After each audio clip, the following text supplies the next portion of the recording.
Germany, but we also see the sharp side top deck for Russia.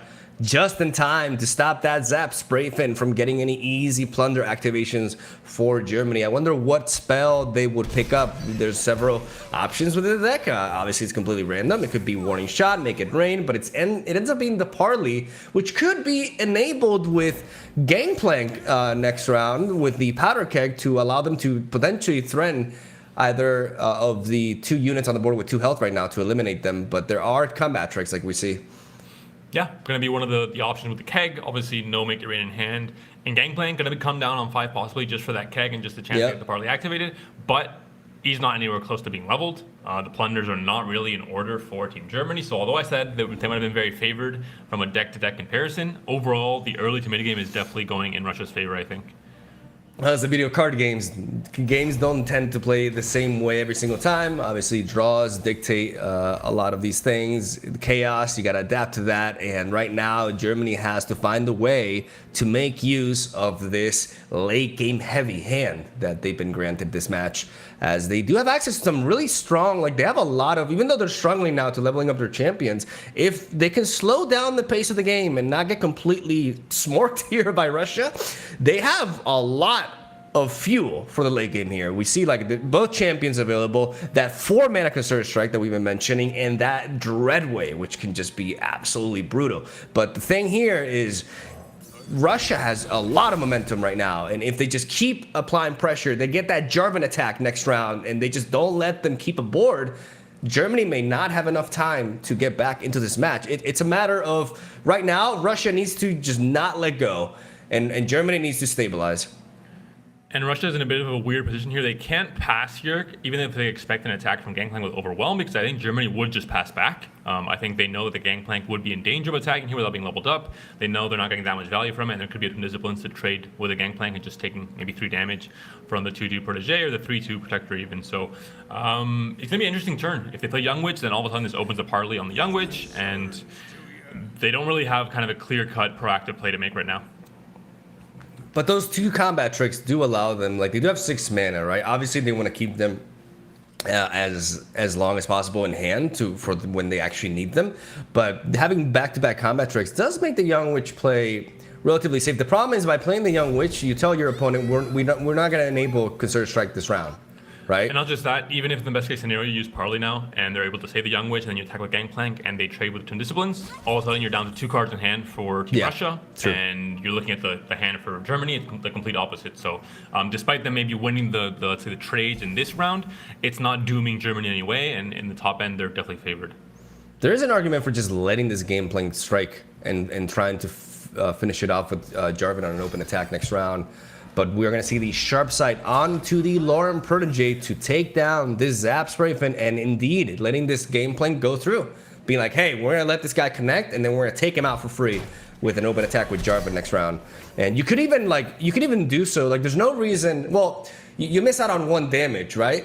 But I'd really like the idea of just using the Young Witch, to give Jarvan quick attack in case the barrier is bopped. You still knock out Gangplank 100%, right? With the barrier quick attack combination. Like, that's something to consider. So will that warrant this Twin Disciplines to protect the Young Witch? It does. Russia does go for the protection here. Goes down to 2 cards, like you said, but is able to preserve this very, very aggressive board state that can lead off to a very nasty open attack here for Russia. Yeah, the sharp sight on the Zap was something that I hadn't really considered to block that turn, but it does make things look a lot better now for Russia because they have a big open attack coming in, and it might just be kind of the enough pressure where they're very down on resources in hand, but they have the tools to end the game very quickly or to put in a lot of pressure this turn. Nopeify. That's a card that I think a lot of people are sleeping on in this meta. Does a lot, but not going to be relevant this turn as Jarvan is going down, and we do indeed see the Young Witch quick attack combination. Like I said, this guarantees, pretty much guarantees, unless you have like Warning Shot and double Harpoon, this guarantees that Jarvan will knock out Gangplank and will not take a hit. And the only downside to this is that it stops Jarvan from leveling up here, as the quick attack makes it so that you don't get struck back, which means it does not progress the level up for Jarvan, who's about to level up, right?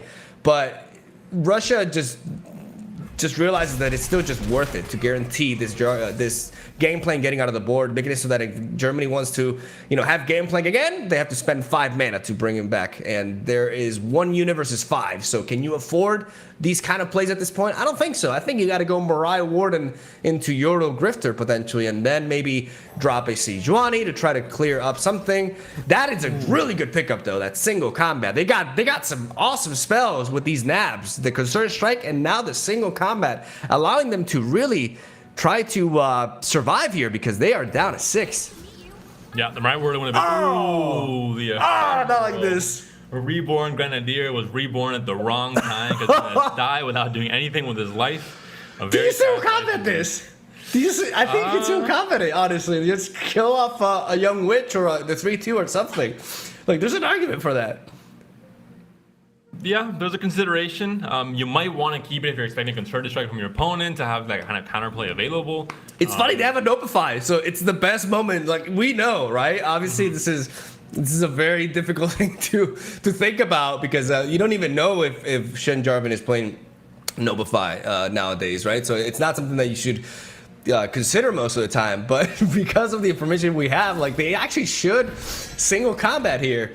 In order to go under that, but we'll see if they actually have to do that. They go for the warning shot, trying to keep progressing the level up here for these champions that we've talked about has been really slow this game, and we're gonna see. Will they single combat or will they not? I think, looking, especially at 6 HP now, I think they're definitely going to be looking forward to having the fast speed answers to what could be an open attack on the next swing from Russia to stop a lethal and to kind of control the board, which might be unexpected for Russia because normally in this kind of deck you have Monster Harpoon, but that's really it at fast speed. And even then, if it's not a plunder effect, you might think that they're not going to die. Ooh, they don't. They don't go for it, and now they have Sejuani on this turn to try and even out the board a little bit more onto possibly the Jarvan here, just to control the board and get some damage in as well. That decision, Panda, is potentially the most important of this game. Like, them not going for that single combat right there. Like I said, I'm not saying it's a bad decision by any means. It's a very hard call to make, and reading what they can have is easier said than done. But the reality is, because they did not go for that single combat there, it is now nullified by Russia because of how low their hand is and how they're getting more and more mana as this matchup progresses. It's going to be very hard to see them not have 2 mana open at all times to Nopify, which means they effectively counter that single combat that they stole. And that could mean everything because they're so low on health that they need these fast speed spells to resolve in order to prevent, because right now they have Concerted Strike and single combat, but because Russia has the momentum on right now, they may force a Concerted Strike out of him, but then there's no targets for it. That's the problem. The freeze here with Sejuani was so clutch. It's too much. Without Jarvan's attack, there's no longer a way to Concerted Strike the Sejuani and kill her. So this is the kind of the breather that Germany needed to control the board a little bit and stop a big open attack next turn, while still having obviously still combat, which will be Nopify, of course, but then they have their own Concerted Strike to take down one of the attackers next turn, and maybe Sejuani's Plunder being activated. I think she is very close to leveling up now. That's very true. Like that's Sejuani Frostbite, and then top decking a Young Witch. They have a lot of units, but they don't have enough relevant power, and they're gonna go for the Concerted Strike onto the.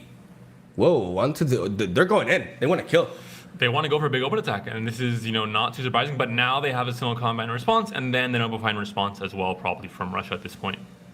Let's see if that happens though, because what could end up happening here is we could see Russia try to go all in to try to finish this game and drop that Young Witch after this Concerted Strike, and then that scenario that I was talking about that would be unlikely would actually come true of them having Nopify again not enabled, because they're not expecting, like, you don't expect a single combat here. Like, you could think, well, they can nab it, but you can't really play around all the potential nab targets all the time, right? Like, you got to play optimally. So we could see a scenario in which Russia just jumps the gun and then Germany punishes them for it.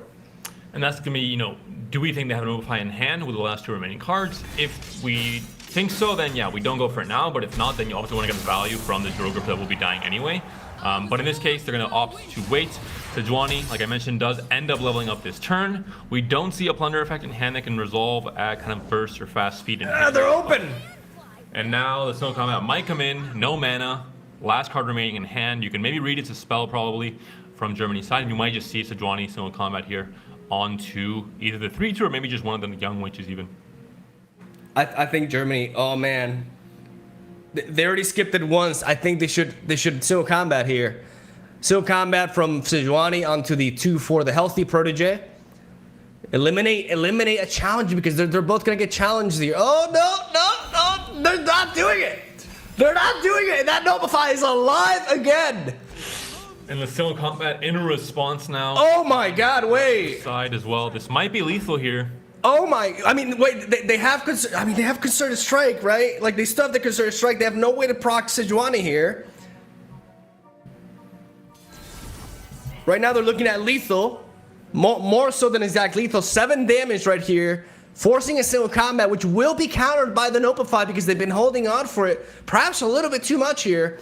But then the concerted strike will be going through. Exactly. 4-2 and only 3 damage will be connecting on this Exactly. turn. 3 out of the 6 necessary for Russia. So if you're not able to win it here, I think it might just be over because we're going to see Gangplank coming down, Dreadway coming down, Fortune Croaker possibly even to find maybe, make it rain, Monster Harpoon, some plunder effects for Sejuani, Yodel Grifter even to get even more value in hand.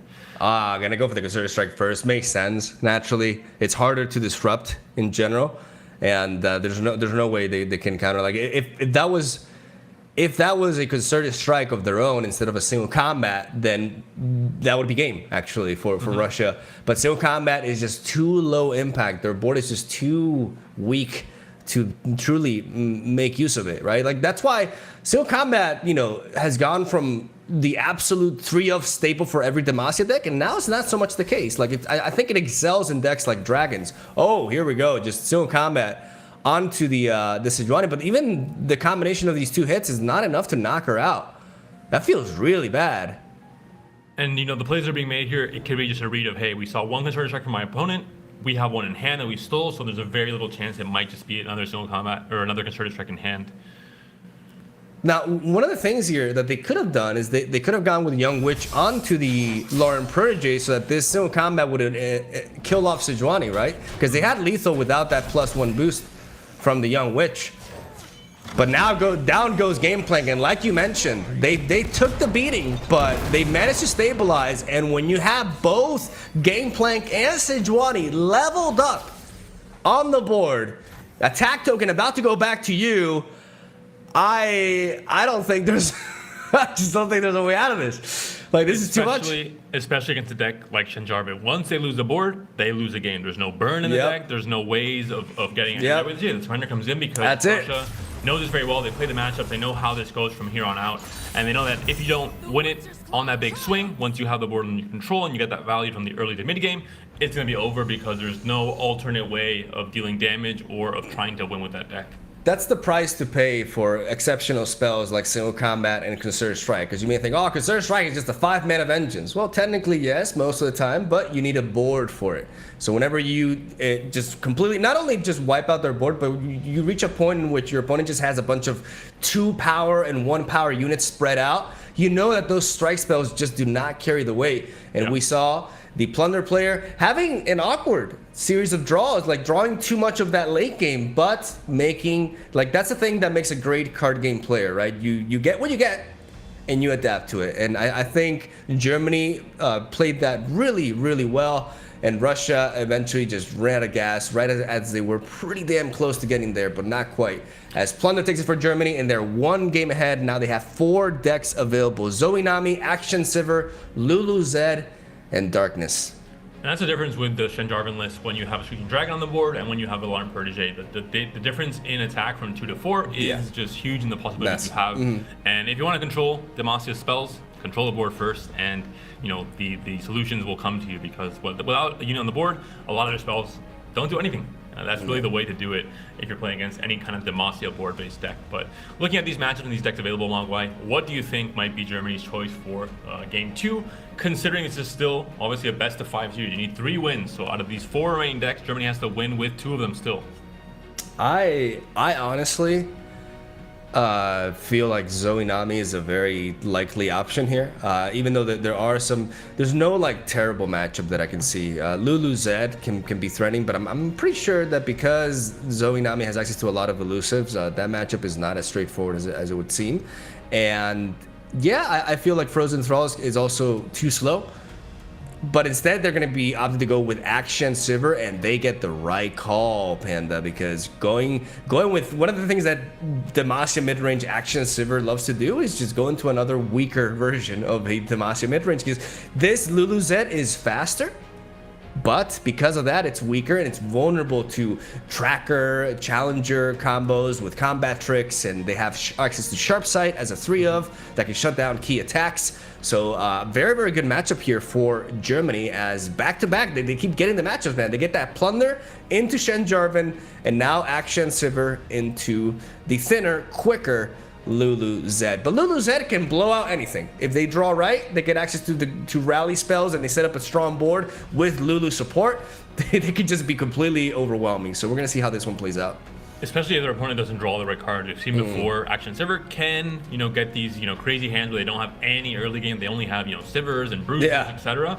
And they literally can't do anything. And against a deck like this one, if you miss your first few drops, you are in big trouble. Very similar to aggro. Obviously not in the same way. It's not the same burn gameplay. It's more kind of a combat trick and specific like unit support or very good units like Zed carrying. And we see it here. Right away, 2 bruises in hand and a very, good hand with Young Witch and Zed on Russia's side. I think we're going to see a pretty big mulligan here from Germany. Yeah, I think they could keep the Vicarian Vagabond and drop everything else, but we may even see a full-on mulligan dropping the Vicarian Vagabond as well and be like, hey, now we want action, right? Yeah. This is one of the things about Action Sivir. One of the ways it's balanced, because it has 2 very good champions, is they have underwhelming signature spells, especially Sivir. You're okay if you draw multiple copies of Action because Grappling Hook, especially in a matchup like this, it can put in the work. It's a valuable tool to have, right? But Sivir is a champion that you want to draw one at a time. You don't want to draw multiple copies of her, so you have to be careful with how much you mulligan. Though I wouldn't be surprised if you see a full mulligan here, and I think that's a good call. They get the Sharp Sight, the Fleet Footer Tracker, the Merciless Hunter. It's not the greatest hand ever, but I think it's good enough. And they have the early game presence. They have the combat tricks like Single Combat, and they have at least the way to go toe to toe in the early to mid game, and then obviously in the late game, like we saw with LoR and Protégé, not really being up to par for things like Concerted Strike. Action Sivir is a completely different beast. You're always going to have good targets to utilize and targets that are protected for the most part. So even more kind of consistency in the results of using Concerted Strike on a Sivir, for example, that has Spell Shield. Yeah, very good point. Down goes the Fleet Feather Tracker. I think it's very likely Germany will skip next round and carry over the spell mana to enable both Single Combat and Sharp Sight as they can proceed to develop the Merciless Hunter afterwards. It's important to carry that spell mana, I believe, because they have to take Zed into account, even though we see double Sharp Sight in Russia's hand right there. As they draw into a Treasure Seeker, this makes things a little bit interesting because it's a bit awkward to play this one drop here because you lose the Sharp Sight into Merciless Hunter combo, but maybe you just preserve Merciless Hunter for your attack turn anyways, though that could hinder a Sivir top deck a bit. So we'll see I'm really interested to see what Germany does here because this hand is awkward, but they opt to just go with a Treasure Seeker. Okay. I mean, you're gonna have 2 good attacks always against Russia's deck on turn 2 here with the 2 attack on each of these units. There's no bad trade, so I think you're not really punished for developing here. And you might just skip on the Merciless Hunter on your defense turn and just have the 4 mana for both Sharp Sight and Single Combat to have full agency over trying to take down a Zed if necessary. And skipping Merciless Hunter on their defense turn can allow them to carry over some spell mana to enable that Sandstone Charger, so they can go with that combo on turn 4 when they attack. So that's very like this Treasure Seeker enables that and allows them to apply a little bit of pressure here. Germany thinking if Russia is bluffing, right? But they're thinking, okay, so if they develop anything. Like 82 drop, they won't probably have a combat trick to protect it this round, so we could eliminate it with Fleet Footer Tracker, and by attacking, we can give them the opening to develop something like a Young Witch. But ultimately, they're like, hey, it's 4 damage. We have 2 units on the board. Let's swing. And there's a very high scenario where they're just banking all the mana to place down turn 3 with the attack token. So I think the only obviously target would have been Young Witch. That could be played out turn 2, but then they don't have the 2 spell mana for Zed, so it's still a win-win, I think, on Germany's side if that were to happen. Let's see a Sandstone Charger defensively being developed defensively here. I like this play. And this is huge because 1, you have a blocker for Zed, and 2, you have a target for single combat that bypasses any kind of combat trick on Zed with the 5 attack. Even Twin Disciplines will not be enough, so you can really do it all here with this defensive ephemeral. Do you think we'll see the single combat immediately? I think single combat, placing it on the shadow. Yeah, this is beautiful. Yeah, it's exactly what's happening. Exactly what's happening. You can save it actually with Ranger's Resolve and Twin Disciplines. Oh my God, that's true. I just realized. Oh wow, yeah, that's because I was thinking about that Ranger's Resolve draw is rough, but it's gonna be clutchy. Worth it? You're gonna have the tracker to kill Zed off, or try to kill Zed next turn. Well, you still have 2 sharp side. Like you have a lot of you kind of need to preserve the Zed with this hand. That is true. It's too spell heavy. But it is 2 different spells being played here just to save the Zed without pumping Zed's damage even. So maybe it's necessary, but it doesn't feel good for Russia. Oh, for sure. But I mean, in this matchup, there's no that's one of the things that Action Server doesn't have, right? It doesn't have everything. It doesn't have pings. So Zed being at 1 health, it's not truly the most relevant thing. As long as he's around, there's another Zed draw there for Russia. But I think that was correct. It was a heavy investment. But it's not like this Lulu Zed deck plays necessarily for value anyways. They just they play for tempo, momentum. So they gotta keep this Zed on the board, especially considering there's 2 units, but they're very weak and they're only gonna be able to chump Zed here as the tracker attacks to see if Russia lets it go down now that they've drawn into another Zed, or if they opt to go for the sharp sight. I like this play. I think the Merciless Hunter without 2 Spellina banked as well is a bit of an awkward play this turn. Yep. Now this gives you the chance to, if there's no reaction, if a Zed comes down again or a Lulu, you play the I like Vagabond here, and you get the Warlord's Horde going. And I think it's definitely a consideration. And you don't feel like there's that much pressure yet from Russia's deck, so you feel kind of okay to take things a bit slower and not go too committal on trying to remove Zed. Will Germany go? Yeah, I like this better. Like it's tempting to drop the Perseverums, but you're gonna beat this deck on value. Eventually, you're gonna outvalue this deck, so you have to keep up with it. And developing a 3/3 that can block into Lulu is very important here. And down goes the second Zed. Here we go, ladies and gentlemen. Big attack. No more interaction in hand. Only that 1 sharp side remaining, but no more single combat, no concerted strikes. And on Russia's hand, it's the full protected champion hand. You have double sharp set, you have the rally, and you have the Nobify as well. Ragnaroshik leading the team from the darkness itself.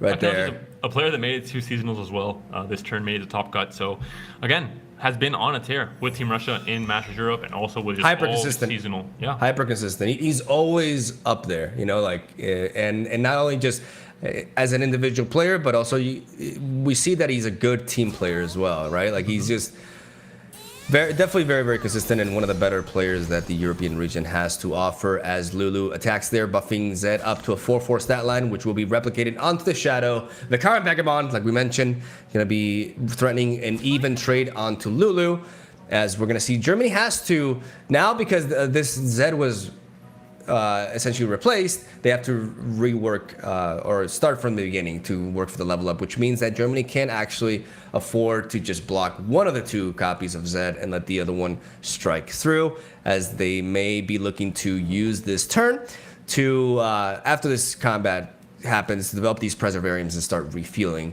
They still have that sharp sight that can match Russia's own sharp sight in case they would like to preserve their Lulu. And killing Lulu here is super important. Yeah. Just with Zed, you're not able to get so much value from the Pursuit. It's not really, and you don't have a big enough board really to capitalize on that. Pursuit is a card that works off of, you win the board, and then you capitalize on that board by attacking a second time. In this case, with only Zed, it is obviously one of the best units to utilize with rally effects, but just Zed, I think, might not be enough. Double Preservarium in hand is a bit awkward for Germany. Yeah. I think they would have liked that to be only one of them and to have a bit more of an option going into the next turn and this turn even, but still, you do have tools with both the Merciless Hunter, the Vulnerable, and the Sharp Sight backup to try and control Zed. And depending on topics from Russia, what else is happening with Russia's hand, because they have to get a unit if this Zed dies. I really like this play from Germany. Like one would think, oh, now's the moment to go double Preservarium, but I really did not like, because this Relentless Pursuit was very threatening. But now developing another chump blocker here can be pretty much what they need, as right now they have access to the sharp side. Unfortunately, these two units are we're seeing the nerf of Merciless Hunter really come into play here. As will Germany just take this full hit? Because the level up is happening no matter what, unless they lose both of their units, and I don't think they can afford that. So will they take this hit and go down? I mean, it's too much, right? But losing the tracker also feels bad here. Like we talked about with, similar to Sen Jarvan, almost in a much faster shell with Zed Lulu, but it's a similar concept of once you control the board, they're going to have a hard time, making up another board and having a way to swing wide enough to get damage in. So even if you're going down to 5 here, I think with the tools in hand, especially if you can try and maybe almost guarantee killing the Zed, you might be fine here. But that's the thing. Can they actually guarantee killing the Zed? Like this Double Preservarium, like we've been mentioning, is really awkward because they definitely are going to be able to dig in, right? But it's a big tempo sacrifice here that I'm not sure if Germany can fully they're down to 5.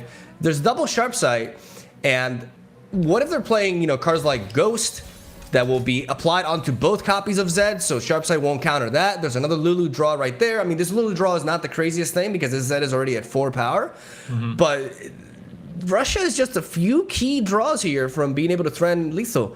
And well, I mean, you got a cheap chump blocker and protector for 2 mana. You have the barrier that can try and get just a clean kill onto the Zed without trading off the Merciless Hunter, but it looks like it's going to be just an open attack coming in here. And this might be, if they have double sharp sight, they don't have rally this turn, so we're maybe kind of fine with that, and we have a chance to draw into more things later. So this is fine. I think Germany can trade the sharp sights here. If the second one comes in, then they don't have a way to develop a Lulu or a rally, so it really slows down the game plan for Russia.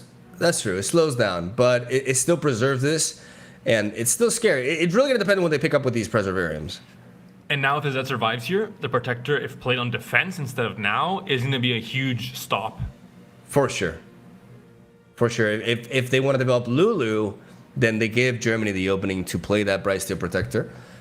But Russia really debating whether to go for the sharp side or not, because they are aware of the fact that they cannot develop Lulu after going for this, and there's a good chance that Germany has another combat trick, especially because of how Germany has been playing the game, right? You wouldn't necessarily think, oh, they have double Preservarium in hand. But that is the case, and now's the moment. Ooh, that's a huge draw. That is so big here. They're worried though. Like Germany is legit concerned here because, like I said, a Ghost top deck wins here. Is Ghost played in the deck though? It might. I think it's as a one-off. I think it is. And also, you've seen 2 sharp sights. You've seen a Twin Discipline, so there's a little bit less of a chance for a Zed. Yeah, and I think if you're really scared of that, combat trick, pumping up the Shadow even to get the 5 damage through, you need to play a unit this turn, exactly. And they do end up doing that. Losing the value on the protector, there it is. But having the repose instead. Shadow Assassin comes in, can attack without a blocker here. Actually, no, you have the sharp sight, so yeah. Yeah, like that's what I was saying. Like they drew into the sharp sight right there. They have sharp sight and riposte, but that means they don't get to develop Sivir here. Oh, wow. That might change things depending on what is played now from Germany. You have to kill off the Zed when it attacked with possibly a riposte. I mean, they have the 2 combat tricks needed to answer this. Like, they have both, and there's no way to boost that Zed. The problem is that Zed having 4 power. They're missing on 1 panda. 1! And you can play both the Lulu and the Aegis. This is massive, and none of the combat tricks in Germany's hand are countered by Noblify. So really, there's only really 1 card in Russia's hand right now for this turn. Either Lulu or the Aegis. And because you have 2 blockers, like you mentioned, there's no counter to pump the damage. So yeah, this is actually looking pretty good for Germany, although it's a bit awkward. I think it's definitely going to be enough for Germany to survive this turn. Man, just 1 mana away. They have 1 more spell mana, and they're able to develop Lulu and Golden Aegis, and I think that's a wrap. Yeah, because that would be Germany not having the chance to play both the Sivir and the Repose, for example.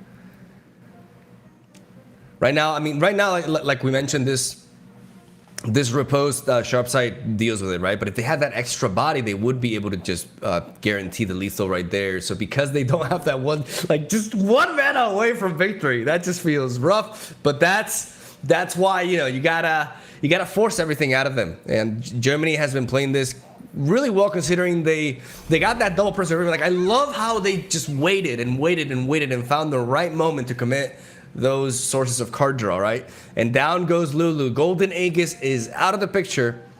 And now, but this is a really strong play because this forces Sivir to go down, and this takes away riposte. And now there's 2 unblocked units coming in here, and yeah, it makes the Shadow Assassin even stronger as well. So you have to. Because you cannot, like, the way they do this, they boost the Shadow Assassin, and that makes it so that they cannot use Sharp Sight to knock out Zed, because they have to use it for the Shadow Assassin. This is a really intense late game here. Germany fighting as hard as they can to survive. Russia trying to end this game now. And Sivir gets taken down no matter what as well. So just to survive, you need to have the Sharp Sight on the Shadow Assassin. The Shadow of Zed is going to be at 4 attacks. Like you mentioned, 1 damage off here. I think you Sharp Sight the Sivir. You Sharp Sight the Sivir. You block with the Bright Steel Protector onto the Lulu, and then you chump with that. You got to Sharp Sight the Sivir. Like that way you get to preserve the Sivir, you get to level up, and there's just no other way. Yeah, this is the best block here for Germany, and this is what they got to do. They do clear 2 units. Zed is still alive, but he has that vulnerable was granted by Merciless Hunter, so it will still be relevant the next round.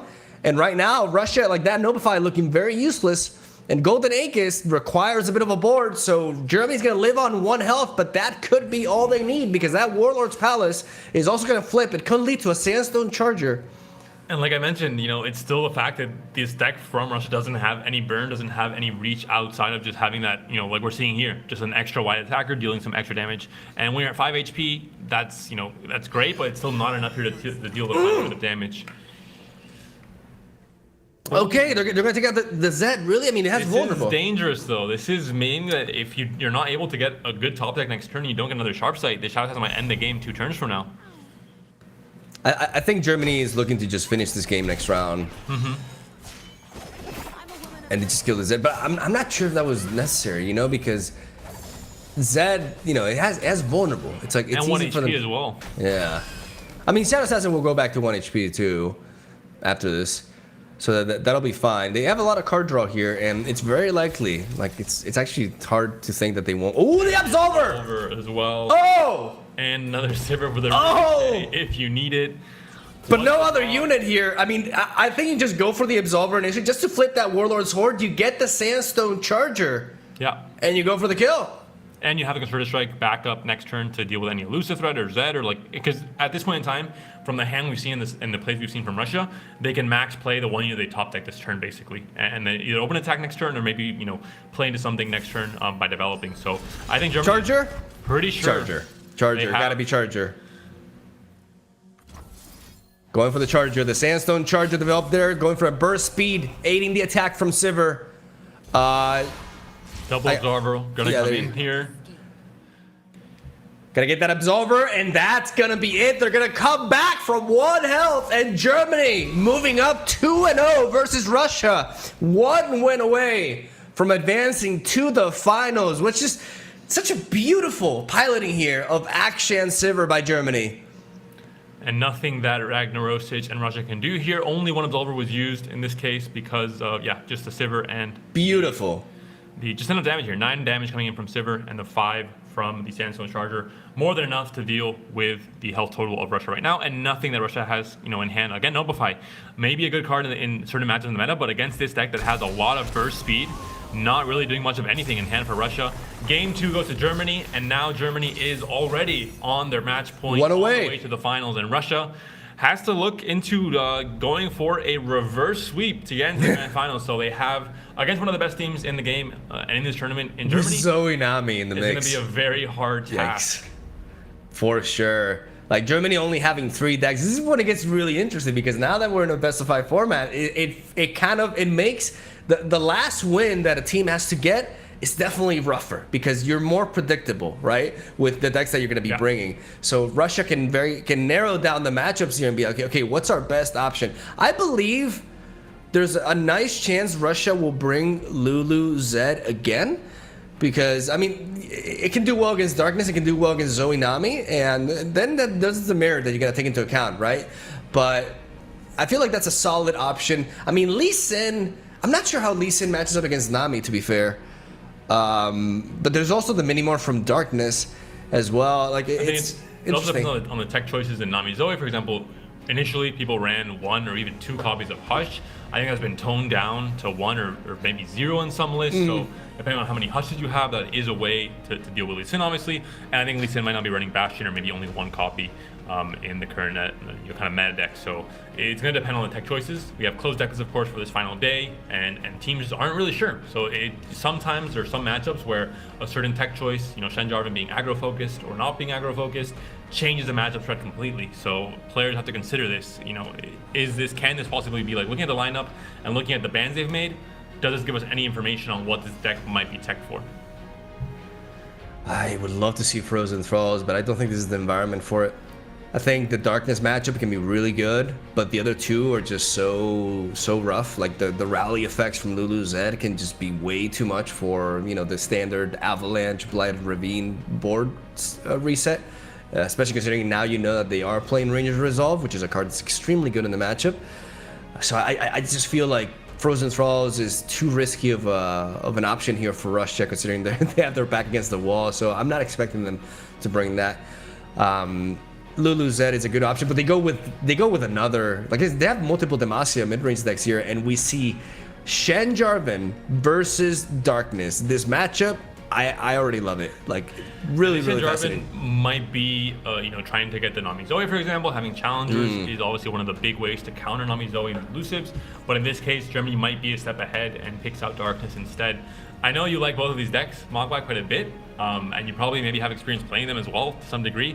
Yeah. What do you think this matchup looks like, where it's not really the most typical because Shen Jarvan has not really been considered super meta? It's not at all, but there's interesting things to consider. Like, for example, Golden Aegis rally effects in general are going to be extremely powerful against Darkness. Darkness, even though it's a control deck, it really relies on its champions sticking on the board. That's why they're even playing, I like variants with Miscall, right? Because it's a very efficient way to fulfill that, right? But with the matchup, you have the challengers, stuff like Screeching Dragon can easily eliminate both champions. The barriers are not as relevant here at all because there's so many pings in Darkness. Like they tend to run a full set of both Pokestick and Vile Feast. So barriers are pretty irrelevant here, but I don't think they need them as much because of the low stated nature of their units. And it's a race. Eventually, we do see this as a variant that's playing Ruination, and we do not know if Russia has Deny in their own lineup. I think you could definitely not expect it, as Notify is much more relevant in this meta. But Ruination, if there is no Deny, could be game-winning here for Germany. Ultimately, this match comes down to a race, and Notify at least will allow them to counter Darkness, which is very relevant. And Ruination is, historically one of the best answers to board-based Demacia decks because once you clear that board once, despite, doesn't matter how big it is, Ruination doesn't care. It's like we mentioned and we've seen already today, we've seen a lot of Demacia matches being played. It is very hard to build that board back up again. It's not really the game plan for most Demacia decks. So could be massive as long as Germany can kind of survive the early to mid game. As early as turn 6, they can bring down the Ruination, and if there's no Deny, they might be able to win the game off of that spell. Right off the bat, one of the things Germany is lacking here is the Twisted Catalyzer. They want to start pumping up that Darkness, but they at least do have that Vile Feast that can be used onto that. But we see double Bright Steel Protector here for Russia, and this is going to be a clean hit here. Unless they even they could opt to go for the Vile Feast onto the Bright Steel Protector, but not really worth it considering there's a challenger. So there's really no response here from Germany. They're just going to have to suck it up and take 5 damage, unless they just want to use Vile Feast to bop the shield, but I don't know if that's ultimately worth it. If you Vile Feast the tracker, obviously we just see attack from Rise of Protector, and you can maybe chump block it and deal both, have both at 1. That's a possibility. I'm not sure they're playing Withering Whales to have that as a kind of like a setup for the next attack token turn. It's also possible, but it is obviously an awkward position here, just because of this being, again, we've seen this exact play happen already for Team Russia. It's just a very, very strong opening for Demacia decks. That's been around since the beginning of Legends of Runeterra times. Like this is I remember when the first time the Bannerman deck was discovered, right? Because it wasn't really popular at the very beginning, but it turns out it was really strong, and people just did not know how good Vanguard Bannerman was. And from that point onwards, the standard Fleet Feather Tracker, Bright Steel Protector. You remember, the old 2/3 War Chef. That was just. That was like a curve that was the thing for every Demacia deck under the sun. And right now, Yeah. Not a day goes by, or not a cast goes by, where I don't have to mention that Bryce the Protector is, I think, the most underrated card in terms of, the intuitive power level that the player base has of this card in the game since a long time ago. I think it's the card. It's like, it reminds me a lot of Iceville Archer, like these crazy 2-drops. But in the case of Bryce the Protector, I think even crazier in terms of a barrier. Potential, yeah. For if you're looking at kind of the stat line and the drop off of, hey, if you have a weak stat line, it's the effect you get to compensate. A 3/2 stat line on a 2-drop with a barrier, it means the barrier is essentially kind of 0 mana almost, which is extremely strong compared to Prismatic Barrier, which is a 3-mana card. So I think it's been historically just a nut card in Demacia. For sure. Really, really powerful, very reliable, both offensively and defensively. That's the thing. It's never like, it's only bad when you don't have a board, right? And then it's not even terrible because it's a 3/2, right? So there is not much of a downside to it. We see the Young Witch being developed here. What's important to note is that right now, Vhagar could technically go down because of the knowledge that we have, right? But Germany has to respect the sharp sight, though they have back-to-back Vhagar, so we could see Vhagar being developed here as the 4 health will allow it to survive, but instead it's going to be the Stilted Ropemaker. I like this play a lot, setting up Darkness to be 2 cost, which also opens up Senna to be much more menacing, and down goes the Bryce the Protector, going to be used offensively here, and we're going to see Young Witch boost the Protector instead to push for 5 more damage, and also work for the Jarvan level up as well. But Russia is running low on steam, and Germany's not taking that much damage as they still preserve this blocker for later. And when you're running low on steam, you expect these, top-heavy top decks like your champions, like Cithria in some versions of this deck, etc. In this case, we might see Aloof doing a lot of damage, taking down a Concerted Strike, for example, and maybe drawing Russia, 1-drop is huge. It's gonna be very interesting to see what they have to go for. They have like both Vhagar and Aloof seem really tempting here, especially because there's been no Twisted Catalyzer, which means there's been no boost towards Darkness, which is something that Germany wants to work for, but instead they're going to prioritize the Aloof Travelers here. They find the Ruination, and down goes. Just like we mentioned, a Concerted Strike is out, and Fleet Feather Tracker, a 1-drop comes in. And that is one way of making, the general hand resource for Russia even worse going into the late game. And when you have double Vile Feast and a Pokey Stick, you feel much, much safer if you're Germany. You have a chance to, at fast speed, interact with an open attack and have also the drain effect and the extra blockers coming in as well. So it gives you enough time and enough, it stops the pressure enough for then Vhagar and Senna to take over in the late game. This riposte, the value that it's actually going to be giving is pretty much the +3 power, because the barrier is just completely nullified, especially with this hand from Germany. Like all these 3 pangs just allow them to not care about the barrier keyword. Down's going to go this Fleet Feather Tracker, which honestly seems like it's going to be spider food, unfortunately. With double Vile Feast, Germany can spare some of these pings to remove that unit, and they opt to do so effective immediately. Let's see if this warrants a Notify out of Russia, or if they're looking to keep that Notify for Darkness. No, they're just going to go for it immediately and keep that tracker on board. I think, Panda, that Russia's best shot here is that River Shaper.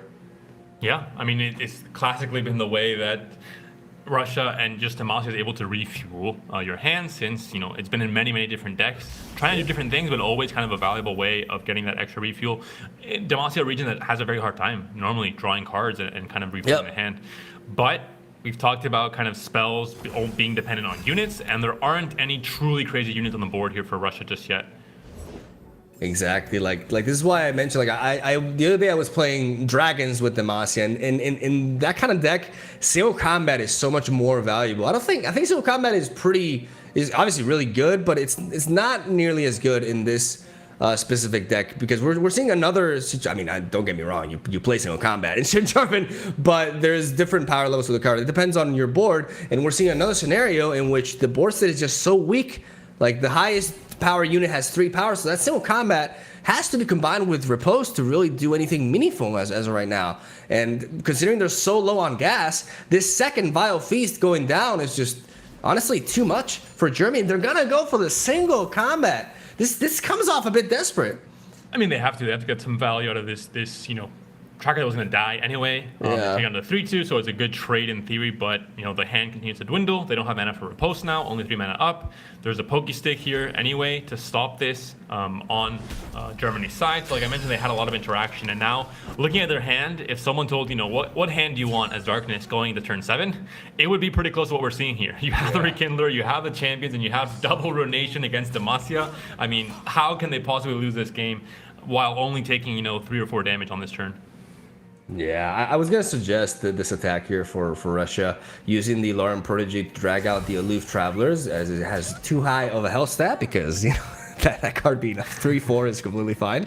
And getting the quick attack onto River Shaper to guarantee that weakened Road Maker cannot trade into it, and they can keep it on the board, because like we mentioned, this card is pretty much Russia's lifeline at this point. They need to try to refuel a little bit with it and also draw into some champions. Jarvan would be pretty neat, even though we see... Wait, I just realized, I don't know if you were mentioning this, but double Ruination.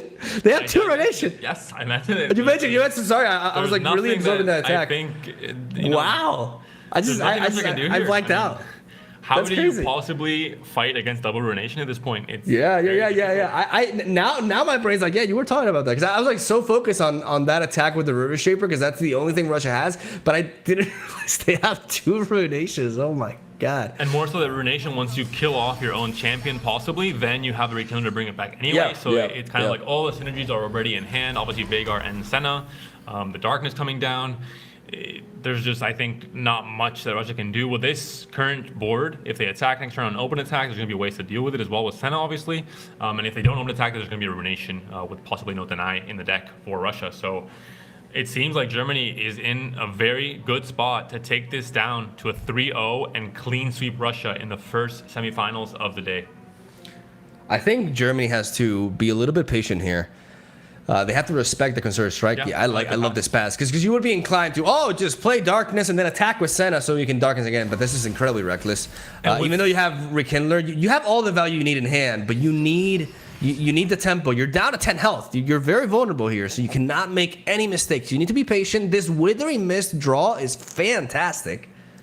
Crazy good. Ruination, despite looking very good, I think it's very risky as well. Yeah. Getting 9 mana to something that can be denied, I think is too risky. So I think you take it slow here. You maybe play out some of your cheaper spells and kind of feel out what the last 2 cards in Russia's hand is, because they only have 2 cards left. And once they play out those cards, you don't have to play around certain things because there are no cards left that can be played. So that's going to be the game plan here, I think, for Team Germany. As tempting as this Withering Mist is, I think we just may see Senna's signature spell alongside Darkness this round.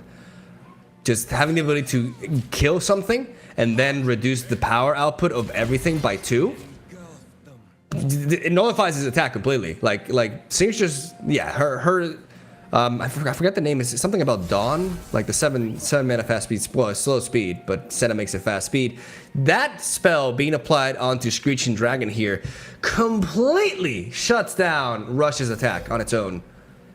But they're gonna go away the fast speed Ruination. What? Comes in instead. Wait, what? A deny could be in hand. That is hilarious. I think they know that even with deny, they have a chance to Darkness something else. They still have 2 mana, so they have ways to counter this. And now Russia playing Demacia. This is the last thing you ever want to see. My brain didn't even register this play plan. Like it did not compute. Like I didn't even. Oh my god, that's the first time I see a fast speed Ruination. That's hilarious. Is one of the combinations with Senna, of course. That is so cool. The strongest spells to make fast speed is going to be Ruination. It is a card that you always play around by open attacking. In this case, there's no. Oh! And this is Russia. They played Demacia every single game this series, and they've been punished for it. Man! With matchups and withdrawals every single game this series. All 3 cards in hand do absolutely nothing because there are no units on the board. There are no units in hand. If a unit is played, there are so many ways to answer it now for whatever 11 mana to work with now, and this is 100% GG for Germany. Yeah, I mean, right now they're being careful. They end up just developing the Rekindler. Just to get 2 bodies on the board and apply some pressure because they got to start dealing some damage. Russia ain't got nothing, man. And I don't like for example, there's a situation in which if they draw Jarvan, it's actually bad because they have no board to attack with it. There's a River Shaper. Anyway. Yeah. Oh my god, man. Make Jarvan a little manatee that is very cute, but a lot less threatening than A guy with barriers that attacks you with a 6-4 stat line. In this case, This River Shaper just has... It's River Shaper against the world, and unfortunately the world is just too much. Well, I mean, there's options here, Mogwai. Yeah, definitely. Protect the River Shaper. Twin Disciplines comes down, gives it some extra health here. And they're just gonna let that strike it through, and then they can just block it here. They can play it safe. They have such card advantage that they don't need to. Yeah, now every card that's played here, Germany is happy. I would mini morph here, Panda. I would mini morph here. The mini morph I think is useful. Only 4 mana left for Team Russia. You know they don't really have any big threats left, and they would have to draw into them, and that gives you enough time to control the board completely. Mini morph into Veigar. Like, what more do you want? Yeah, I agree. This is too much. Oh my god.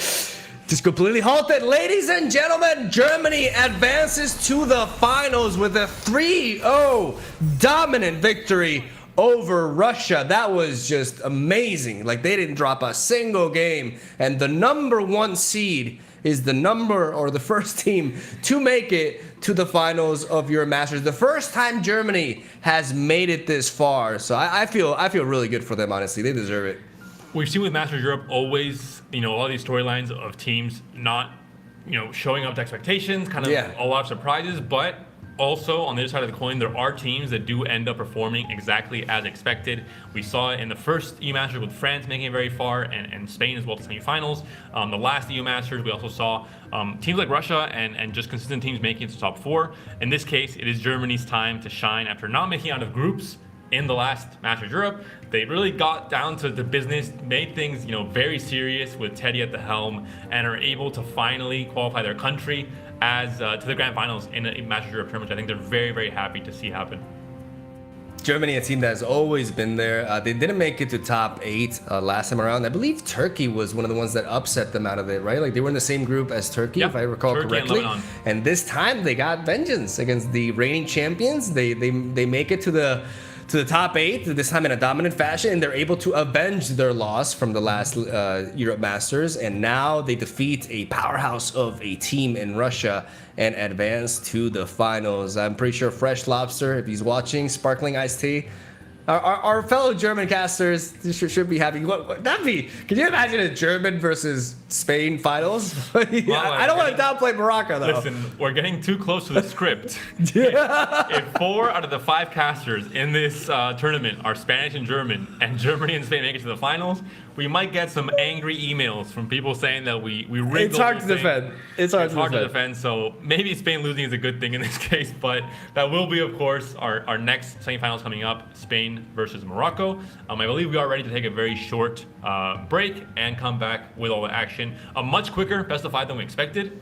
Kind of a best of 3. That's how 3 go. With 3 matches played, but much more action coming up very soon. So stay tuned and don't go anywhere.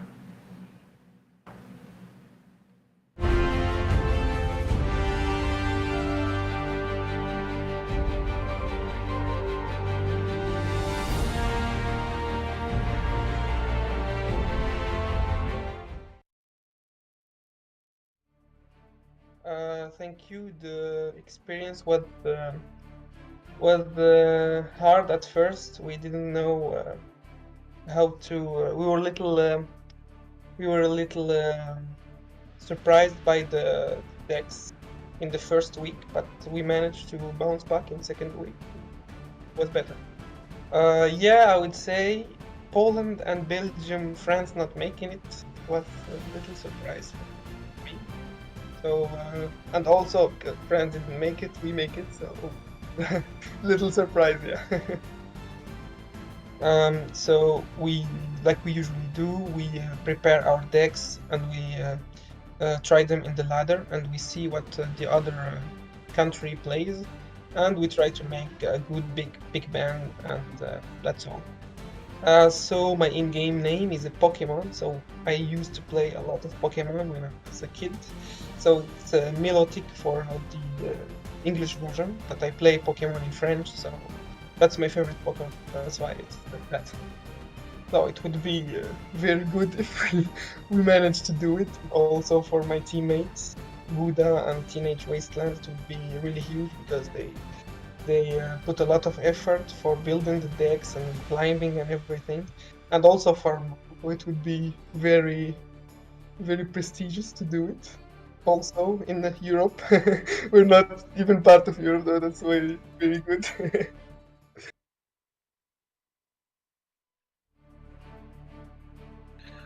Well, it was a pretty good experience overall. I would say the group is always harder than it first looks. It's always very, very hard contested between all the teams. So yeah, going through groups, there's always some favorites that fall out. So I'm happy not to be the one this time, and looking forward to the top 8 games. Well, for the most part, I don't think there is a lot of surprises, although there was a lot of favorites, so there's always someone that doesn't advance. I would say maybe Morocco is the biggest surprise. They had a very hard contested group, even with a tiebreaker, so I definitely think everyone deserves to be here, and they're all good teams. Well, the quarterfinals are a little bit different to group games in the sense that there's only one opponent, beforehand who you're facing. So we are obviously preparing some strategies that, have to do with the Czechia, in this case, our opponent. But I feel like favoritism is kind of unavoidable. So we will try to do the best that we can, and I think we can achieve it. So I'm pretty calm about it. I think we can do well. Well, I think it's one of my goals. I have already had decent success in single tournaments, but representing the country is something that you can only do ever so often.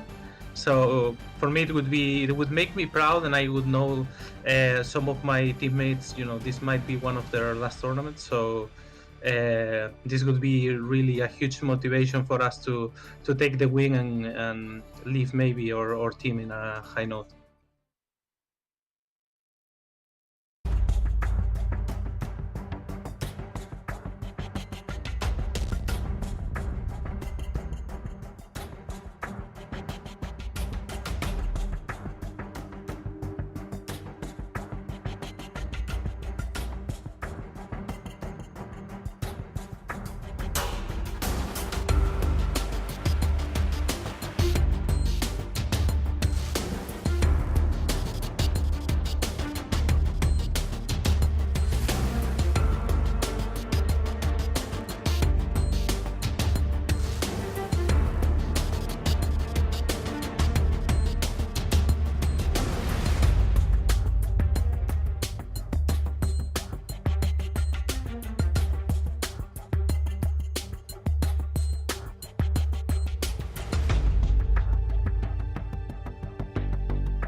And we are back with the Legends of Runeterra Europe Masters Chronicles of Bandlewood. It is time for the second semifinals. We're ready to offer you the most unbiased of commentary, as it is Spain versus Morocco.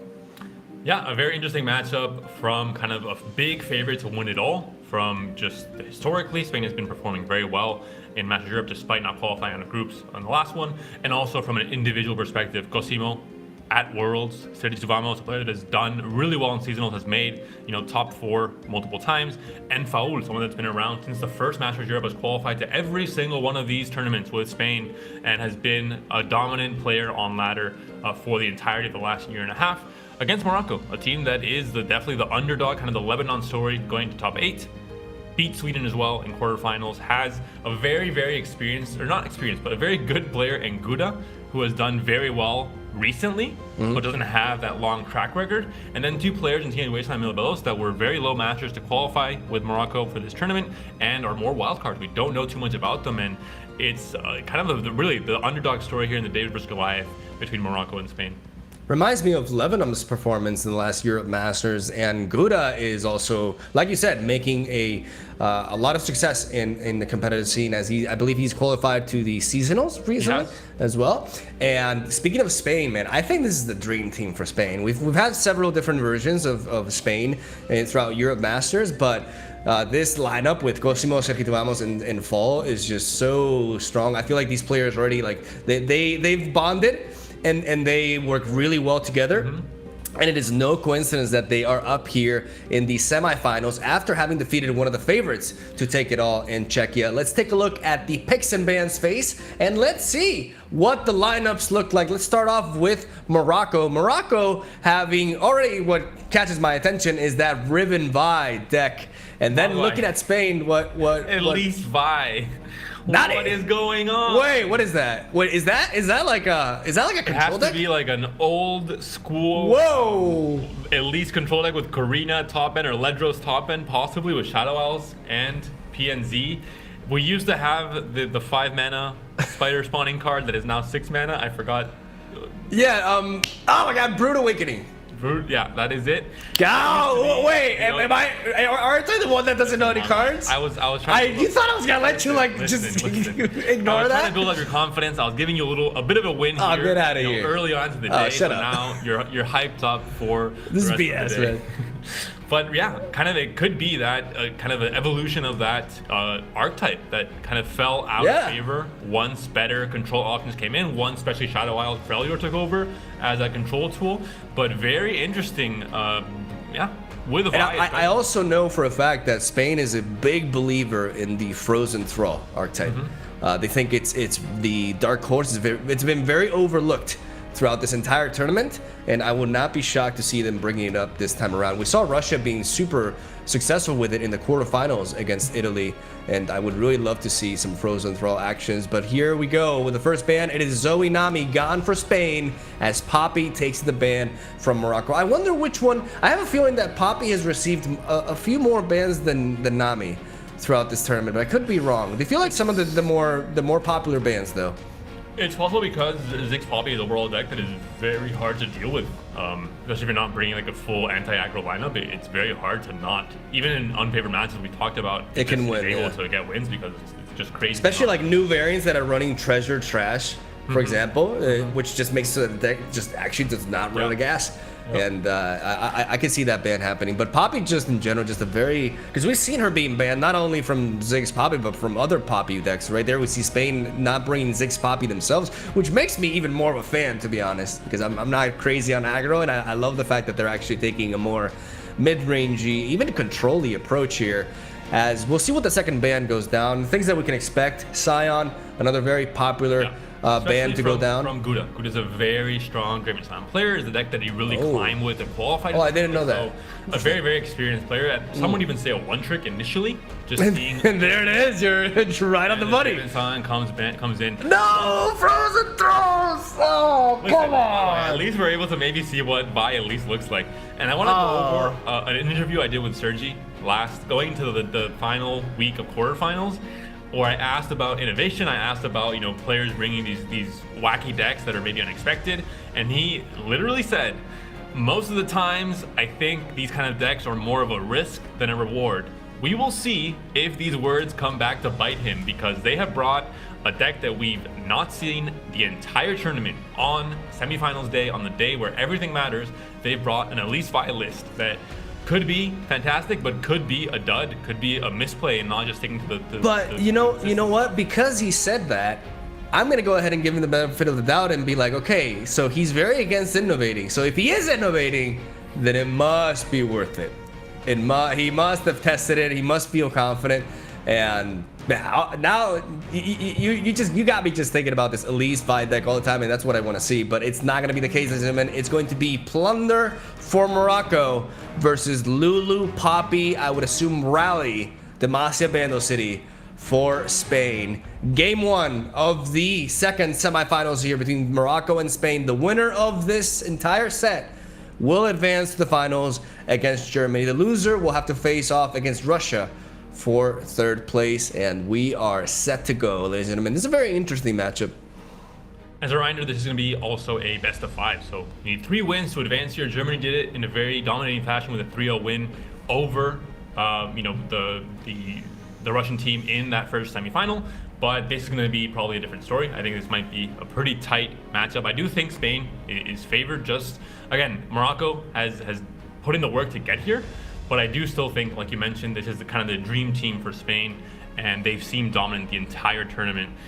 Although the lineups are, definitely more interesting than I expected from Spain. I thought it would be just sticking to the standard 7 decks we've been seeing all tournament long, but definitely some interesting choices from both teams, with Vi being part of that innovation.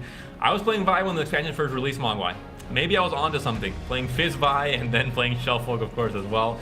Vi is definitely an underrated champion. In the surveys I've done, in the past few months, she's always been like a 2.3, and I'm like, listen, in the right deck, Vi is very, very strong. I'm just gonna tell you what you've been wanting to hear throughout this entire Euro Masters. Yes, Panda, your half Sweden, half Spanish genes are just the epitome of Legends of Runeterra.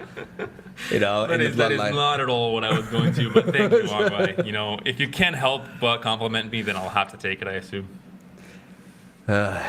Oh well, here we go. Ladies and gentlemen, it is the first game of the semifinals. Fall adjusted the camera so we can see his glorious face. Sergi is already in the zone, and Cosimo probably has Pikachu on his shoulder. As Gouda, we don't have access to his webcam. Oh, no Pikachu. You are lying to the public. Oh, no. We're going to see some red I'm nervous now about all these lies you're perpetrating. But right away, we see a very good early curve for both teams, actually. I mean, Jagged Butcher, Fortune Croaker. You're maybe missing the Crusher Corsair. You're attacking on 1. There will be a tracker to block here, and you won't be able to get the Plunder effect. So, Parley is actually very good. But now there's going to be the mind games now. Do you play the Parley or do you play the Butcher? Do you expect a tracker to come down? This is arguably the most crucial part of the game. This turn 1 is really, really tricky. There's a lot of options for Morocco. They could even go deep in with a warning shot onto a 3-3 Butcher to try to just bully them as early as possible. But no, they're passing. They're keeping that Parley open. And right now, Spain has a lot of things to consider, because not only is this Fleetfoot tracker playing into Parley, tracker into something like Green Glade Duo, I don't think we'd ever see that, because it just says make it rain. Exactly. So I like the pass there. I like them not playing into Parley. Also, they have the tracker now this turn that they can play down and still have that 2 spell mana banked perpetually until needed, with both the Notify and the Sharp Sight in hand to counter, again, make it rain or some kind of kill spell. So I think very good hand for Spain here. They have the early curve and they have the combat tricks to survive the early game, but can they put in enough pressure before things like Gangplank and Sejuani come down? I love this high level Runeterra that we get to see, especially at this stage of the tournament. Like, just players taking their time. You would think, turns 1 and 2, they're just very straightforward. Just player 1 drop, player 2 drop, profit. But no. It's super intricate. And now playing this tracker with the Sharp Sight that they just drew, they have Sharp Sight and Notify available to them. Both options here. I'm not sure which one because there's also the option of not doing anything. They're gonna go with the Sharp Sight. They want to keep that Notify can counter, not only make it rain and Parley, but also a 3 mana Monster Harpoon. Yeah. And that also just stops the Parley, stops the Plunder. That's 2 turns now that Morocco has missed Plunder. They have to warning shot this turn, which is a card that you usually want to keep for later. And now the Jagged Butcher comes down at 3 attack and 3 health, which is going to be a good trade, obviously. Yeah, double Butcher actually. This is really good. Like, this is actually really scary for Spain. They don't have a good block into this. You definitely don't want to drive that your tracker, especially when you have Lulu in hand. So you're taking 6 damage. Yeah, this is taking 6 damage, but you're gonna have a really good swing next turn with both the Lulu and the Young Witch, possibly. But the duo here, I think, is just too weak to make it rain, too weak to Parley, and just not really doing enough for the game plan here. I think you want to control the board if you're Spain, especially seeing such an early curve from Morocco. They have the Gangplank, but other than that, you might be able to control the board enough. Monkey Idol could be, obviously it could be challenged, but if it's challenged by a tracker, it's absorbing 1 hit from like a really buffed up challenger that Lulu will generate, right? So I think this is not bad for Morocco. Like, this Monkey Idol comes out and it helps them complete the level up for Gangplank, as it's already 2 out of 5 stages. So if the Monkey Idol is not interacted with, it could single-handedly level up both champions for Morocco, and that means a Sejuani top deck could be the end of all for Spain. So they have to. This is going to be very interesting to see what they opt to challenge next round. As they develop the Young Witch first, I think we could expect a Fleet Feather tracker to go down here, especially now that they're down. The problem is this tracker nullifies the Nopify, so maybe. Exactly. Yeah. It would have to, you have to decide now, do you want to go for double tracker and a Lulu on the next turn? Or do you want to go for a Lulu with the Nopify backup? It looks like they're going to be going for They're going in. the Lulu. They can't stop Make It Rain. They can't stop Monster Harpoon. But it's Dreadway that comes to hand instead. And another elusive coming in for Spain. I think this call is very neat by Spain. They're saying, hey, they're very low on cards. If they have Monster Harpoon, the odds of them being able to enable it on our attack are very low, since they already went for a warning shot.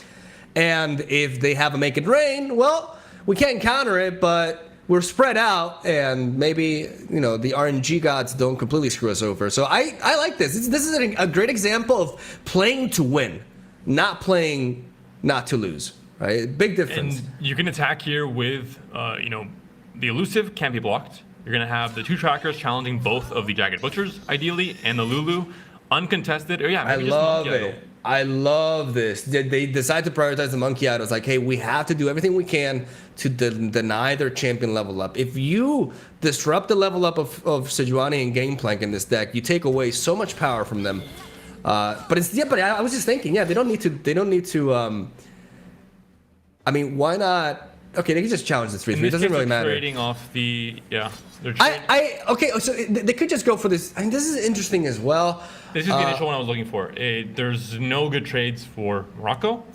Yeah. They get the plunders, but they don't have a board now. Interesting. And looking at the very, you know, cheap hand or you know, small hand in Morocco's side, I think this might be the way to go. You just control the board now fully and get all the trades in your favor. That Monkey Idol is very scary, but ultimately this is a big power play here. Just removing the 2 butchers and leaving Morocco very, very vulnerable here, as the level up is pretty much guaranteed, and this Gangplank will put in the work. But the Gangplank is also dangerous because once that Lulu levels up, the stat line is increased by 1, which means the trackers will have 5 power and will be able to trade into Gangplank. And that brings resolve draw is so neat too. A Shadow Assassin into a rally effect, it would be huge as well, and able to control his board even more. So again, this kind of deck is all about having a big board, and the way they prioritize the trades last turn really showcase that they're trying to get a big board to capitalize on with a rally effect or with Poppy. Do you merchant? Do you go for the merchant here, or do you just drop the Gangplank instead? The Gangplank gives you more stats. Merchant could find you something key, but both plays just feel like a little bit too slow for what's going on here. But the Gangplank is going to go down. And now I think what you mentioned, we'll see the Shadow Assassin go down here. They still have 3 mana open for both Ranger Resolve and Nopify here. Twin Disciplines could be big as well. Young Witch comes down instead, so another unit, and this is the thing where you want to have a kind of a parity between units and spells if you're playing a deck like this one, and this time a little bit too unit heavy. Well, I would argue this is very neat because it guarantees, because right now they've supported how often. No, I actually think Lulu just levels up immediately, so never mind. It's actually not relevant. Because if she was at 1 out of 3, then having that second Young Witch makes it so that you can get the level up and the 5/5 stat line from Lulu on attack. But Lulu's already 2 out of 3. So that Young Witch, like you mentioned, is not really the greatest top deck here for Spain. We'll see what the trade will be here. If there will be a trade, possibly you just go in for just you just take the damage and then have a super wide board next turn. Plunder has a lot of pings, but they don't have a lot of like actual burn, you know? Imagine Make It Rain here. You have so many 1 health units, but imagine Twisted Fate. Imagine Twisted Fate. Yes, that is another consideration. There's the Gangplank with the Karshak Corsair backup. 6 damage being threatened on the board here. 1 more from the Plunder 7, Monkey. So you're getting dangerously low, but no, and the keg, like actually 8 damage in total, dropping them down to 4, which pretty much makes it so that Spain kind of just has to end the game next round. But there's no rally effect to be seen here. And that's what they really need. They need a rally effect down to 5. The Monkey's still going to go off here. And it's getting scary. Plunder is a deck that we talked about, Demacia decks not having any kind of reach or any kind of burn. Plunder is different. Plunder, you have Dreadway, you have warning shots, you have, different ways to deal a little bit of extra ping damage, even Gangplank itself. Just attacking, even if he doesn't connect, just putting that attack ability on the stack can already be massive. So Spain is on a clock. They have to end the game very quickly now. And the top deck is so important. They need a rally type effect. Let's see what they get. And they find it. Oh, wow. The Pursuit comes in. Yu-Gi-Oh! The Mirai Warden, though, for Morocco is going to give some extra blockers, but no Plunder effect for the Merchant until the Monkey dies here. And this Pursuit is huge, Panda. yeah, it's absolutely massive. I mean, the entire board state was waiting for a Pursuit to capitalize on it. The down, like they have, like, the thing is, you could think, well, the downside is the Lulu, right? Like, she can't trade into the Gangplank, but double tracker allows him to navigate around that. They need to give Lulu quick attack here, though. Yep, this warrants the other young witch to go down. This is amazing. Mirai Warden gonna go down here for Morocco, most likely. Could potentially spawn them an elusive one drop. That's not the case, though. Finds the Burgeoning Sentinel instead. And you still have a spell mana for all of the spells you have in hand. If you're Spain, you have the Relentless Pursuit, you have the Notify, and you have the Ranger's Resolve as well, if necessary. But again, seeing the hand from Morocco, not going to be a need for really any of those spells. Maybe the Ranger's Resolve to get some trades. Here we see it. The buff goes on to the elusive. We're going to see one of these trackers, arguably like the one that's not being boosted by Young Witch, right? Like, just going all in with the elusive attack instead. One of these trackers will take out Gangplank so that Lulu doesn't go down here. And the other one will take out the Crackshot Corsair. And ladies and gentlemen, they're going in. Is making all these chump blockers kind of useless because most of the damage It's over from elusives. And this game is over. Yeah, like this is just too much. Making this play instead of killing the Gangplank shows that they have the backup spells to not be scared of Harpoon or Make It Rain. They have Ranger's Resolve and they have the Notify, so they know for sure that they can go for this very, somewhat risky elusive line and just go for lethal over the two attacks. That Relentless Pursuit draw was so important here because Spain cannot take another swing from Morocco, and that overwhelm from the Gangplank is just too much. They have no combat tricks to deal with it, and they would have very likely succumbed to it. But no, the Relentless Pursuit is going to come in, and this Lulu, just the value that she's going to generate is just absolutely off the charts. As they attack again, the Merchant she's going to boost the other one. Is activated, but I think there's really nothing that Morocco can steal or draw into that can do anything here. It's going to be a LoR and That's not going to be a LoR and not an elusive blocker, not a combat trick. The rally is on the stack now. Morocco has no way to interact at all in hand. And Spain, with elusives and with the support archetype of Lulu, able to buff up these elusive threats, wins game one and starts off hot. With a bit of a caster blessing. We were, asking for the Pursuit. The Pursuit came into hand, so we'll have to control our powers, Mogwai, a little bit more. Not asking for it. We're unbiased. Come on. After game 5, we have to make things speak for yourself. A little bit even here, but Spain right away wins that game one, and we're ever closer in a best of 5 format to see this Elise 5 possibly come into play at some point in this series. Only 4 decks now remaining. I think. I mean, it doesn't have to happen 100%, but I believe it will. I see it. I see it. Yeah. Not 100%, but maybe. Yeah, that's just keep it vague, baby. All right, here we go. Round 2. Spain has 4 different options. We got Akshan Sivir, Elise Vi, Draven Scion, and good old Ping City. While Morocco still has so many different playstyles to go for here. A very wide spread of decks and archetypes and what these decks are trying to do at different speeds and different game plans with, Lee Sin being kind of a very alternate win condition. Then we have like these Zoe. It's funny because I would put like Lee Sin and Riven Vi and even Nami in like the same. So they have more of like actually like a combo based. Oh. And like an all-in combo type. Exactly, right? More because they have that and they have 2 solid mid-range decks. Exactly. So they're like, it's not like they have crazy variety in regarding to what Right now, if you're Spain, the question is how do we deal with the combo decks, right? Mm-hmm. Like we know Draven Scion does not enjoy running into Nami Zoe, and there's good options for them, but the reality I see them going with something like Akshan Sivir, to be honest. Yeah. It's just reliable. Is huge in dealing with these combos. Having obviously Mercer's Hunter to have vulnerable on things like Vi, for example. I mean, Survival instinct though, very very likely to be played there. Yeah. Like this is gonna be really interesting. Like Spain is off to a lead, but the matchups are a little bit clunky here. And we could just even a mirror. I mean, we might see Oshman Silver coming down from both Could teams, be. and these are, again, one of the most played decks in this But tournament. do you really like if you're Morocco? I don't think you ever bring Action Server because you're either going to a mirror. Ping City. I think Elise Vi, you assume it's some sort of control deck, so you only have one good matchup. Yeah. In Pink City, everything else is rough. So I definitely think, and Spain could take this into account and not expect Action Server from Morocco, which hinders the chances of them bringing Draven Scion themselves. So it'll be interesting to see what they opt to go for here. I think Zoe Nami is more likely. So I am expecting either Action Silver or whoa. Okay, all right. Here we go, Panda. It's happening. We're being thanked It's for the happening. Caster Blessing, and Spain locks in Elise Vi for the first time in this tournament. No other team has brought this champion combination. Maybe for a reason. Maybe Spain is big brain. I'm and not gonna expecting be in some pain. Commander Ladros late game here, maybe.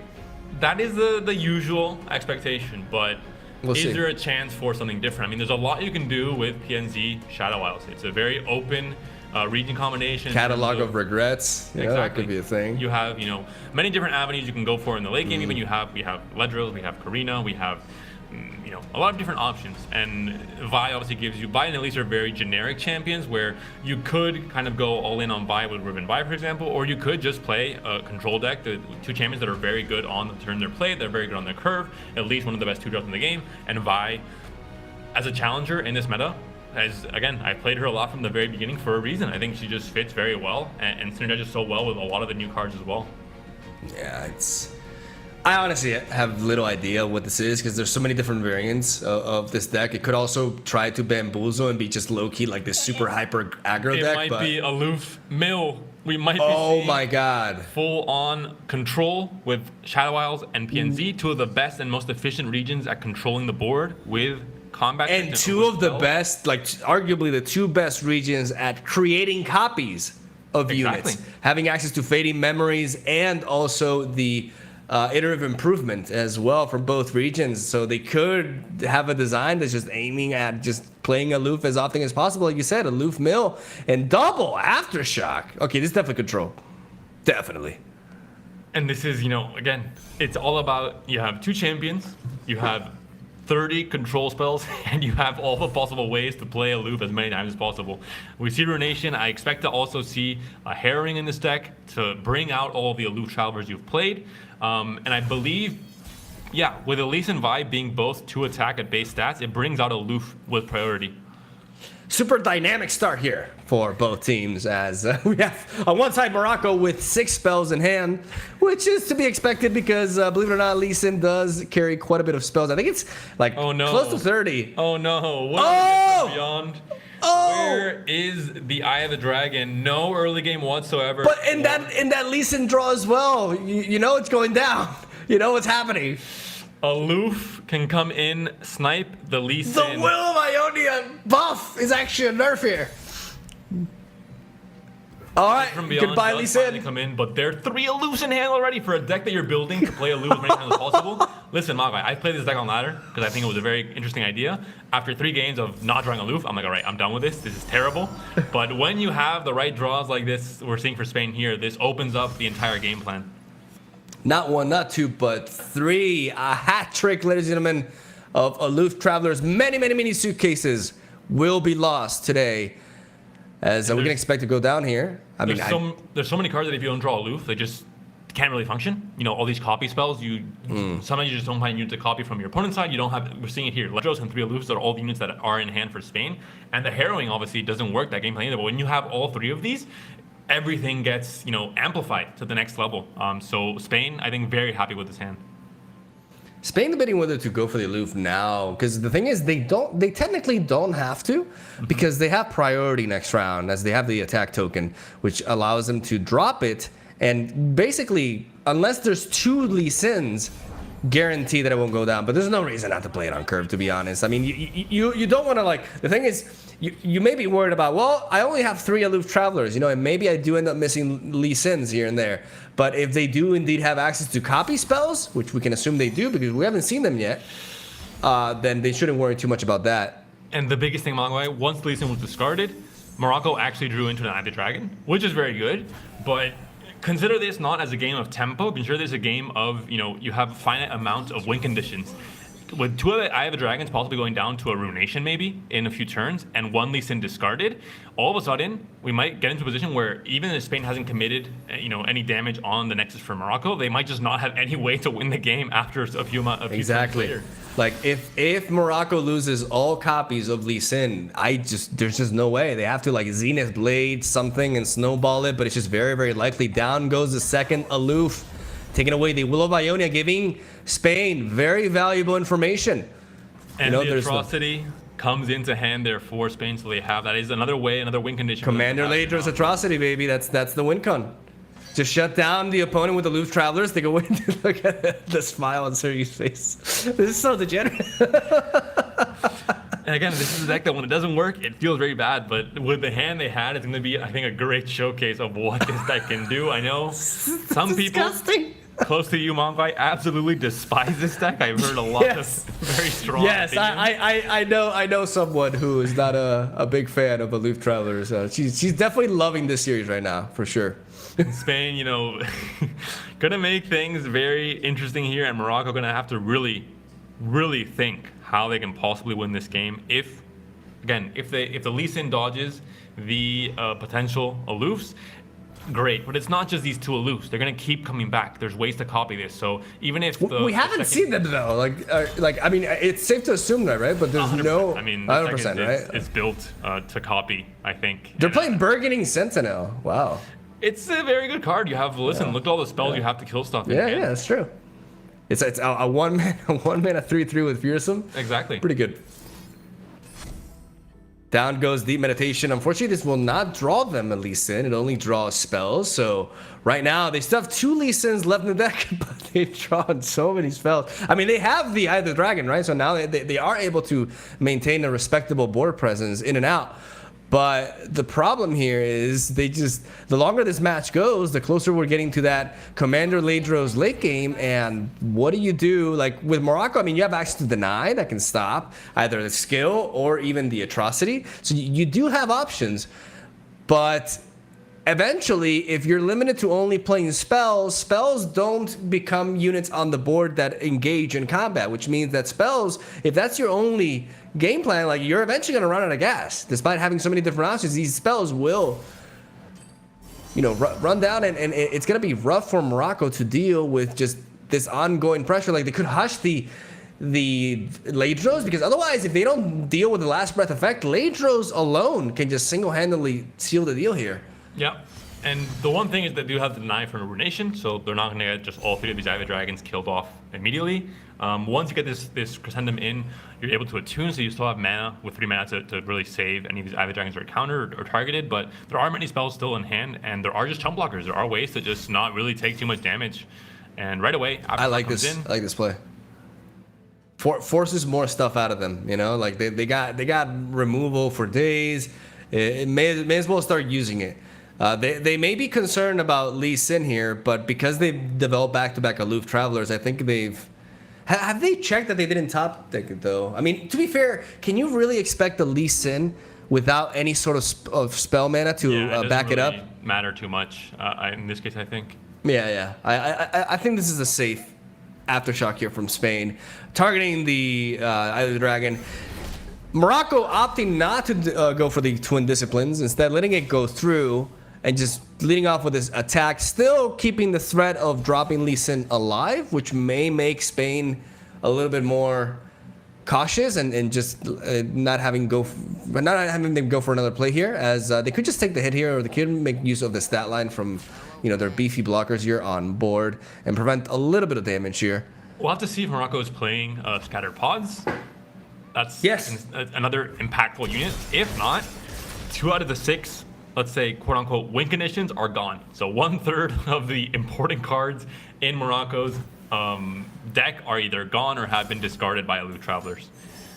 They're going to go for that second Crescendum, trying to thin their deck to enhance their chances to finding a win condition in Lee Sin, and also preserving their board presence and allowing these Dragonlings to keep them healthy as down goes to second. I think you definitely see a Twin Disciplines here at this point. Yep. Yeah, There's you no can't reason. notify it. Kind of maybe a good thing that Aftershock is 4 mana. The one upside to it. It has to be Twin Disciplines, and that's one less card in hand here for Morocco, and one less way to protect or maybe activate Lee Sin as well. I think you aloof now. I think it's a good turn to aloof. A good chance to hit that Lee Sin again if they were to top deck it here. Vi was just drawn, so she's going to be a 2/4 and not really very... I mean, Vi plus something else could do that, but I think it's definitely the turn to aloof here. And they do not hit The Lee Sin. deny is actually big as well, though. Wow, it's huge. It's Especially huge, because deny actually. is not a It's 3 huge. times copy in Lee Sin. It's going to be It's 1 huge. or 2. And having that information, Ruination looks that much more interesting in the future, possibly, if Lee Sin does Strong come hit. down. Without a doubt. Very, very strong hit here for Spain. They pick up the thermogenic beam right there. There's so much removal in this deck. They got the mystic shots, the thermal beams, the withering miss, aftershock. We've seen 2 aftershocks, so they have at least 2 of those. That card tends to be a one-off most of the time, so And they are Spain- packing the removal. Spain very happy passing here. Obviously not going to attack into the ephemeral lifesteal units. And Morocco, if they want to keep any kind of pressure, have to activate these Ivy Dragons, and they can't. There's no proactive way to do it really on a turn like that one, and they're forced to not do anything. Are you 100%? I'm starting to doubt that this is like an actual mill deck. I think this is just hard control I think there's with Commander at Ladros. least 1 copy of Harrowing, because that is an extremely efficient win condition in the meta that doesn't have much deny. Okay. To Yeah. activate the loofs, maybe the less mana efficient ways of copying them, Fading Memories. Fading, Your like I Improvement. like Fading Memories and maybe, but I don't think There's you obviously, can I justify think like maybe this they didn't call. go as deep. They're not playing Chronicles probably. They're not playing, going too far into that copy strategy. But at least some of the top end, like that 1 copy of Harrowing, maybe. at Yeah, least they could. There could be a Because case. you're building this entire deck around. Like, look at the cards. But I like this deck. I love, like, I think they have a full set of Burgeoning Sentinel. It really is old school Shadow Owl's PNZ control with just 2 high value champions in Elise and Vi. And I love just, the aloof and especially the Burgeoning Sentinel inclusion. Like, I want to try this out. Like, it looks like a cool deck. Morocco, I think, does not think it looks like a cool deck because they're currently very behind on the board. Their hand is. I'm gonna share something with you, Panda. I'm not the biggest Lee Sin fan, so I'm always. Yeah, I think I'm. Who would have thought? I shouldn't say this, but I think I'm like extra biased because it's. Well, I don't know if you know, but I'm also not a Lee Sin fan. Oh my God.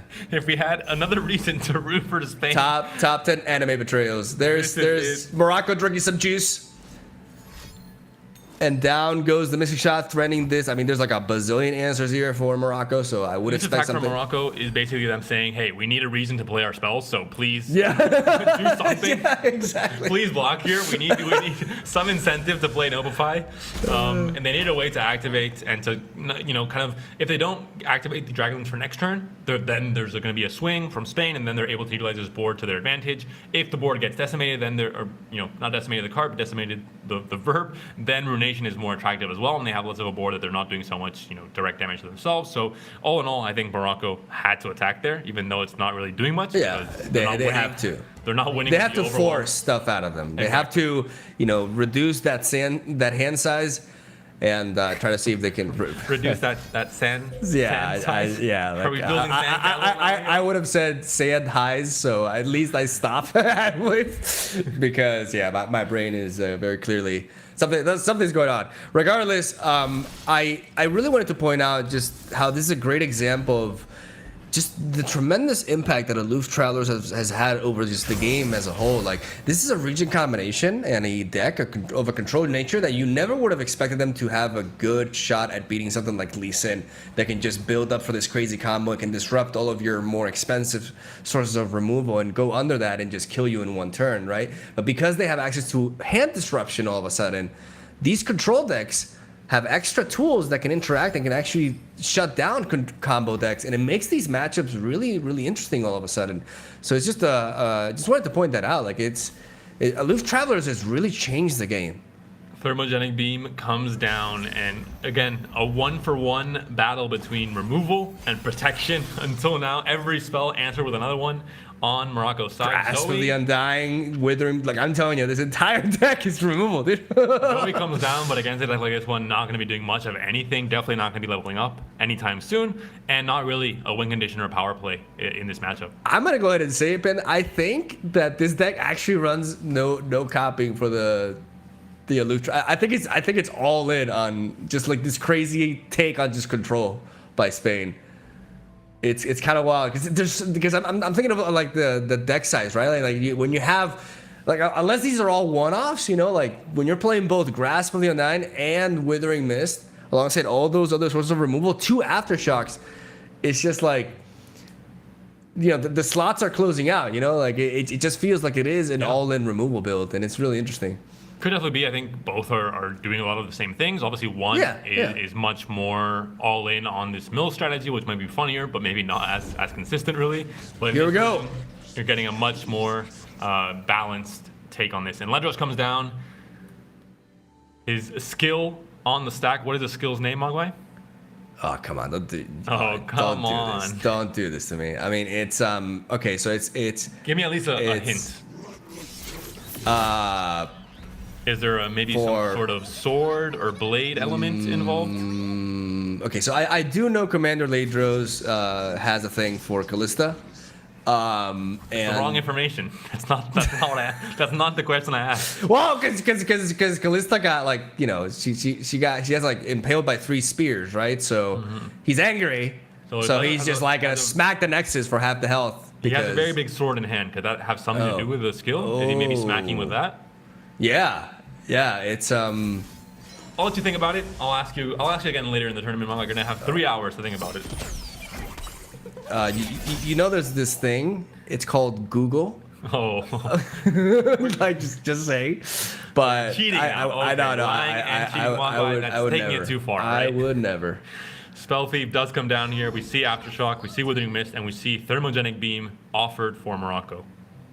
Brigand Sentinel, unfortunately not getting the boost here, but still making use of the Fearsome to push 1 more damage, which would have been really relevant because it would have put them at 9, which would have enabled the Atrocity lethal. But Morocco responds, hushes the Commander Ledros here, removing the Last Breath and also the Fearsome Cure Word. More importantly, the Fearsome Cure Word, which makes it so Morocco is not forced to resort to a Zenith Blade or a Sonic Wave here. And now we could see a Thermal Beam that was taken away from Spell Thief, to get rid of this thing, because this unit is a problem. Yeah, it coming back and back, like it's too much for Morocco. They have to get it out of the way now, but still, they still have taken that huge hit from the skill, having lost their deny to the aloof earlier on.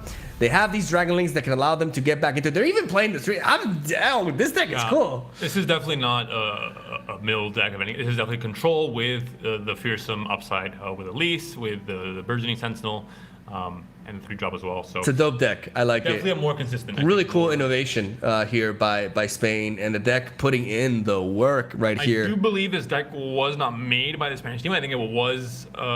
I saw some version of something like this in the past week or 2. I'm not sure exactly who made it, but I don't think it's a completely new deck. I just didn't think it was a deck that would be brought to semifinals of a tournament like this one. This is a good chance to just go for the. I like Grasp of the Undying here. We'll see. Grasp of the Undying on Zoe is neat because, I mean, the problem is that they do still have the burst speed, like the fleeting +2 power, right? So they can still eliminate the burgeoning Sentinel? Burgeoning? Okay, just making sure. So it's a strange word. What does it mean? It's like a burden, like she's becoming a burden for stuff. We still haven't figured it out. You asked me last time, and I dodged the question. Yeah, I actually. I'm glad to see. It has to be like her striking something, like, you know, it's like get burgened, you know, like in the face. I mean, it does look like a Harry Potter spell coming out of her hand, so maybe, maybe it has to do with the Burgundy Leviosa. Exactly. There, we cracked it. We cracked the code, and down goes the Grasp of the Undying trying to prevent the value generated by Zoe, because Super Cool Star Chart could lead to some good things for Morocco. They could find a messenger, cycle through the deck. You know, we want to get rid of Zoe immediately, and Grasp of the 9 will definitely succeed in doing so, unless Pale Cascade were to find something, but they opt to preserve it.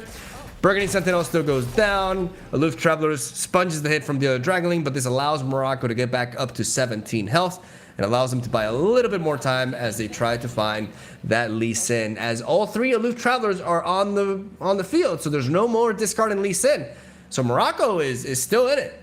Like this game could lead to a certain situation in which they draw some very key cards here and not only pick up Lee Sin, but also some sort of disruption to preserve him. Oh my god, there he is. And there is the Lee Sin coming into hand, one of the win conditions, no more aloofs, and what we're going to expect, no ways to copy these aloofs, as we kind of noticed this shell is not a mill deck, it's more of a control deck with that aloof as a secondary kind of win condition or as kind of an upside, with it being a very, very strong card in this current meta.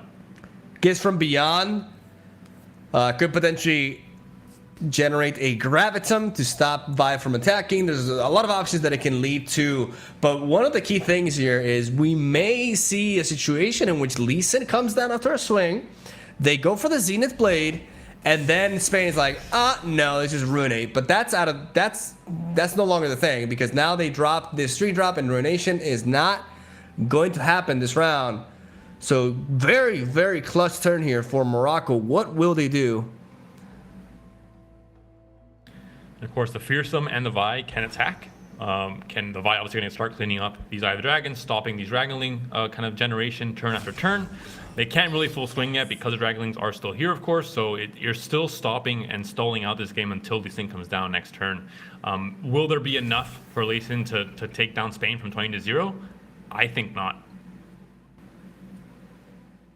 But Spain still has to close the game. I mean, they still have to end up dealing damage to the opponent's Nexus. And they have the Atrocity with the Vi. They have the Mystic Shot. They're maybe 2 mana off right now. It's very risky to just go all in with that, though. I do feel like Spain needs another attack at the very least to close this out. They're going to eliminate one of the Eyes of the Dragon, which is a huge deal because these Eyes of the Dragons have been putting in the work. They've slowed down. Like, if they weren't a thing here, they would have just been trampled by this army of aloof. Mogwai, that Eye of the Dragons are able to stall out the game? Yeah, I've been told. By themselves? I've been told maybe once or twice that Eye of the Dragon is actually a pretty good card. I'm not exactly sure as to the veracity of that statement, but I'd like to agree. It's pretty all right. And there's a level up for Vi. But again, I feel like Spain needs one more turn to attack in order to get the kill. And Lee Sin with Zenith Blade in hand is really scary. It's always scary. They're going to pass. They don't want to develop Lee Sin. They don't want to develop Lee Sin now. I wonder why. What are they playing around? Vengeance? They draw into Zoe. Not really the biggest power play. Again, coming into this turn 10 or turn 11 or very late into the game basically. The Sentinel, not the kind of an answer to Lee Sin either, but still another unit to have on the board. And with only one Eye of the Dragon now, a big swing could come in next turn. Morocco really debating here. I mean, ultimately they have to find a way to navigate around a lot of things, right? Like they have to respect Vengeance, they have to respect Ruination. They could try to lead off with Zoe to try to see if Spain goes a little bit under, like they did last round, where they dropped what's the name of the 3-drop? I drew a blank there. Well, very angry Sentinel guy. Very angry Sentinel guy. When he went down last round, it put Spain at 7 mana, which said, hey, we can't Ruinate anymore, for example, right? And that's something that they could try to navigate around, but they just drop Lee Sin immediately. And are you really in any threat to Ruinate with the board you have? I think you're unless you don't want to shoot yourself in the foot, you don't really have a way to refuel. You only have the Elise in hand and another Fearsome. So I think it's not really the answer here. You have the tools to take another Lee Sin next turn with 5 potentially. Panda, we may see an Atrocity. Yeah. Atrocity would actually take away a lot of power from this hit. Stops the Lee Sin attack, stops all the damage, and you're able to almost guarantee it because there's no. We saw one deny burned already, and if they deny. Oh, they're doing it, Panda! They're doing it! They're like, nope! That's kind of crazy. That's kind of crazy. I agree. I mean, they can play. They had the out. atrocity in case they went all in to boost them for the OTK. They could just atrocity and avoid Yeah, half I the don't know. damage. Now the So- top decks are depending on top decks. Yeah, that's kind of wild. I mean, they still have Mystic Shot for this Zoe if she were to come down, right? They can Mystic Shot and play Elise, but then they miss on the boost on the very angry Sentinel. I need to search this guy's name. So the thing here for Morocco is that there's one Lee Sin left. One was discarded, one was killed. There are no Eye of the Dragon, so there's no Crescendum on this Gifts from Beyond. There is a Calibrum. And It's Calibrum and that's and Gravitum. Gravitum is also a likely chance if like another Vi were to be top decked, for example. But this is, man, that Renee should really slow things down. And we'll see what kind of cards Spain has. Maybe they have one copy of the Harrowing in this deck. It's kind of like the thing. Oh, we have this top deck possibility. Just win the game right then and there. Buru Sentinel is the name. I would have not guessed Buru, and I played this card in this expansion, so I'm not sure where my brain went. But there's the attack coming in. 8 damage now on the Nexus for Morocco. No units to play here. Nothing they can do. So Spain maybe making the right decision. Yeah, I think like right now this Ruination is looking like pretty much it. Okay, that is technically a unit. It's a spell. Ooh, but Then can with be stunned. the atrocity. Can be stunned, but the biggest thing is, like you mentioned, the atrocity. Especially once she's leveled up. And the fact that they ran out of Eye of the Dragons is so huge, because if they had one more, if they hadn't drawn that one earlier, I mean, to be fair, they played all 3, so it doesn't matter. They have to drink their Despair juice. is there as well to stop Lee Sin if needed. And they just go with the attack. Right now, they're not looking at lethal actually, but they have that atrocity. They're going to go for the concussive palm, mitigate a little bit of damage here. And you have the Vi plus atrocity can both be played this turn, if necessary. Yeah. But I don't think it's necessary. I think you just No, I play don't out the think Vi, I don't think you need and to, then you either. just wait for a reaction if there is one. Or just not play anything at all. Yeah, you can draw by. You still have atrocity mana, so you're fine. Well, the opponent could Spell Thief Ruination, possibly. That's a consideration. That's true. That's right. How many Spell Thieves does? Because we know Zoe Nami plays 3, but Lee Sin does not play 3. I think. Yeah, but they can't do it this turn. They only have 9 mana, Yeah. and next turn there's atrocity to answer it, so it wouldn't really Yeah, matter. Just exactly. a consideration. Obviously, you have to think about Spell Thief in every Ooh, match. Ada, and who was the other guy? Something with a D, no? Dessa? I was gonna say Daniel. Yeah, probably not. I don't think it's Daniel. I don't know. My guess might be bad, but your guess is terrible. There's a 0% chance it's Daniel. Demarcus? No. Not the Okay, it's Des and Oh. Ada. Des. All right. So It's 2 girls. Okay, I wasn't sure. one All level right. off. Des and Ada. Not Daniel. Damien and Ada. All right, here we go. There's another concussive palm being drawn for Morocco, but they are down to 6 health. And right now, Spain is just really spread out here, man. And you know, Desmet here can go down and give them darkness and wipe out the board as well, because it'll deal 2 damage to everything. So that's just really strong. Morocco getting, like, they had one of their leases discarded, the other one went down to a Ruination. And that's the thing. This deck can be extremely powerful, but it has a very narrow win condition. And if you shut it down, that seems like they may be able to get themselves out of this one. The thing is, they need to stun the Vi, or they can hush the Vi, stun the Buru, heal up, and potentially buy 1 turn here.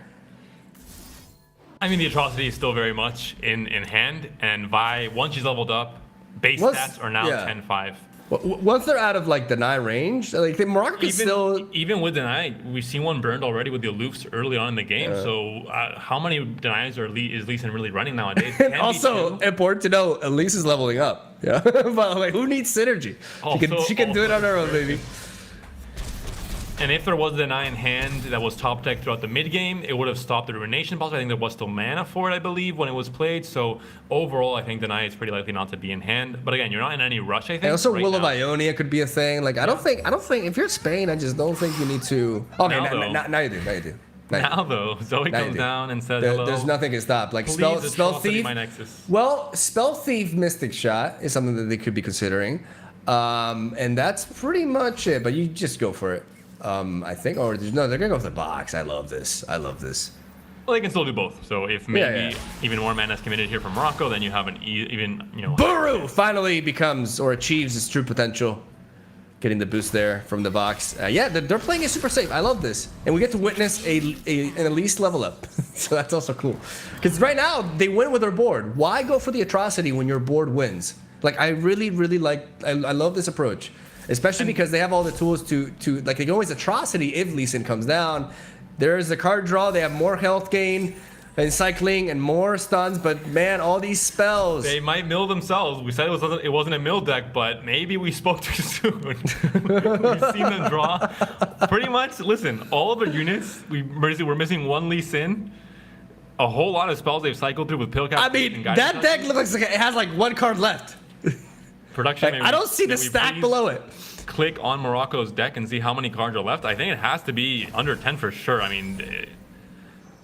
It's Lee Sin, last card in the deck confirmed.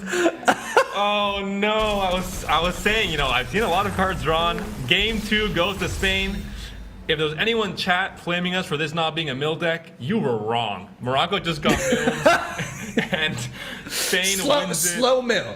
Slow mill. Slow mill. It's a new archetype. Mogwai. Slow burn was a thing. Slow mill can also be a thing. Runeterra is very open to all kinds of strategies. We saw Elise Vi and Panda. They got the win first try. Really like that deck.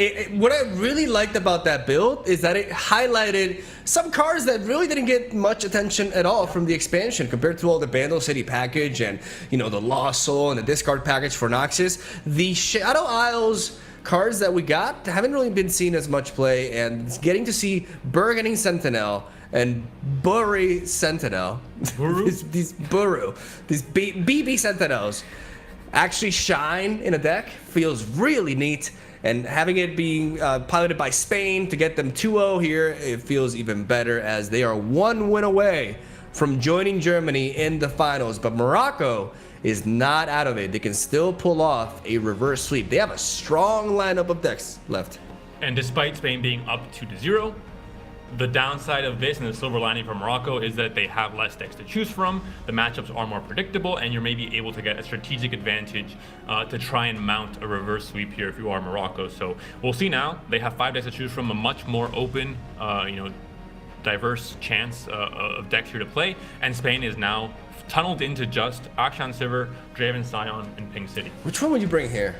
Because it's rough, but Akshan Sivir is like very likely to run into like a mirror match, or I mean, it feels like a very solid option to go for, right? Ping City could also have some good moments as well. Like, it's a deck that can, you know, has a solid shot against most. And Draven Scion, very powerful deck, but also some rough matchups here.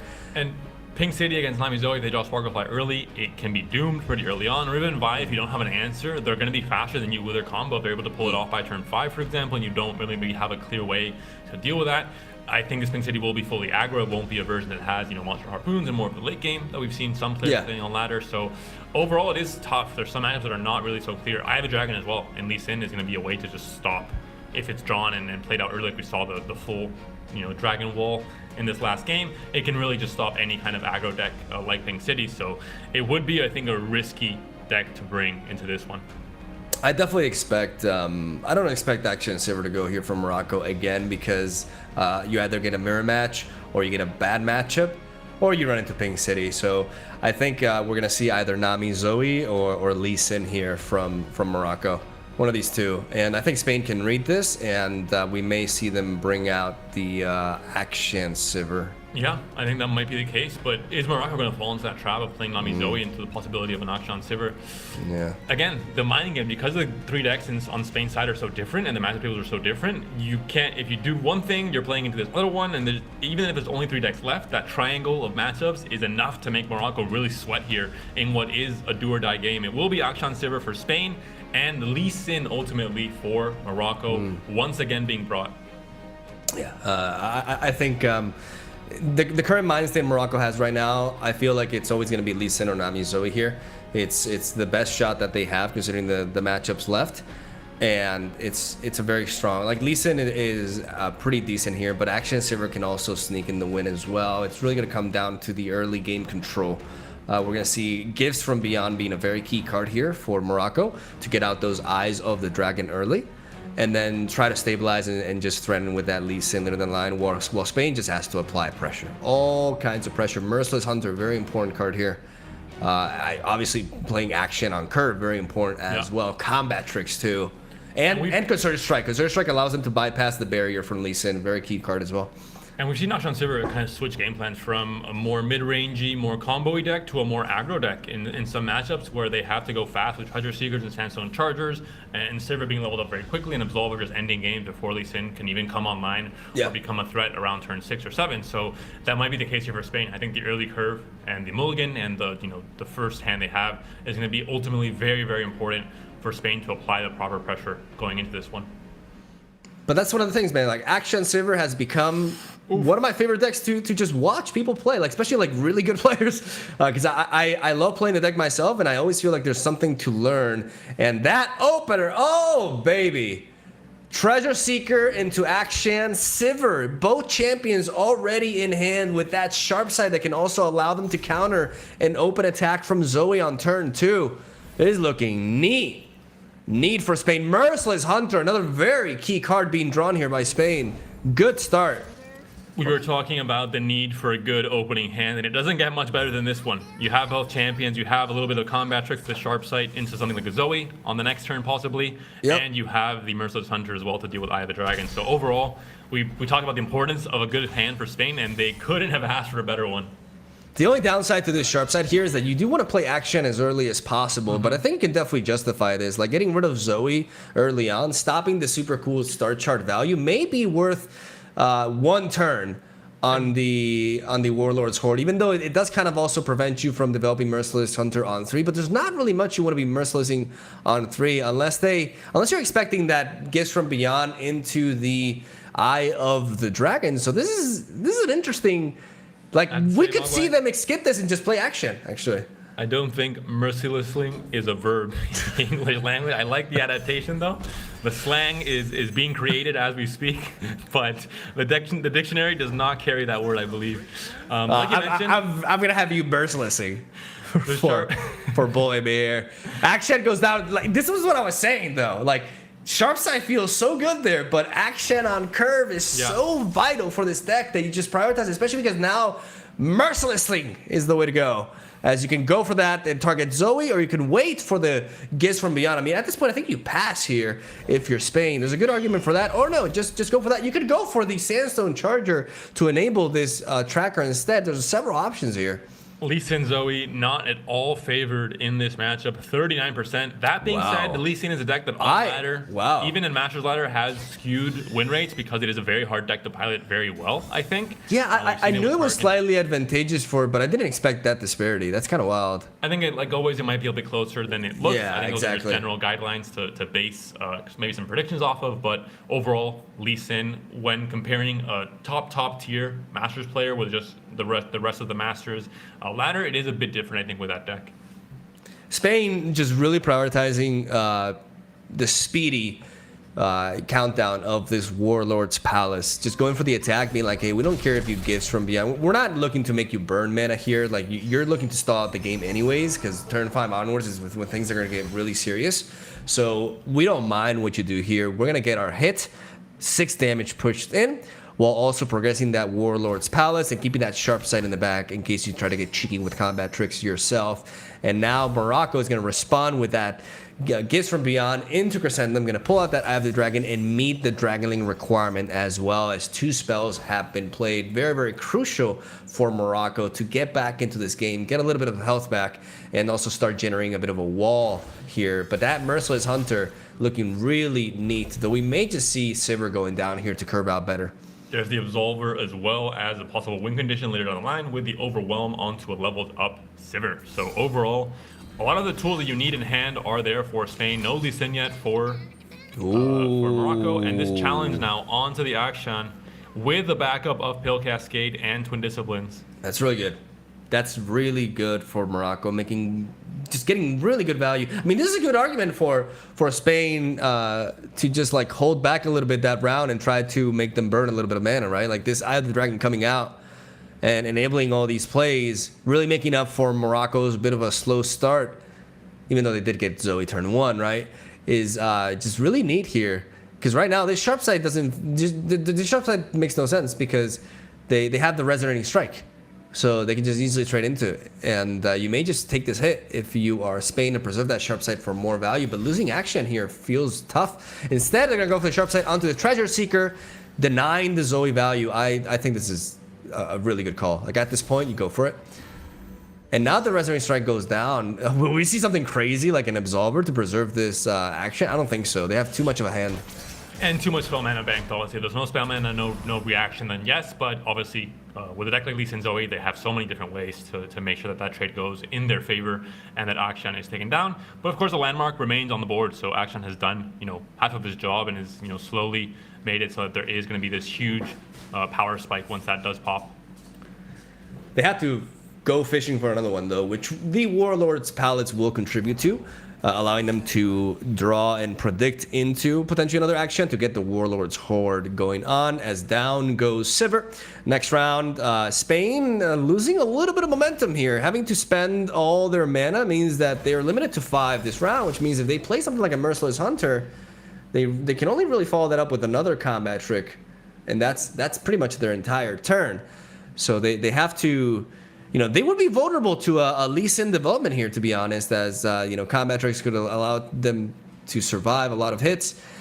And obviously the ability to threaten with the barrier as well. But there's no Lee Sin for Morocco. That's very good for Spain as they go for the Waking Sands, going for that Charger, which really indicates that we're going to see a Merciless Hunter go down here. Oh, do they find Crescent Strike? They do not. Very important. Trickster, Messenger, and Charger are the celestial options here for Morocco.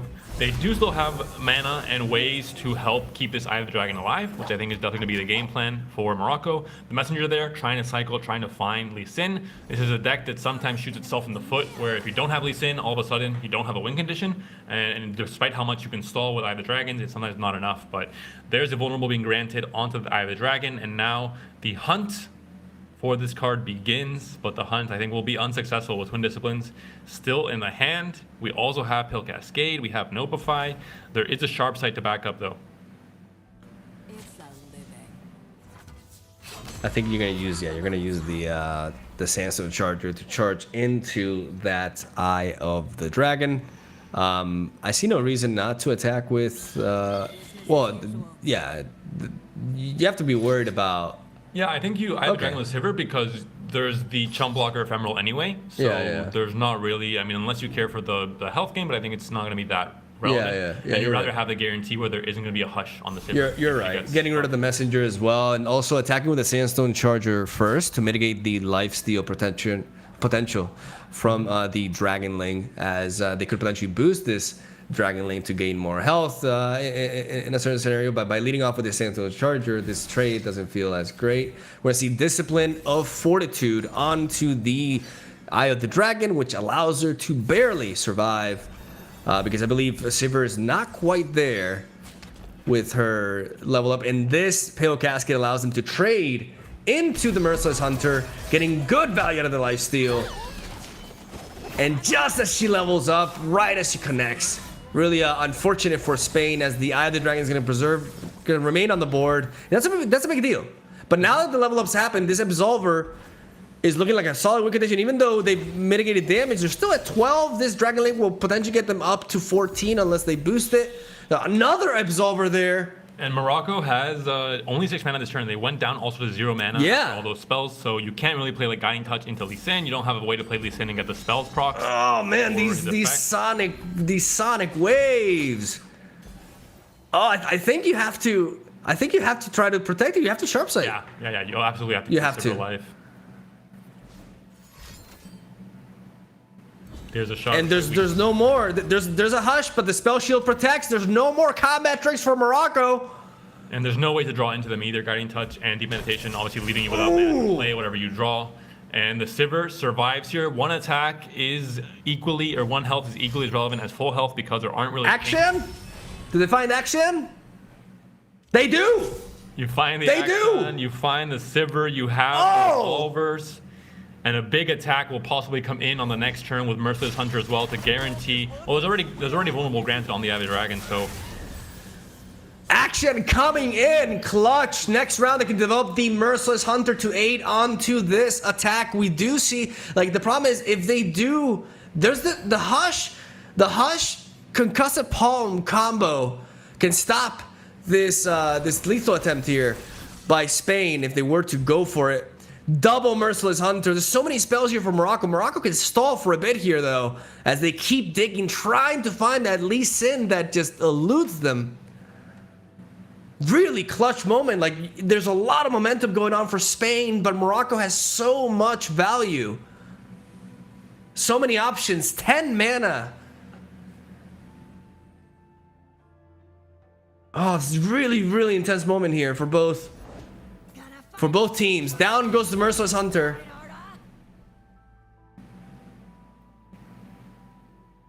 What can you possibly do here if you're Morocco? I mean, all these spells, but none of them can really deal with the threat on the board now for Spain.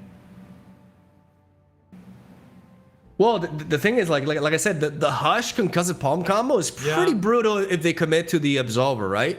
Like, it's, and if they want to, like, actually threaten the Absolver this round, they can develop the second Merciless Hunter, for example. But the thing is, they have double Absolver, which allows them to go for this play twice, like back to back, right? So I think it's okay if they get blocked. The problem is if Morocco is able to stall and they're able to pick up Lee Sin, all of a sudden this game is taking a turn. And when I mentioned deal with the units on the board for Spain, it's not so much stall them this turn, yes, but deal with them completely. That's where it's not going to be really a choice or a possibility. But keep in mind all the value they got. You know, they got the Hush, they got the Concussive Palm, which would generate them a unit, and they got that Deep Meditation to continue to cycle, Guiding Touch to cycle through the deck as well. Like, Morocco has a lot of tools here to just rebuild and turn this game around. It's just a matter of how much Spain is going to be willing to commit on this first attack, and them trying not to leave themselves wide open. I like this attack structure a lot because if Morocco commits, the Concussive Palm, the Hush and Concussive Palm onto Sivir, then they still are able to deal with these two on the board, and they still are able to remove the Eye of the Dragon, which is really important. And here we go, ladies and gentlemen. Absolver comes in, Absolver Return comes in, Spell Shield for everyone. You get a Spell Shield and you get a Spell Shield, and everyone is protected here with Overwhelm. Quick Attack as well. And now Morocco has to try and stop this push from Spain. Yeah, it has to be Hush into Palm. Unless they're willing to take this hit, unless they're just like, hey, you know what? We can take this hit. We'll survive. Because I believe they I think survive. That's counting on Lee Sin a little bit too much, considering it was the last card of the deck in the last matchup. Yeah. Especially considering how much fuel they have. They cannot just skip here. I know you're a Yu-Gi-Oh believer, but I don't think at this level of play you can Yu-Gi-Oh that hard. Yeah. I mean, they're bound to draw Lee Sin. Like, Lee Sin is coming. You would think so, but in many games, sometimes he's just at the bottom. They don't draw Lee Sin. But if you're Spain, you have to, like, assume that they're gonna draw him. Like, you have to anticipate that, and you gotta be ready for it. No matter, like, this not only allows them to stall, like the fact that they removed the Spell Shield from Sivir. It's big. The Warlord's Horde could just give them Spell Shield again. And that looks to be like the late game plan here for Spain. But this is it, ladies and gentlemen. This draw is everything. No Lee Sin! Dragon comes in. Guiding Touch can still draw Lee Sin. Deep Med, of course, cannot. Exactly. Deep Med being played last turn, would it be a way to try and force maximum odds for drawing Lee Sin by taking 2 spells out of your deck? Exactly. But I think you want the synergy instead. We're going to see it now here in this order instead. I think it would have been better last turn if that was your intention, because you're able to top deck Lee Sin, maybe better chances. But still, Eye of Dragon comes down. You get the Attune, you get the Dragonling, and you can get another one. You're still at 16 HP, so I think you're not completely, doomed if you don't draw Lee Sin this turn. Yeah. No, they have the ability to spread out with the Eye of the Dragon. Exactly. And they have the ability to Bruiser go with both of them. Gifts from Beyond. It's gonna be a huge like I was gonna mention, like, the Karn Bruiser is an excellent draw here for Spain. Allows them to add a little bit of muscle into their incoming attack, and they're going to be able to spread out completely, trigger the Warlord's Horde, and there's nothing unless we see guiding touch here, pick up something that I can't really like recall right now. Like there's nothing that they can do. Like we may see there could be a scenario in which Morocco actually gives from beyond into a gravitum onto the Vicar and Bruiser, just to prevent it, because it is a follower. It will be stunned twice. But Spain is just keeping that in their hand. They feel like they don't need to do that right now, because right now they're very content with this board state. And Warlord's Horde is gonna flip. This is the most exciting part of the Akshan Sivir, piloting. Like getting that treasure. You spend the entire game working for that.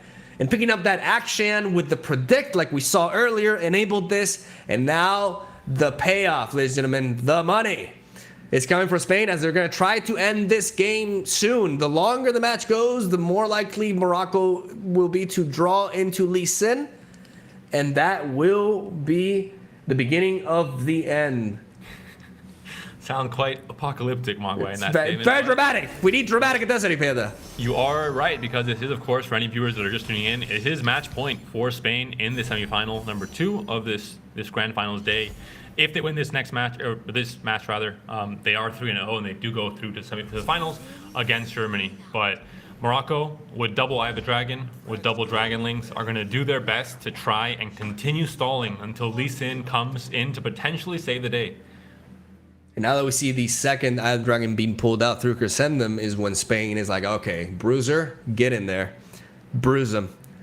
And we're going to see an open attack here with the Absolver enabled. I mean, this is everything you want. As an Akshan Sivir player, this board state with that hand, that's everything you need. I mean, you're just lacking the spell shield, but you're going to get it with the Warlord's Horde, I would assume. And you got double Fearsome right there. You're going to have everything have quick attack. We see the Concussive Palm being drawn there, Panda, but if they have Spell Shield, if they get Spell Shield to Sivir, everybody will get Spell Shield. It's Oprah Spell Shield all over again. And we need one more targeting spell to be able to maybe do something, like another Hush, for example. Guiding Touch can cycle and can draw into another answer, but with the current hand, only the Palm is there to target anything at all, and everything will have Spell Shield anyway. Here we go, ladies and gentlemen. First Absolver onto the owner in Akshan. Second one going to be applied onto Sivir. Going to go for, I assume, the Spell Shield. The Shield of the Sentinels. Yes! And down goes the second Absolver. They don't have to reveal it. I mean, they already reveal it, so just go for it. What am I talking about? All right, everything. You're going too far into the mind games. Double Fearsome on those Merciless Hunters. There's the deny that we use this draw. Too late for that deny. Is this Would have been too late for Lee Sin as well. Is there anything that Morocco can do here with this current hand? I don't think they can. This board is looking extremely scary. There's only one. It's too much damage. They have a block with the palm onto one of the Fearsome units. The other one goes through. I'm pretty sure this is lethal. I'm not a math expert, Panda. I'll come clean. I've had some miscalculations in the past. Keeping the suspense alive. But I believe this is lethal. This looks like lethal. If I've seen lethal before, it looks like it. If you're asking me, does it look? I'm gonna go ahead and say this is 100% lethal. Because at this point, I've added the numbers, and indeed, that concussive palm is not enough. The spell shield, the shield of the Sentinels, payoff right there. All kinds of shields. Not enough, ladies and gentlemen. Protecting this attack. Spain with a 3-0 dominant victory over Morocco again. Going to the finals. Viva España! And Mogwai, looking at semifinals, I can curse in Spanish, fine. 2-3-0 sweeps in the semifinals. Wow. And I think now finally we're seeing the expected happen, where Germany versus Spain is a final that I think many, many viewers at home have expected since day one. These are two of the favorites to win it all. I think for me, my two favorites alongside maybe a team like Czechia. And I'm not surprised to see the 3-0 sweeps coming in today. That's what I wanted to mention. Like, I feel like we have, this is like the third Europe Masters that we cover, right? And it's the result that was most anticipated this time. Like last Euro Masters was the tale of the underdog, right? Like we had a top 8 that, like theoretically made no sense considering early predictions, right? But a lot of unexpected things happened, and that's card games, right? But now we have a situation in which the two favorites make it all the way to the finals, and the cast are blessing, man. What can I say? I think, and by the way, this is 100%, animosity between casters here. Obviously, like I don't think I need to preface this, but man, I'm just really shocked that these two semifinals ended up in the same way, 3-0, dominating victories for two just excellent piloting by both teams. Big shout outs to Morocco though, like they played really well, but the matchups and the draws and the decisions from Spain ended up being a little bit too much, and now Morocco will have to face off against Russia to dictate who takes that bronze medal. And then after that, ladies and gentlemen, we got the Germany versus Spain finals for Europe Masters. So we're gonna be heading on to a short break. I'm gonna go with Pin and say short, even though I have no idea how long it is. 10 minutes. Okay, so not very short. Okay, I derped. Well, enough time to compose yourselves and for the players to get ready for the third and fourth player match, because I think a 3-0 wasn't expected. It was very, very quick. Yeah. Best of 5 series to start things off, but have ended in very, very short time with dominating performances. But like you mentioned, Mogwai, a very short break, and we'll be back with some more Runeterra action. 2 more very hype series to go for this grand final. So don't go anywhere, and we'll be back in 10 minutes.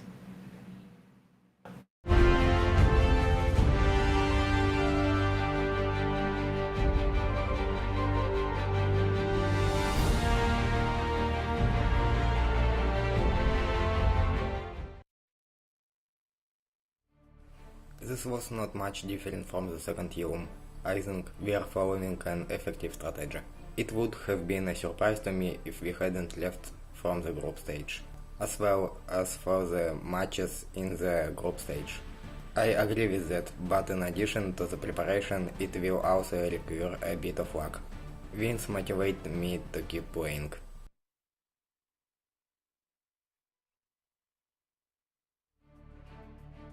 Thank you. The experience was hard at first. We didn't know how to. We were a little surprised by the decks in the first week, but we managed to bounce back in second week. It was better. I would say Poland and Belgium, France not making it was a little surprise for me. So and also France didn't make it, we make it, so little surprise, so we, like we usually do, we prepare our decks and we try them in the ladder, and we see what the other country plays, and we try to make a good big bang, and that's all. So my in-game name is a Pokemon, so I used to play a lot of Pokemon when I was a kid. So it's a Milotic for the English version, but I play Pokemon in French, so that's my favorite Pokemon. That's why it's like that.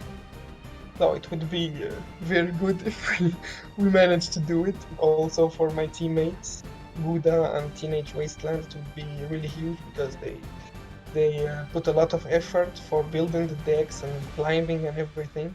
And also for Morocco, it would be very, very prestigious to do it. Also in Europe, we're not even part of Europe, though. That's very, very good.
We are back, ladies and gentlemen, with the Legends of Runeterra Europe Masters. The finals have been decided, but before that, we are going to cover the third place game between Russia and Morocco for the bronze medal.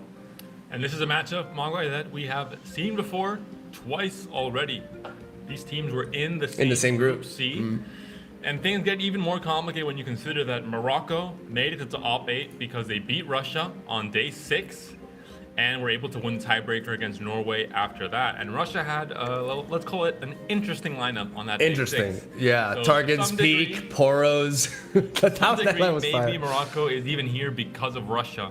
Yeah. And we will see how they will pay them back for that entry, because this is a do or die match, and there is, despite these teams obviously not being able to win this tournament, there is a lot of prize money on the line on who wins this match. It's not just the bronze medal, it's not just the, oh yeah, we got third, it's the prize money involved as well. So both teams will be bringing their A game to this one.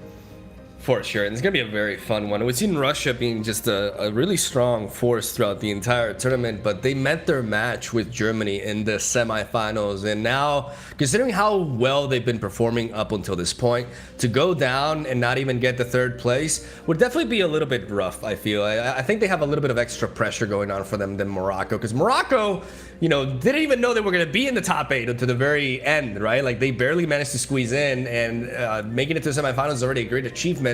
Especially for an underdog, or a lesser known team that is the first time that they managed to qualify for Europe Masters to begin with. But Goda is one hell of a leader, and I cannot wait to see these two classes. Let's take a look at the picks and bans, the lineups, and how they will match up against each other, as we see Russia is the one carrying that Lysandra Frozen Thralls archetype that they excelled with in the quarterfinals versus Italy, as they're also playing Shen Jarvan, which let them down a little bit against Germany, but it could potentially redeem itself here, as there is less. First of all, there's no ping city for Morocco. The only deck that has really good access to pings all across is actually the Poppy Ziggs, and maybe a little bit of Plunder as well. But this is a matchup in which Shen Jarvan, considering these decks, can definitely put in more work than it did so against Germany. But I really also want to see that Riven vibe from Morocco, Panda. Like, I think that's a really cool deck, and we could witness a little bit more of it, as they do tend to prioritize Lee Sin over it, though, unfortunately.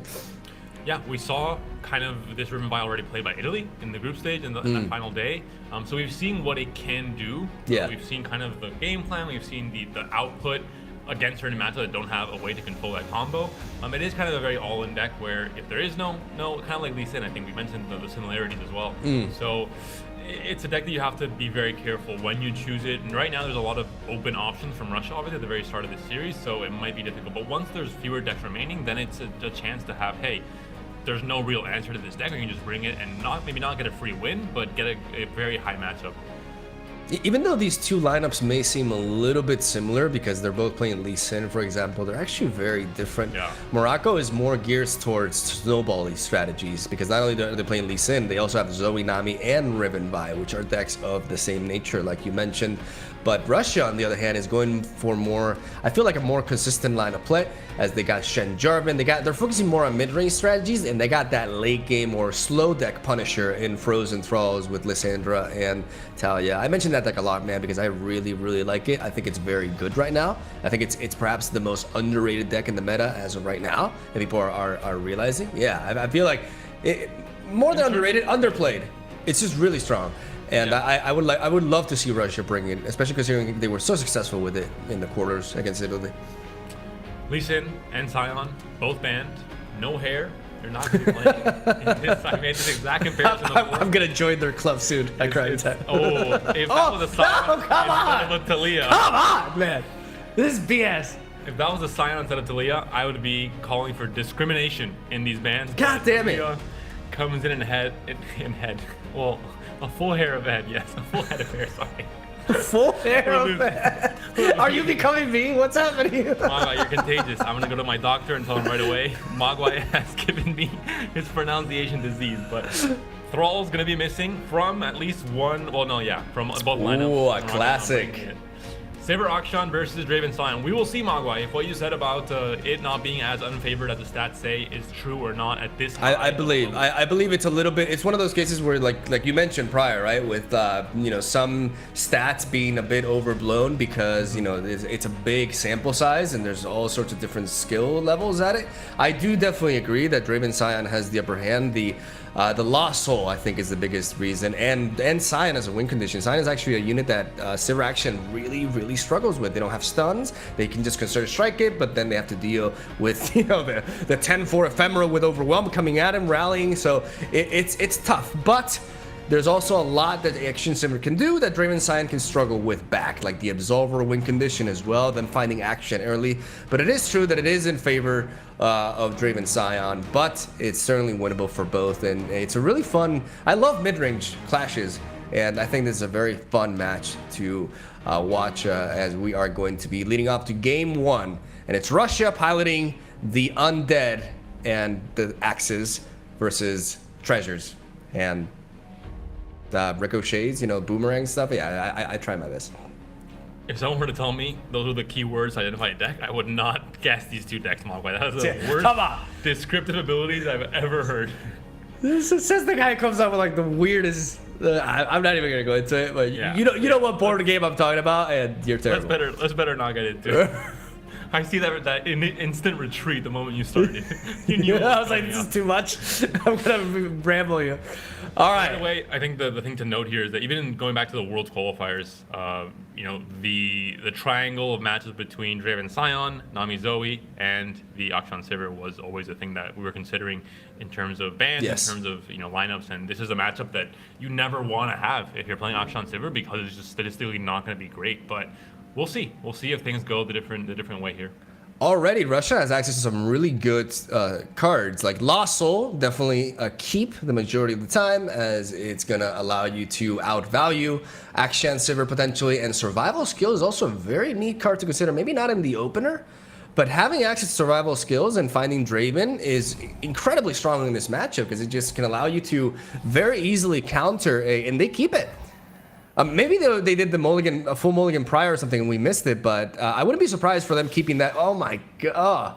Okay, I thought it was like in the 60-something%. This is kind of insane. That triangle match that I just mentioned, they're all 70+ in theory against each other, which is why it's made matchups and bans so I mean interesting. I think in the last few tournaments and this entire competitive season since the release of Bandlewood. I stand by what I say though. Like this is definitely a winnable matchup. Like the 29% it's a number, okay? It's double digits. Fleet Fighter Tracker coming down on turn 1. Now with the attack when you don't have the Protector, you have the Akshan though, which is ideally even better here for Morocco, getting this landmark online. I think you get excited. Yeah, I was gonna say, like I think this is a great get excited. It says you don't want to be playing that Fallen Rider anyways. You want to discard it with some Dredger next round. So because we see Draven Sion so little, I almost forgot about Twinblade Revenant and Lost Soul being a thing and being as strong as they are. We haven't seen much Noxus overall, or at least Draven Sion played in this tournament because of the bans. It was quite nice not seeing Lost Soul taking over the game in terms of value.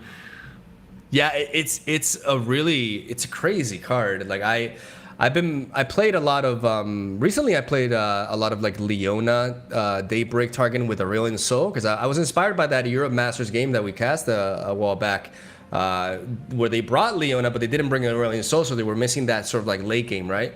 And I had this like 30-minute game against Draven Sion that I had all the invoke value, Aurelion Sol value, all this crazy stuff, but my opponent just kept matching it because they had this Twinblade, this double Lost Soul, Twinblade Revenant generation that just never ran out of gas, right? It's crazy. Like this card is really, it is a meta defining force that allows this sort of mid-range deck to just not run out of steam, and it makes it a deck that actually bullies on mid-range killers like Improbulator, right? So it's just Draven Sion has been definitely I think the number 1 Titan in the meta alongside Nami Zoe for a reason. Yeah. It's very, very, very high power level compared to the rest of the field, especially on ladder. And there we see it, Twinblade Revenant, the star of the show, coming down, able to trade Triple Even track. these- This feels bad, any of dude. these trackers, you This feels have so the bad. shape stone. Oh, this feels awful. Like, you're running out of gas. You lost your action. Your Warlord's Horde is still, a ways away from flipping, and you're forced to use a Shapestone onto this bird. It's gonna die anyways, and this Revenant, it's not even gonna go down because they're just like, you know what? I'm gonna survival instinct because why not? If you I have two of thought, them. This deck did unfair things, then there's more coming. The survival. It's just the beginning. There's another action. survives, action comes in, but can be obviously challenged on this turn. The moment Yeah, it's not great. So It's because you already have you actually would have liked to draw this action a little bit later, just enough to level up, right? Because you kind of want to keep this action in hand until the Warlord's Palace is at 1, so that you can guarantee the level up in the Warlord's Horde. But what do you do otherwise? You got that Concerted Strike, but you have a very weak board. You have we could even see a Golden Aegis here, to be honest. Just to apply some defense and try to use the Challenger as well to pick off something. But let me tell you, it just doesn't feel good. yeah, great pass from Russia. Saying, hey, you want to play Sivir or Akshan this turn? You can't until we attack. And they just didn't attack. They made Morocco burn mana there, and they're fine with taking this a little bit slower because they have a lot of the right tools to play out this game until They have such card advantage. It's crazy. And they have so much cycling. That Zonite top deck is really neat. Can be used to discard the Flame Chompers and help them cycle through the deck. Develop 2 bodies on the board, including a Challenger for just 1 mana. Like, you're doing so much for 1 mana. The discard synergies. I remember when discard, its first form. Yeah, you're back with the old Boom Crew Rookie and Jinx and everything, and it was lacking a little bit of, you just didn't have enough. You only had Jury Rig and Flame Chompers. That was it. Those were the discard, and Vision. And that was that, right? But now you have access to all these tools. You have this never-ending value monster in Lost Soul, and you just don't run out of gas, man. You can easily spread out. You play you're very efficient with your mana, especially because of cards like Fallen Rider, which becomes the Risen Rider. Now you get a 2-mana 4/2 with Fearsome, balanced. It's a very neat deck, and like you said, has been at the top of the meta for a reason. And when the discards used to be kind of a downside, having a discard unit, it would be getting this very strong effect from discarding a card or having this kind of downside. Now it's just all upsides on both sides of the equation. So things get pretty out of control very quickly with things like Lost Soul and Fallen Rider. And we're seeing it here. A challenge can come down onto the Fallen Rider, so you're going to wait to play that until after the attack is committed. The barrier here, you can Mystic Shot, you can just take the trade. I think you're fine with either. It's not the biggest deal because you have that Lost Soul, and you can just replay the Twin Revenant. Yeah, not even ignoring the Flame Chompers, be like, nah, I want to get it. Because the thing is, the quicker you prioritize Lost Soul, the more value you get out of it. Exactly, because you're wasting not, squeezing as much value of that card over in the long run as possible. Exactly. From the turn, from the very first turn you can play it.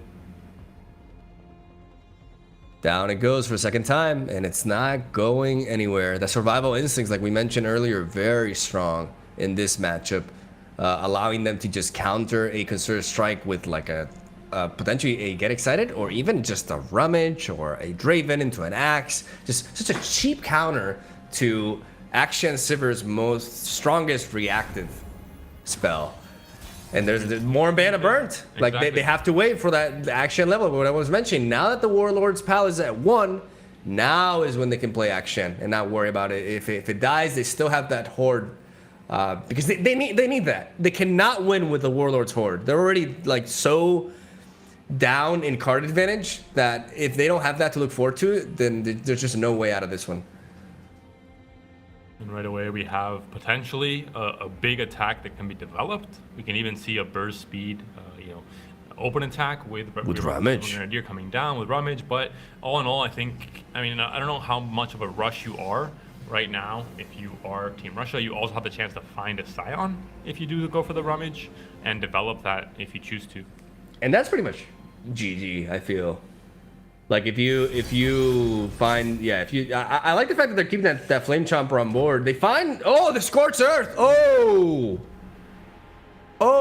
They can stop the Horde. Again, I wouldn't really, to be fair, if you go for it now, there's no action on the board. So if they could have gone for it now, it flips over. No, actually, no, never mind, because they have this sharp sight. I derped. But they should definitely preserve it for for the Warlord's Horde. If they can shut that down, then that's just pretty much. It just reminds me of the Simpsons meme, you know, like the stop, he's already dead. It's just kind of like that scenario. It's really uncomfortable and yeah, but it's reality. We'll see what will happen here. A huge swing coming in. The Fallen Rider is gonna have a fearsome blocker in the 3G Protector, but still a lot of damage coming through. And like you mentioned, another Lost Soul is drawn, so now you have that infinite value ×2. So when you have much more mana to play with in the late game until you're waiting for Scion, you have kind of that way to just pour that mana and create value from it, which is why this Lost Soul card is so strong in this game right now. And definitely one of the most crazy effects of any card we've ever seen in Runeterra.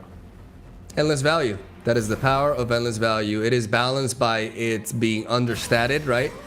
And it costing 4 mana, so it's not like it's something that you can cycle like whenever you want, right? You have to invest mana into it, but by doing so, you just have this source that's trading into units. Like the challenger on it, it's so strong, and it's actually not easy to remove because the 3 health is enough for it to be pretty resilient and to most like cheap removal. So it's just a really, really strong. I just want to say though, like Russia, 10 out of 10 piloting, 0 out of 10 just like flavor for their board. Like what the hell is this? Like the board with the Sentinels, like they're playing Draven Scion and they have the Sentinel board with the Von Jib Cat, the most annoying guardian on the face of the earth, and the Pike card back. Like I'm actually triggered, honestly. Wow, it might have been just a coin flip. You know, maybe all 3 players wanted. What is this? How do you do reasons? Like I'm gonna combine like the most random. Listen, all 3 players wanted a different cosmetic strategy, and they couldn't decide, so they ended up coin flipping, and this was the result. I actually believe that's what happened. Yeah, that makes sense. It's a possibility. Akshan does come down now, does hit us with his great moves. The Tom Cruise stunt there. Parkour, baby. Jumping off of the balcony. You thought he was dead, but wait. He's back in the mix of things. And the Warlord's Palace flips, of course. The landmark that generates so much value for Morocco, but maybe not enough to match the Lost Soul. Ooh, there's this Sivir. I mean, they're getting their pieces. They are getting their pieces, and they have the ability to potentially Golden Aegis as well. But man, Russia's hand is just looking so clean. That Get Excited, Mystic Shot, they can bop the Spell Shield potentially. They got the Survival Instincts that can be triggered with the Get Excited to preserve their unit and nullify barriers or anything really, and allow them to train to something like Sivir with the Twin Blade Revenant. Like there's options, and that Draven draw is icing on the cake. They needed, I mean, they didn't really need that much discard synergy because they've had the Rummages, the Get Exciteds, the Urchins, obviously. But when are you, like, not happy to draw Draven with this deck, though, right? Like, that's the thing. Draven is just, he's always useful, always amazing. Like, now he can enable that Survival Instincts for 0 mana at burst speed. Mm-hmm.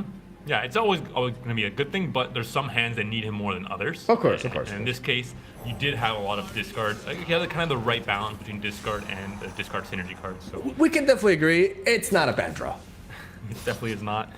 The Akshan comes in with the Vulnerable on the Revenant, getting just a free value trade here. Sivir, of course, as well, with the 5/3 stat line and quick attack coming in. And I assume he's ordering her before the Merciless Hunter, so the Merciless Hunter can get that quick attack boost as well, as Sivir is threatening to level up in the midst of combat. And right now, Russia has several options, going to be developing this. Okay, so the thing about this Draven is that the boost from survival. No. If he does this first, okay, so by doing this first and now going for a Get Excited, he's able to get the survival instincts to go onto the Draven because the Draven has a higher health stat than the Twin Blade Revenant, and that takes priority over the cost. And looking at ways to counter Sivir, you look at, obviously having a lot of health, having barrier, but this is also one of the ways. This is the prime way. Like you have nothing. Like if you are Action Sivir, you cannot deal with this. This effect, you don't have access to Hush or anything like that. Like this is backbreaking. You can sharp side the Sivir to get 5 health. To protect her from dying. Yeah, that's true. You can sharp sight the Merciless Hunter if you want to deal more damage, but I mean 14 HP still for. Gotta choose one or two. They're not exactly close to dying here, so I'm not sure going for that damage pump is the best option. And Sivir is kind of the carry, especially once leveled up in this deck. And there's no other way to pump up Draven in this case. You have the Mystic Shot, of course, which could deal damage, but Sivir does still have Spell Shield. Yeah, and there we see it. Sharp Sight comes down on Sivir. 5 HP now, guaranteeing this strike and guaranteeing just that one of the centerpieces of the strategy stays on the board and gives you a chance at least to try and find some sort of a lethal on the next turn possibly. Russia could potentially go for a Mystic Shot to bop the Spell Shield and just finish off this Sivir whenever they want with the Scorch. They don't have to go for the Scorch with immediately. They can just use the Mystic Shot to bop it and then just make it so that they always have that answer for it. Ooh. This like, are you thinking about the Golden Aegis? Because this survival instinct stops it. This survival instinct halts that, which is really neat because it makes it so that Russia doesn't have to play around that, and they find it. I think this is a wrap. Sion has come down. We are ready to listen to his war call. I haven't heard it in a while. I was thinking, last night, I missed Sion. He seems like a pretty chill dude, very relaxed, fun to hang around. Let's hear it. Perfect, Sion. Great rendition, just as I remembered. I think that is his actual vocabulary. That is the only word he knows. Yeah. That's how it is, Mogwai. You're born and raised to wage You're war. born, you died, and you're reborn, all for conflict. And Sion must have a very, very, soothing view of the world. If in that very complex cycle you get lost, don't worry. You're going to become a Twin Blade Revenant. If you're a lost soul hopping around the Noxus graveyards, you will come back as a cyber warrior to continue your duty. This card is, this is just so great for Russia right now. They can take away, they can challenge the Akshan and leave the Sivir with a 1 health as a blocker. And right now, like, how do you stop this? This is one of the main reasons why Draven Sion is so good against Akshan Sivir. Akshan Sivir, a deck that just does so well against most things, but in this particular matchup, they struggle so much with this behemoth. No access to stuns, no silences either. They're going to be going for the Sivir Ricochet, trying to hit that Draven, amongst other things. The Ezreal sweating comes in. Does the emote pay off? Will they hit something of value? Will it just hit Sion 6 times and have him rally? Well, I don't think that's actually possible because it's 5 hits, but yeah. That is true, Mama. That is true. 5 is less than 6. I love this play. Getting that Flame Chompers on the board, adding to the odds for Russia. Russia's looking for the kill here. And Morocco has to believe in the heart of the just chaotic boomerang running around to hit the right targets.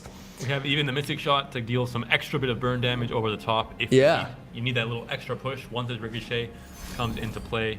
And right away, we see a concerted strike. Good play. Onto Sion, number 1.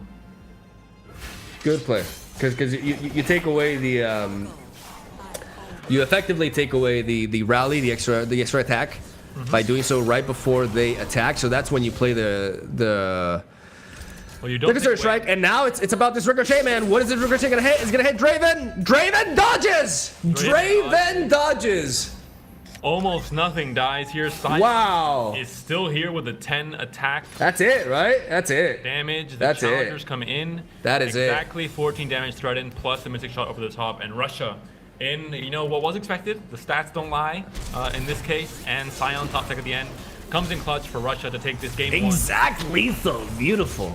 Well, with Mystic Shot in here, they had the +2.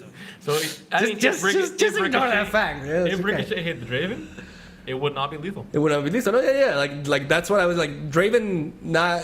But I mean, it's Draven. He can dodge, and that really seals the deal for Russia as they're able to get it off to a very dominant start. To be fair, it's to be expected.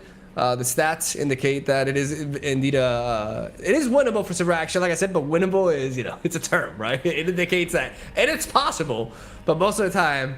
You're gonna get your booty handed to you by big old Sion as we are gonna be moving on to game 2. And right now, Russia has access to, honestly, their lineup is 3 Demacia decks. So they're very predictable at this point. We talked about it off stream after the first semifinals, or that it's just, again, they brought this Demacia based lineup.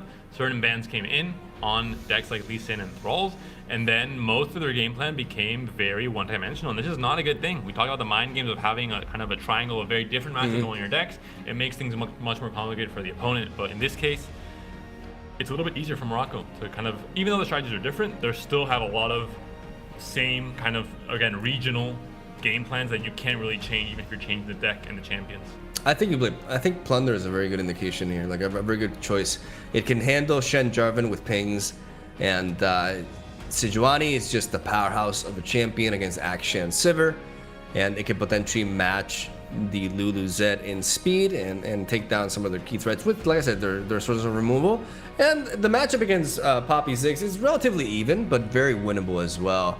I think it's the more likely choice for Morocco here to go with the Plunder Sejuani Gangplank. As Russia, I'm not sure what the list we saw from Russia wasn't necessarily catered towards stopping aggro. I don't believe from what we saw. We didn't see any. They run Nobifies and they run River Shaper. Yeah. So yeah, they're not running the Faithful. They're not running the Spirit Treasure. From what we Playing saw, value. It's closed decklist, so maybe the aggro, the Ziggs Poppy would be a good consideration. But instead, they actually go with Akshan Sivir. That's super interesting. They definitely were not expecting Shen Jarvan here. That's a risky pick, but it pays off. Like, I love killing Akshan Sivir into Poppy Ziggs. Do you have enough control to take down? I mean, we've seen it before. I've personally played the matchup a lot. It's definitely favored for Akshan Sivir, without a doubt. All right, we'll see what the stats have to say. Maybe Mangwa, you're just a top tier pilot, possibly. Oh, could be skewing the numbers. Yeah. Maybe maybe that's why. Yeah, because I do win Akshan Sivir versus Draven Sion, by the way, every single time. So, yeah, maybe my perspective is a little bit flawed because of just unbelievable skill. It happens.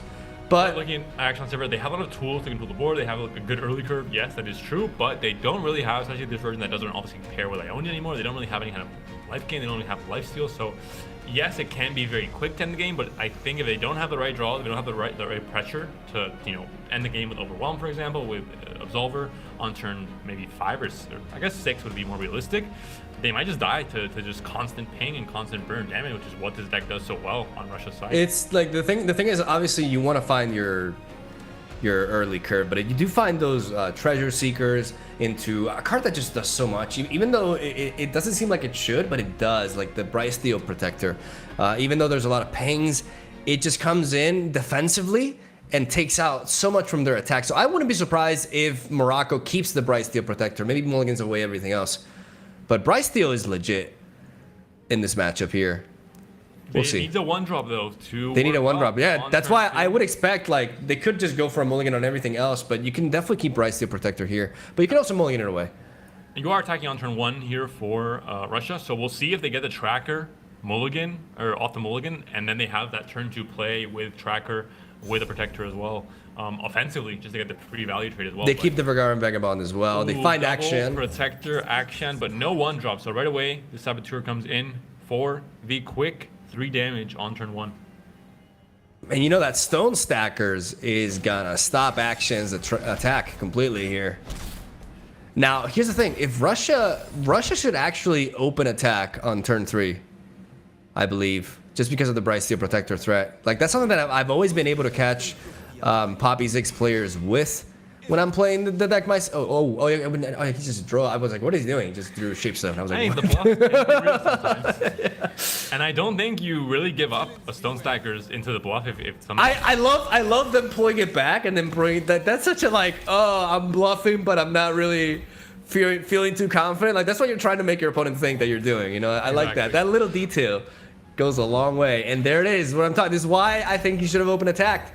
Because now this Brightsteel Protector, I mean, to be fair, they still have like you are still connecting for 6 damage this turn. Yeah, so I mean, you could still combat. There's several options, but it is true that you're threatening like a lot of damage. Or no, 7 damage rather. 7 damage. 7 damage. And this is the thing when we talked about aggro throughout this entire tournament, just as a general concept to keep in mind. You need to deal about 10 damage on the board, and then you can resort to burn and to I think we could see a single combat here, Panda. We might have to. Like, just to, like, single combat now onto the Legion Saboteur. You take away 3 damage. And yeah, you lose your action, but I think it's a sacrifice you gotta go for. Like, you can't, like, you really have to mitigate as much damage as possible. The problem with the single combat here is that a Poppy on curve becomes unanswerable. So, yeah, this is a predicament here for Morocco. Morocco decides not to go for it.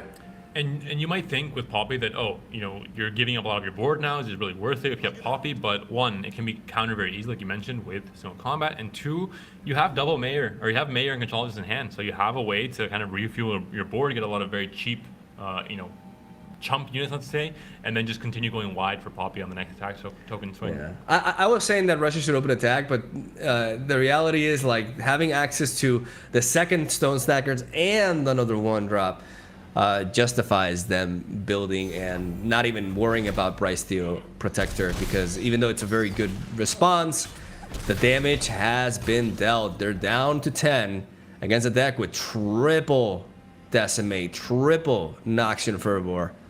It's And a lot. A bomb on the board already, so that's really 9 HP for Morocco. Yeah, And like we mentioned, there true. is no healing in this deck. So as that number goes down, it's not going to go back up again. There's no way to revert that. And right now, Morocco has... They definitely have options, but they're running low on mana here. They developed the Vakar and Vagabond. They want to flip this Warlord's Palace. Will they do so before even attacking? Because they could try to go for a Sandstone Charger, but I mean they haven't dealt enough damage for that to be relevant, and I don't think that they're going to be able to force a block at a Russia by doing this. Mayor into Telescope. Oh, We jeez. will hear after hearing Here we Silent go. War. Here the we only thing go. we needed is the Of Telescope. course. Yee. We'll hear it all today. All the best voice lines in the game. And you do know that Loping Telescope is pulling another Loping Telescope. Like you know that's happening. Mogwai, it is known. All right, just making sure. No blockers here, of course. Russia wants to keep this as wide as possible. Buried in Ice is the epic option here. I think Crescent Strike. Crescent though. Strike and the Shark Trainer. Crescent Strike, a card you don't really expect to be picked or to be, you know, brought out. Yeah, but it And- happens a lot actually. It's funny. I mean, yes, but it's something that in this color combination you don't Well, they expect. found a one drop here. I think finding a one drop here is pretty important. They don't. They find Sivir. Both Sivers and a Vagabond too slow of a play coming into this Yeah. late stage. Yeah, it's a very, very strong start. Like we mentioned earlier, like just there's been no one drop for Morocco here, which is definitely rough. We've seen also like okay, there is a one drop. Okay, they skip and they actually do find the one drop. All right, that's very relevant. That's very relevant because they can still play it and still enable both Concern Strike and Single Combat next round. So there's no reason not to play this here. You have the ability to shut down a Poppy. We could see like Russia just try to go for like an aggressive Crescent Strike here, because they could combine that and Ziggs, and that opens up a lot of damage. Yeah. Poppy would be consideration, but again, if you expect an answer to it, it might not be the right play, although it's obviously a very juicy board to play her down on and to get that effect. Decimate is there as well. Ooh, they're going Ziggs for it. comes They're down, going for I it. think, yeah, we might be seeing that. If the Protector comes down, you can just stun the barriered unit. That grappling hook is neat too, though. It allows them to, because they can actually 3-5. So I actually don't have. Well, if they single combat first. Shapestone comes down, and the grappling hook onto the Ziggs. All right. Now, do you go for Poppy? No, Or you Crescent still Strike. go I for the love Crescent it. Strike? This To Crescent get the Strike is two so blockers. powerful. The Protector can still come in, but then you don't have the mana for any kind of combat trick, any kind of single combat, so you're still dealing a lot of damage. Yeah. And you still have the Decimate in hand, plus the Controlers that can really find another burn spell. in Yeah, this like combination it finds very Noxian easily. Fervor a lot. Yeah, and not even like even pings like Blade's Edge can add enough. Stick But even. yeah, like right now Morocco, there's two options. Like you either, like I think, okay, so what's like arguably what prevents more damage is single combat. Single combat onto the Stone Stackers. But this allows you to preserve your board more. This is But the you're still way- taking one damage from the impact, you know? Because if you go for the single combat prior, you do the same here, but you're taking one more damage by doing this. But you're still, which I mean, this means that you're going down to 4. You're going down to Decimate lethal. So if they went for the single combat instead, And you do they- need the single combat with the... action. The 5/4 action onto the Stone Stackers. Yeah. You prevent one impact, which keeps you above Decimate range. Because now that's it. That's it. That's it. I think they have to do that, man. I Comes think in, nothing to answer from Morocco. Nothing. Timo shuffling the cards. The emo game is That's strong it. on both sides, and Russia takes game 2 in this series. We have not seen anything. It might be another 3-0 Mogwai. I don't know what kind of. I Speedrunning. really think they should have shown combat there. Just like I said, that one damage could have allowed them to try to find because they had Golden Aegis as well. Like they had the means to, and I think they were flipping the Warlord's Horde there as well. Did they have any other pings in hand? No, they had just Conchologists and just Decimate. So if they had gone for the single combat instead of developing the Bright Steel Protector, they lose the Tracker, just the difference, right? But they still flipped the Warlord's Horde and they got that Golden Aegis rolling, and maybe they can find some way of, maybe they find an Absolver or something. I'm not sure if it's possible because they were still at 13 health. But by not going for that single combat and allowing that Stone Stackers to get the impact, Stone Stackers, I would argue, MVP of that matchup for sure. I think that was clear the moment it came down and the moment it came into the meta as well. It's just one of the strongest cards alongside Lecturing Yordle in Pink City and in Ziggs Poppy. Obviously a different kind of deck, but still it is one of the MVPs in terms of followers, of course, with Poppy. I guess Mayor as well. I mean, just the entire deck I think is built with very, very strong cards. But now Russia is down to its trio of Demacia decks. Very different decks, but all Demacia and all have a lot of the similar strengths and weaknesses because Demacia as a region is so pigeonholed. I mean, if you're Morocco, I don't think you bring Action Silver. Because you're very likely, like, yeah, you can run into Lulu Zed if you're really expecting that, but I don't know. It feels very, very risky to me. I still feel like Plunder is a very solid option in this environment. I think it's a deck that can take on all three really well. And it feels like the safest pick right now to try to get a win back into the series, man. Are we going to see another 3-0 dominating sweep here?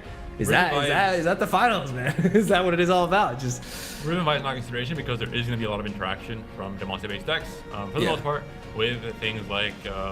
They have survival instincts, which is important to know, but they don't have Draven, so they don't have the ability to like enable it. They have to resort to stuff like Get Excited to enable it, right? Yeah. So it makes it more clunky.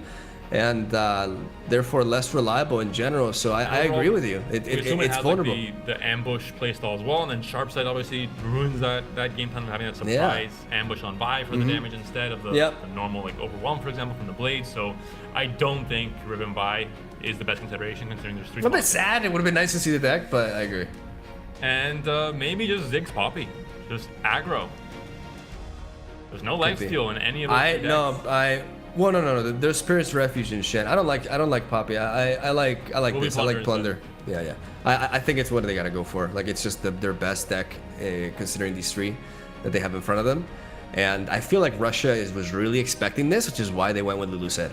Because out of these three decks, Lulu Zed is the one that has the best odds at beating Sejuani Gangplank by just outpacing them and getting some nutty value out of their Ranger's Resolve. That's the big card, yeah. I was about to mention that if there's one card they need to have, maybe not super early on because you want to do it mostly when Make It Rain is hitting at least 2 units when Make It Rain is hitting at least 2 units, then you get the full value from it, especially when you're trading as well into a board. In the early game where you're able to keep your units alive and kill off all your opponents, it is absolutely massive. So we'll see what cards are drawn and what combat tricks I think especially are there to maybe protect against. You mentioned it, Noblify into a Harpoon, for example, is a huge tempo swing in the Zed Blue player's favor. Yep. Gonna come down to the opener. I mean, a lot of times with Plunder, even though it's a mid-range deck, the opening curve is really crucial because an easy, smooth sailing into the level up for both champions really does make a difference. But we have seen today, was it Germany or was it? The very first game of the day. Yeah, the very first game, like very, very awkward series of draws, like a lot of the late game. But when piloted correctly, man, this deck is just very flexible, very reliable, and has a lot of very neat tools. Has just enough interaction without sacrificing its proactivity, and it's just a very, very safe option to go for, especially when you're going to be queuing into mid-range decks as well. That Sejuani, man. That Sejuani effect is just so brutal. One of the strongest champions. Not very relevant Sejuani here though. Like I mean, she can do something like especially like her vulnerable effect, right? But this deck goes really under her. Exactly. I think the effect directly scales with what you're hitting with the vulnerable. If you're hitting a 6-mana unit, then obviously like Jarvan, then it's great. But if you're hitting Lulu or Zed, it's not as great. It's something that directly scales with what your opponent's trying to do with their game plan as well. So it's still, like we saw in the matchup, the same exact matchup we saw already today, the big thing will be that early game, and if enough pressure is brought in before the units start getting tanked down and before you can really capitalize with a rally effect. Here we go, ladies and gentlemen. This could be the final game for the third place between Morocco and Russia. Russia with a 2-0 lead currently as they queue in their Lulu Z, a deck centered around utilizing elusives alongside rally effects to threaten multiple attacks and try to just out-tempo the opponent before they get their own fun going on, as there is no one drop for Russia. And we see the Butcher coming in for Morocco, going to go for an open attack next round and enable that black market merchant value. Yeah, and like I mentioned, Demacia decks really only can do things with unit on board, so there is going to be no answer whatsoever to that Jagged VM. Butcher. Hitting the Plunder there, you have the Warning Shot, you have the Euro Grifter, so I think the Plunder game plan is already set in stone. It's already going, yeah. You have everything. You have the Monkey Idol. Exactly. And doesn't it feel great as a Plunder player to have that Euro Grifter in your early hand, like knowing that you're going to curve out into it, especially if you have a merchant sticking on the board. That's just like really ideal. Great, but you are missing your top end. You need to draw into your big champions and your duetaways, and you have to make sure to dodge the grappler effect once that Yordle comes down. Yeah, that's you true. have to hit your legions. We don't know exactly grappler how effect. this deck is built for Morocco. Some have. that's insult to injury, man. Taking away their best card against them. I think they heard us. They're like, oh wait, resolve. All right, got it. And here it's time for Zed. No Rangers Resolve backup, but there's no answer from Morocco regardless. We spoke about the great opener, but this is gonna force a chump block out of Morocco. That Butcher is gonna take one for the team. And I like them keeping that merchant in the back. The value the merchant can generate, like merchant onto, like they could get something like a 1-drop that costs 0 mana and allow them to spread out even better. As down goes the Monkey Idol, that's gonna help them defend a little bit, not against elusives though. And there's the top end that you were mentioning, game plan being drawn. Honestly, outstanding curve here for Morocco. And you have the kind of the powder monkeys to now have these reliable chump blockers for the attack token turns from Russia. You're not able to take down Zed, but at least you have a way to block it and to not lose too much value on the board. No grapple effect. And what I was saying, a free 1-drop, baby. You have the Twin Disciplines and you have the Sharp Sight, so you have ways to counter this, but this is already, spells being wasted and combat tricks being wasted to deal or to help this Zed stay alive. If that feels good, picking up another chump blocker that can allow you to withstand the early aggression, you're actually setting up yourself for a position in which you are out-tempoing the tempo deck. Really great showcase as to why people play Black Market Merchant in this deck despite no Pilfered Goods addition, because that was something that people were not really too keen with at first when building this deck. Like, this deck took a while to be optimized, right? Even though it's been around for a long time, it's had several different phases because it's been nerfed, here and there. And it's also, there's been new regions being added to the game, so obviously the meta changes a little bit. But Black Market Merchant alongside Euro Grifter, very justified, as we're seeing a full swing, because that's the thing about this deck from Russia. It's good at attacking, it hates blocking, and they want to go for that relentless pursuit and go in. And right away, the elusive damage coming in. Obviously, they know. Ooh, Mogwai. Wait. The Zed is not getting the attack buff. Oh, the range! Oh my god! 0 mana, so you think you're good, but all of a sudden, Ranger's Resolve comes in to stop the Zed in its tracks and punish. Oh, that's hilarious! Oh my goodness! I mean, they're still it's still dangerous, right? Because they're not able to deal with these elusives, and now Lulu's gonna come down and she can buff the Young Witch, and we're looking at another big hit, but they're missing out. I mean, okay, wait. Mogwai, you're cursing it again. Double merchant. They're about to steal another elusive. Yeah. Or an elusive. If they play Lulu, that's 4, that's 7, dude. They have lethal, yeah, with Twin Disciplines. Wow, exact lethal. Oh my god. Like, this was going so well for Morocco, man, but this could be it. More than exact, I think, no? With the buff onto the... Ooh, they're going for no, they're not going for that. Wait, what? Dead. Wait, what? Could be scared of a Make It Rain or Harpoon, possibly. But this kind of plays into it as well. Yeah. Man, they had lethal. Wait. I don't know how slow they can take things here. They're at 8 HP and Gangplank is going to be... I think there's a point where you got to stop playing around stuff. And you got to go for it, because you're just not handling an attack back next round. Maybe they're seeing something that we're not, but this is 5. Okay, so this is 4, 6. Yeah, like even with this addition, 8. Like it's just not enough. Like Lulu had to be the play there. Ooh. I expect us to see now. I mean, you still have lethal within disciplines. No, you don't. You miss out on 1. And the Young Witch? Yeah, because it's a total of 5. Actually, I counted 5. Yeah, you're right. My math is terrible. And you didn't. Yeah. You're gonna have. Oh, they're gonna go for it. Oh my! They didn't play. They didn't play the black and white. They drew to their deck instead. Oh, perhaps thinking that they would be better at finding an answer here. Wait. Okay, this is also. But this gives them room. It's the same thing, but yeah, it gives them a chance not to play merchant. But you don't have the. You do have the mana if you discount it. No, not enough. That's not it. Instead. Exact elusive lethal sneaking in, and Russia is looking to go for the 3-0. Warning shot number 1.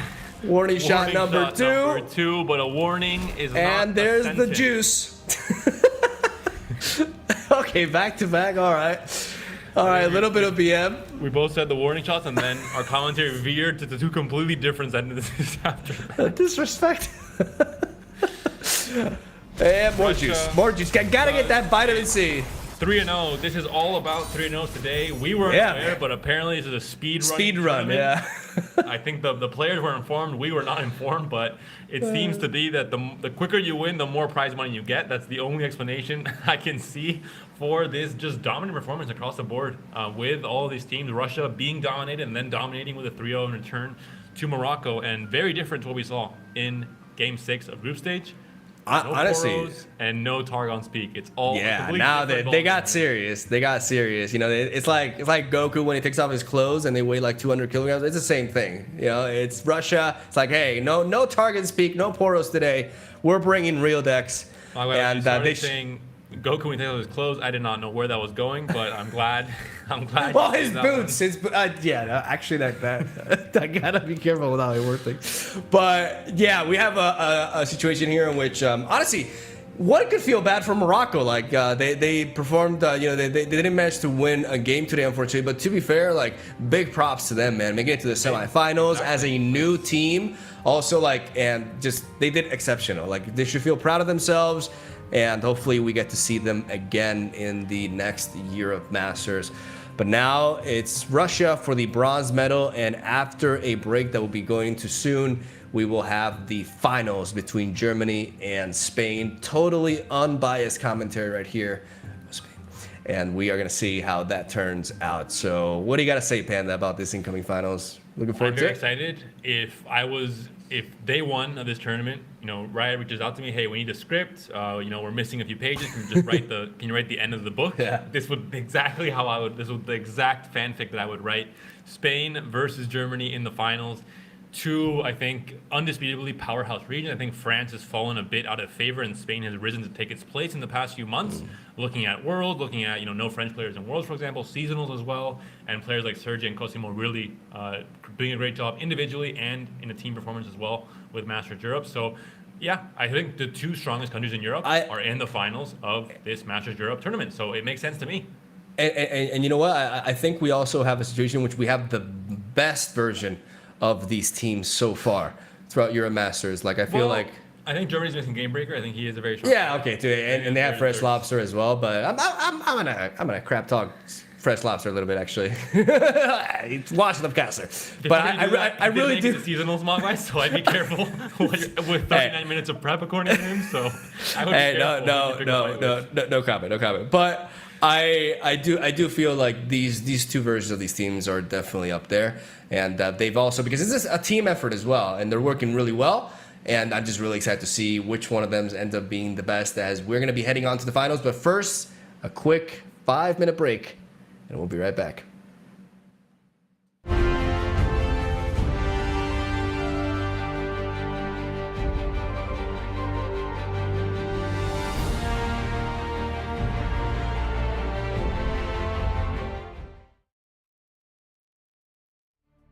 That's pretty good. I'm very satisfied with our preparation, and it showed in the first 4 games. In the last 2 ones we tried a bit of wild stuff, but it didn't work out that well. I wouldn't say there are any surprises because every team has the chance to make it out and the skill gap isn't that large. So we will scout out the tendencies of our opponents and look at some other teams for inspiration. I think we can win it all, but it will not be that easy because everyone is strong. So we just have to play our best and hope it will work out. It would mean a lot to me because I want to prove that I can actually win tournaments as well as perform well on that.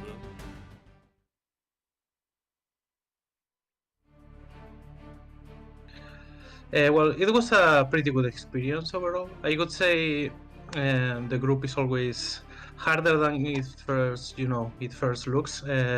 It's always very hard contested between all the teams. So yeah, going through groups, there's always some favorites that fall out. So I'm happy not to be the one this time, and looking forward to the top 8 games.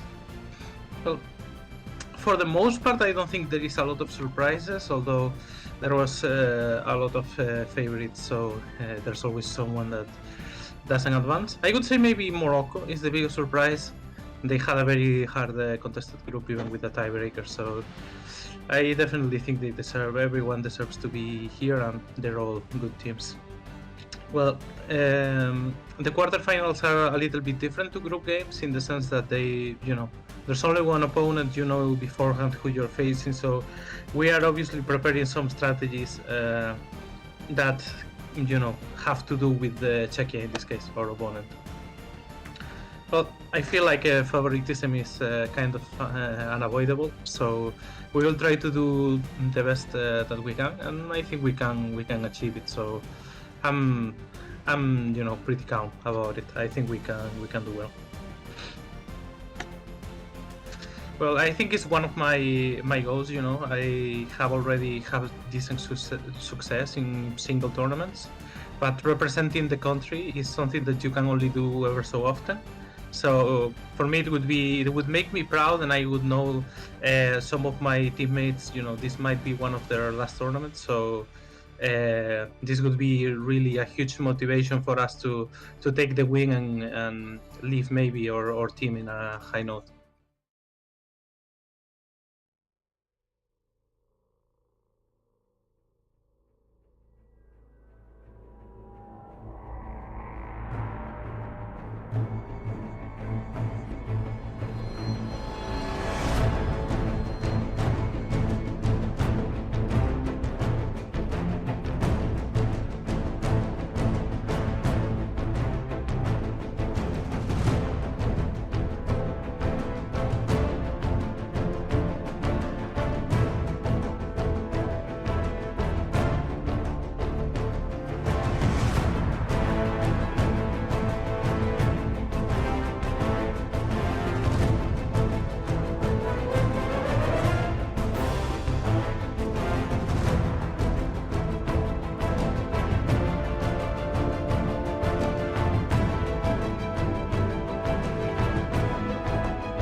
And we are back with the Legends of Runeterra Europe Masters. It's time for the finals, ladies and gentlemen. Germany versus Spain.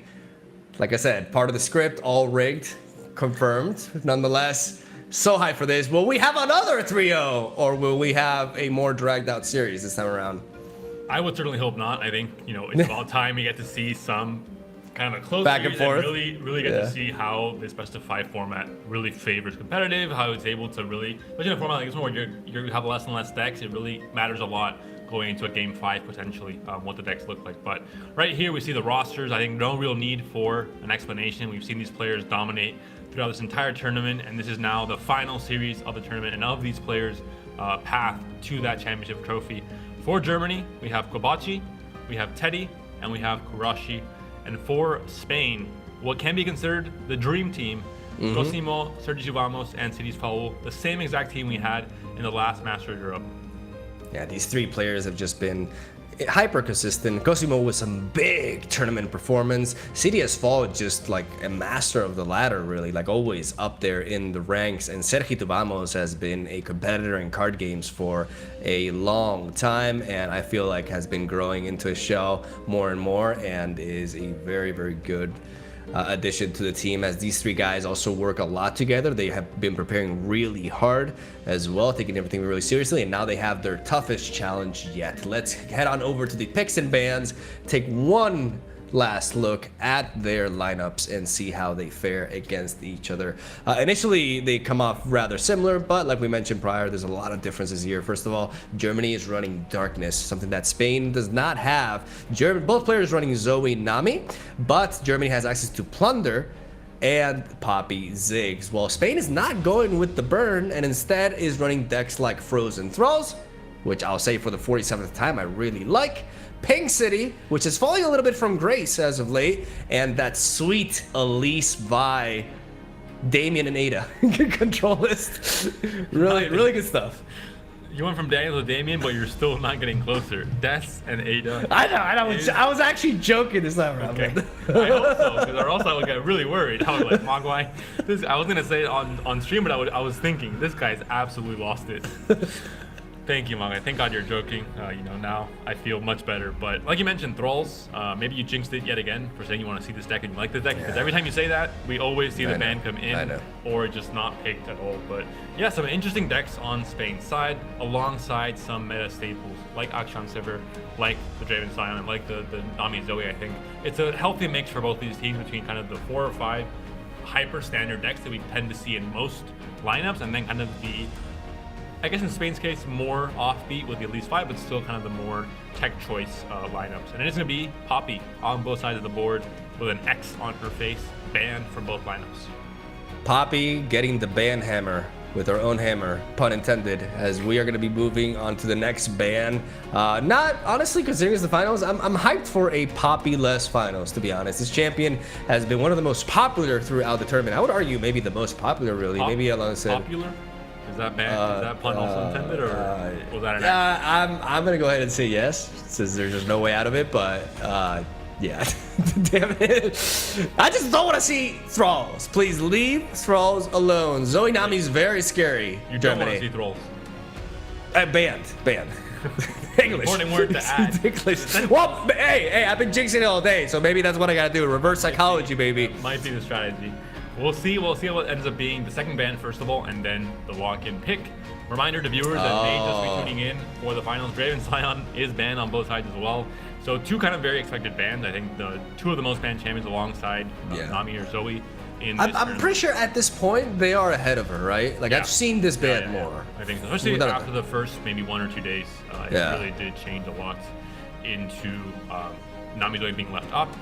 Can be a bit inconsistent, has maybe more weaknesses in the matchup table, with Demacia coming into play much more, as we mentioned, and Lee Sin as well in the past few days of this tournament. But right away, we'll see what the lock-in is for both of these teams. It's going to be Pink City and Darkness, 2 decks that we've been seeing grow in popularity. It started off in Worlds for different reasons, but both of these decks were not very played or were not highly rated until Worlds. In Worlds, Pink City caught on as one of the 5 out of the 16 players brought this deck in their lineup, and Yamato, of course, with Darkness. Both of these decks saw a huge rise in their play rate, and both decks have maybe seen a bit of a drop. Bit of a decline, a slight one. I think Pink City more than anything, because Darkness has been pretty prevalent. Yeah. But yeah, it is a battle of facial hair versus no facial hair, and it's going to come down to speed versus late game value, as we're going to see how relevant. Like I said, they have access to a lot of ways of dealing 1 damage, right? But the key thing is being able to remove the champions from the board, and unless it's a more control-oriented version, we can assume that there's no Monsters Harpoon in the mix, which makes it so that the best chance Spain has to get this first game under their belt is to outpace Darkness and take them down before they can get their own game plan going. As you mentioned, Mangwai, some people don't like the name Pink City, actually. And some players that know or have followed TFT esports have seen some very weird names for decks. So maybe with a facial hair, Beard Bros could be an alternate name. I'd get behind that. What do you think? I agree. You know what? Let's go. I mean, it's a bit long, so maybe we could just shorten it up a little bit. But I like that approach. I'm also a little bit, fed up with Pink City. Right away, the hand here though against aggro Hapless Aristocrat is a surprising card. It's a tech and fantastic here. In Darkness, but very, very good against things like Mariah Warden, for example, and overall just having a double chump blocker in the early game against an aggressive strategy. Although this Pink City has Monster Harpoon, this is going to be a more late game oriented. Okay, it is. Okay, so we assume wrong. Yeah. Double Catalyzer though. That's really nice. And the Stilted Roadmaker. This is a really solid opener for Germany. They have all the tools to build up for this Darkness win condition. And we see it there, according to the data, Darkness does have a slight advantage in the matchup with a 50% win rate over Beard Bros. Yeah, it's just Beard Bros. BB Pingin. I love that. BB Pingin. That's perfect. I'm not sure about that, the use of the word perfect in that context, but I think that's just a little bit debatable. I think there are other things that get closer to perfect. I'm an optimist. Sorry. Yeah, a bit of copium on your side, I think. But Jagged Butcher comes down on turn 1, stops any kind of an attack, obviously, from the Hapless Aristocrat. But the Hapless Aristocrat is not there to attack. Instead, he is there to defend the fort. Mariah Warden could spawn something like a Scar Maiden Reaver or something with 0 power, and that's the only way that they would not get plunder online this round. That 1-3 is a bit awkward though, because now the Catalyzer can actually trade into it, and they're forced to attack with it because they want to plunder this turn really bad. So to progress for the game playing level, I would assume. And if they do this, like this Catalyzer is fantastic. It can trade into McDonald's here, and then they can trade Hapless Aristocrat into the Mariah Warden. And yeah, they take 2 damage. The plunder is triggered, but they get another swing off potentially with this Twisted Catalyzer, and that is really good. I think with the double downside of both the Catalyzer getting a good trade and the Hapless trading to Mariah Warden, I'm not sure if you prioritize the plunder here. I think you have to maybe take the loss and only maybe you do. I mean, okay, so they have to not do it. That's fantastic, because now this game plan it's going to level up tomorrow. And that's exactly how Germany wants to start things off. Rough opening here for Spain, as Germany is stabilizing early on. This Hapless Aristocrat leaving another chump blocker behind, as now Germany can develop another Catalyzer, go or get that Darkness up to 4 value, and that Vile Fee is also a very neat pickup here. Stilted Roadmaker will reduce the cost of Darkness, and then they have the Vanguard to start going. But like we mentioned prior, there is that Harpoon. This is not the aggro version. It's more control-oriented, and that Harpoon can go a long way at preventing Vanguard from start snowballing that value. And the consideration here is probably going to be maybe only 1 copy of Double Up, and a Dreadway, possibly, and the Harpoons as well. It's a version that some players were running when Pink City became a thing. They kind of chose this kind of a little bit more late game deck with obviously TF as kind of a very versatile mid-game answer to many different things, and then having a bit of the top end instead of that just pure burn game plan. I think Stilted Roadmaker is very safe here. You still have the Vile Feast backup, and it's a good enough blocker. Like right now, what do you worry about? Like a Make It Rain, you can react to. Like you have the ability to Vile Feast. I think this is 100% a Stilted Roadmaker turn. Playing the Catalyzer into a Powder Keg, threatening a Make It Rain would be a very risky play here by Germany. They need that Like this Stilted Roadmaker is so perfect because it builds up for their darkness. It allows their darkness to be reduced by 1 cost, and it gives them a 4 health blocker on the board. That's going to go a long way at forcing cards out of Spain in order to start enabling plunders and working for that Gangplank level up. And there's a Mega Rain trying to get the damage, trying to get the plunder as well. But there is a Vile Feast that can counter the keg if you so want. If you The question is, do you go for it because there's still more mana The damage open. is not really that impactful here. The 2 damage is overkilling the spider, and the 2 damage on the Roadmaker is underkilling that unit. So no real need to, I think. Yeah, I agree.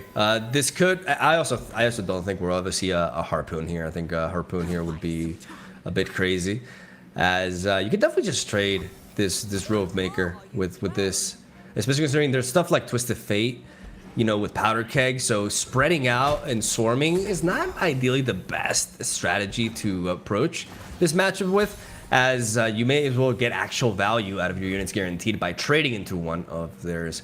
As now it is turn 5. Darkness is at 2 cost and 3 power. 5 mana, but a little bit awkward because we see a 6-drop, 2 4-drops, and a 2-drop regarding units, which makes this this turn effectively they can play 1 unit out of these 4 this round. So they're gonna have to decide between Vagar or the Stilted Roadmaker. If they play the Vagar, there is a way to take it down, just with Twisted Fate into Monster Harpoon. And you have the Plunder for the Jagged Butcher as well. Yeah. Which is a consideration. Obviously, you don't let the round start effect come in for Vagar. You clean the board. Like you mentioned, there's only 1 play to be made unless Vile Feast is also played, and then you have a Spiraling blocker. But there would be a big open attack on the next turn as well. And another guaranteed Plunder almost if the right card is not top decked by Germany. If you want to improve as a Darkness player, these are the key turns to pay attention to, because we see the plays. They're like, okay, yeah, you play Vagar, but there's a consideration for Stilted Roadmaker as well. But knowing that now is the time to develop your engine is very key, and we're going to see exactly the play you mentioned, Panda. Red card into the Jagged Butcher, enabling that Harpoon and shutting this Vagar down. This is where a miscall would be amazing, but they don't have it. And Gangplank, when he does come down, if he does come down in future turns, Minimorph is going to be waiting patiently to kind of reduce his effect altogether. But it's a 1 mana trade-off in Spain's favor, and you're still leaving behind a 3/3 body. So it's not necessarily kind of this do-or-die answer like against Lee Sin, where once you shut it down, everything's over. You still have to deal with the rest of the Plunder game plan after Gangplank is shut down. Very important turn right here for both teams. This is the point where Spain can get a huge momentum lead by removing the Vagar and spreading out across the board, though there is that Darkness that can answer the Jagged Butcher if they want to go for the biggest stat line. Because the thing about this deck, this Bearded Bros package, is that it's not really hyper efficient at leveling up Twisted Fate. But you can just prioritize it, go for the Darkness immediately, get it out of the way. And now I think we're definitely set to see this Jagged Butcher into Harpoon play right here, because you can't let them continue to build up that Darkness. We could see a Vile Feast to have a blocker for the next turn open attack, but I think it's not really too necessary. You'd be only taking 4 damage, so it's not really... You got that Extali Sentinel as well. Yeah, you're happy just keeping the spell mana and then reacting later on. And now the Monster Harpoon has to be played this turn, obviously, with the Plunder activated, and kind of a dwindled hand for Spain, where they don't really have the guarantee they're going to get a Plunder next turn. They need to get Gangplank down, and they can't do both of these plays with Double Up and Gangplank both being 5 mana next turn and no spell mana bank whatsoever. 2 mana that left for Germany. They do have the option to Vile Feast. They want to make a little bit of damage, but they can also preserve it and use it reactively. Gangplank next round looks to be pretty strong. We may just if you're Germany, you want to keep that 2 mana so that you can Darkness next round with Extali Sentinel. Will help you level up Vagar quickly. Will help you pick up the board a little bit as well, and give you a solid blocker with Lifesteal as well. The downside to it is that it can't really trade into Gangplank, for example. The stat line is just not good enough at 4/5. You have the Vile Feast though. Yeah. Although, depending on the level up for Gangplank, that might change. So we'll see what the Plunder effects are coming on the board. We'll see what the top deck is. Stone Stackers is great, but doesn't really work with this current hand. You can still only play the Gangplank here. Yeah, play Gangplank, and now I still think you go Extali. I mean, you could go... I don't think you even block the Gangplank, maybe. I think you're fine not blocking it. You get a value trade somewhere else. And you can mini-morph it later. Unless the Gangplank obviously attacks by himself, then things Yeah, change. then you block into it, 100%. But I definitely I do think they could ignore it because it just feels bad trading Ixtali into it, right? When you can actually get multiple hits off with that stat line otherwise. So yeah, it has to be Ixtali, and it is going to be a full-on attack here, including the Butcher, which is interesting. I mean, because they know it dies to darkness, right? And it sets up the Extali for a double up. Oh, that's true. That's true. That's very, very true. And this is another consideration. Very, very, like that ordering. They're thinking, the ordering here depends on what Spain thinks Germany wants to do. Do they want to, try and get the kill on Gangplank? And you know why they go with this ordering? Because they want this block. Mm-hmm. That's why they lead off with the game plan. It's like, hey, you're getting your health back. You want this. You're not missing out in that sense on any lifesteal whatsoever. This block is too good for it to be true, right? But that's what you mentioned prior. They're baiting this double up setup. As there's no darkness, it turns out Germany wants to keep that mana open. That being said, I mean, this is going to be a Ruination was just top decked. We have the mana for it. Germany, I think, can play too slow, can't really just, ignore everything. But depending on the developments from Spain, a Ruination could really shut them down out of this game. I mean, still 16 HP for Germany. And if two of these units are played and Darkness maybe is played with the Ruination, then all of a sudden there's no board for Spain. There's no real way to refuel, depending on how many pathways they have in the deck. A next level play, I mean, I say next level, but it's just not a good play. Would be to just attack with the Ixtali Sentinel onto the powder keg, but that's only with the information that we have, because it would force the double up, which then could lead up to a very nice Ruination afterwards. Even if it's only hitting 2 units, hitting the Gangplank is very neat. But then again, you got that mini morph as well. Ultimately, I like this. I like this Stilted Robe Maker, making the darkness 1 mana while giving you another solid blocker on board. You can follow this up with a Twisted Catalyzer as well, though the problem is right now you can't, because, I mean, you can, but you're risking a Twisted Fate, Make It Rain combo to just murder your board. So we'll see because you do have the Vile Feast, right? But if they have a Make It Rain on top of that, then they can get some nutty value out of it. So this Catalyzer is a risky play, but you could go for it. Germany taking this very slow, knowing that they have by far the advantage when it comes to the hand size and the resources, and that if they're able to, take this very slowly, very methodically, no rush into things, I love and this. just slowly defuse the game plan here for Spain. I love this play by Germany. Keeping that Robe Maker in the back and being like, hey, I'm gonna force you to bop this keg. I don't want this keg sticking around. I want a gun, and if you don't do anything, then I gain 4 health for free. But this forces double up. There's no answer for Germany, though. Despite the fact that they have 5 mana, they have nothing to stop this. Destroying the powder keg will take a little bit of power from this, but it will not stop double up from doing what it has to do. And that is removing the lifesteal unit and honestly just being a better Decimate. Like, that's what it's doing right now. It's being an OP Decimate that clears their lifestealer and gets them one step closer to get that Gangplank level up, and drops them down to 11 here, thanks to the powder keg boost. I wonder what Germany will do after that. I mean, I guess they just have to develop the Twisted Catalyzer and carry over the spell mana, right? Like, I don't think you can really... You can try to Darkness the Stone Stackers, but I don't know how necessary that is, especially considering it's very likely that we see a Mini-Morph next round. Mini-Morph is really strong next round, though. Mini-Morph is just great. It's much stronger when it's not played on curve. When it's played on curve, you're losing out on tempo, but when you have this advantage in the hand and just in general with the game plan. Okay, I like it. A Mini-Morph shutting down your opponent is massive on this turn 8, for example. It's much better for Darkness players. So yeah, Mini-Morph can come down, can shut down the attack here.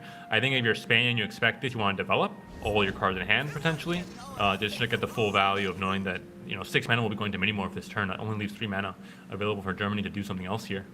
I think you could ruin it here. I think they have 1 card left. Like, fine. you don't have to worry about a Gangplank follow-up or anything. Yep, this is the case where you're stuck between 2 positions. If you don't develop, a Mini-Morph shutdowns Gangplank, that's your attack token gone, your opponent's still at 11 HP, you're kind of done for. If you develop, Ruination is suddenly a thing in this exact version that Germany is playing, and you have a 1 mana drop in hand. that can be answered by Valve Feast. So, well, not this turn, but the next turn at least. Germany's thinking it. Germany is really debating this. I see the argument here, but they're gonna pass. I mean, right now they don't, like, the reality is right now they don't have to. They have the blockers, right?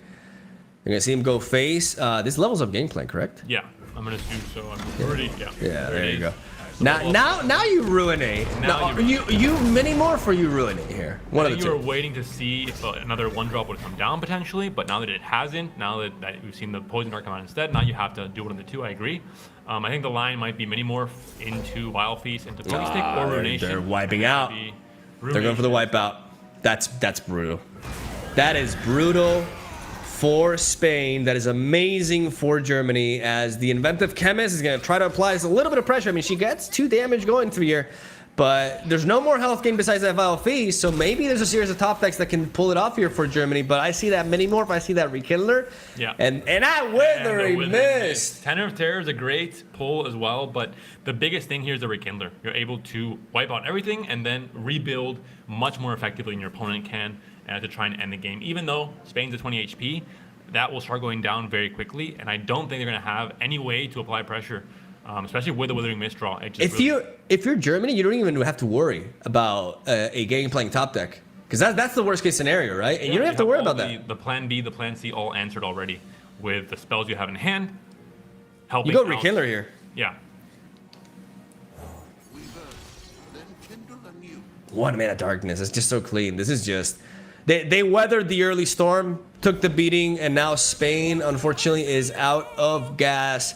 Germany is looking to take that first win with darkness. This would be a really strong win for Germany, Panda. Like because darkness can be a polarizing deck sometimes, right? Like, it has some rough matchups that it just gets trampled on. Like there's some rally decks and such, but getting the game 1 win with it is a huge boost, especially like here in the finals in a best of 5. This is a fantastic start for Germany, it seems. Down goes the darkness, gonna hit the Tenor of Terror, who's gonna leave the base of Burden, his best friend, alone. And him alone just cannot pull it off. This Withering Mist just punishes any sort of development here by Spain. Even if they top deck into a Gangplank, they actually will have the mana to Withering Mist and Mini Morph the same turn. This is brutal. It's just the once you get past that hump, then it just swings completely in your favor as a darkness player in this matchup, especially with a hand they have with all kind of the Stone Stacker's MVP, but not in this situation, not impactful enough. You have the HP to wither some impact, but you also, more importantly, have the drain effects to kill off most of these units and get this health back as well. I could see a concede here. Like this Withering Mist is just, it's just the end. You have a 4/4 blocker for that. Yep, there it is. Game 1 for Germany. Spain takes the loss early on. Germany gets that darkness win out of the way and are 2 games away from becoming the Europe Masters Chronicles of Bandlewood champions, as now they have Zoe Nami, Plunder, Akshan Sivir, and Lulu Zed left in the mix. No double elimination, nothing too complicated or weird. It is still single elimination format, but as you mentioned, best of 5 all throughout today.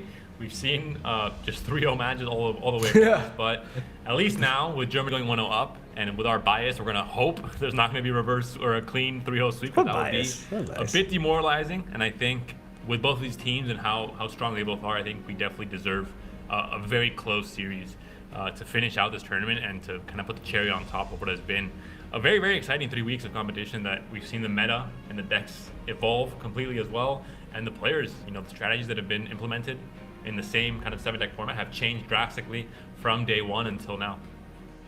I think we've learned a lot from this tournament, that knowledge that can be very easily applied onto like regular best of 3 conquest. Like we've seen what decks, because there's so many matchups going on that it really gives us a better view as to like how these matchups pan out when the best players are piloting the archetypes, right? Like I feel like that's the biggest thing that we get out of Europe Masters. I always feel like I always learn something, and with how diverse the meta is right now and how so many different options are available, it's a great opportunity to improve as a player. Watching these guys, just give it their all, as both of these deserve to be here in the final. Germany and Spain have been absolutely exceptional throughout the entire tournament, And now it's going to come down to this. I still want to see that Frozen Thralls, man. I want to see it so bad. And I want to see that Elise Vi as well. Spain's got to bring the jank to overcome the #1 seed. As, like you mentioned, they have a more predictable lineup ahead of them right now. 3 mid-range decks, 1 snowbally approach with Zoe Nami. And it's Akshan Sivir against Elise Vi. This is definitely a good matchup for Elise Vi, I feel. A warning to viewers at home, I think we will not have a matchup graphic coming up. Because Yeah, with this one, not too many stats and too much numbers to back up those claims on with Elise Vi. Now that we know it's not necessarily a fully kind of aloof Traveler's deck, it is more of a control shell. I did see a list circulating the past few days, which I think is a very recent addition to the meta, let's say, but it probably picked up a lot of steam with the seasonal open rounds yesterday. But it is going to be more of a control shell with aloof Travelers, yes, but there is no kind of copying mechanic, and you're not necessarily going all in on the mill strategy. It is more kind of a half-half between aloofs being very good and control being very good, and kind of the most efficient single target removal is in both of these regions, Shadow Isles and PNC. Like you mentioned, removal. We saw the Ruination even. Like they run everything, right? Like everything but the kitchen sink, man. It's Grasp of the Undying. It's like the Withering Mist, and then we saw 2 copies of Aftershock even. Despair. It's all removal, man. It's all removal. They have to worry about the combat tricks because Akshan Sivir can navigate around damage maze removal really well. Look who it is, Des and Ada. My favorite card. As we're going to see a mulligan here, and there's the Buru Sentinel, the Thermogenic Beam, and Vi on the opener. Pretty solid opener here for Spain. Magway, I think you're seeing these cards now, and you're so proud that you can say them correctly, that you're taking any advantage you can. I think we're going to hear you say Buru Sentinel like 7 times this game. I'll keep it at 6. Don't worry, I got you. The Vi in hand, though, is, of course, very, very important. This is a champion that... It's interesting because from a deck building perspective, you sometimes think, Vi is good, but for what I want to do, I don't really want to run 3 copies maybe, but you need to because of the consistency of having her in hand to start things off. Well, as I said that, 2 Vi's are now in hand, so definitely going to have that challenger activated for turn 5 if you needed to kill something like a Sivir, something like an Akshan. No Shape Stone here for Germany, by the way, which does, actually, knowing how this deck is, I mean, if you're Germany and you have an idea what you're facing, which, that's a big if. Akshan without any sort of protection here just kind of plays out into Mystic Shot, Thermogenic Beam, and they may be encouraged to wait 1 round before developing this. But if they do that, they will allow the Buru, there we go again, Sentinel, alongside the Thermogenic Beam to finish it off here. But we see Germany respecting Spain's Authorita and dropping the Preservarium to cycle through the deck and build up their hand a little bit more, build up some more mana so they can have more reactive potential to this, just spell-based machine reactive strategy here that Spain is bringing. Buru is down. I repeat, Buru Sentinel.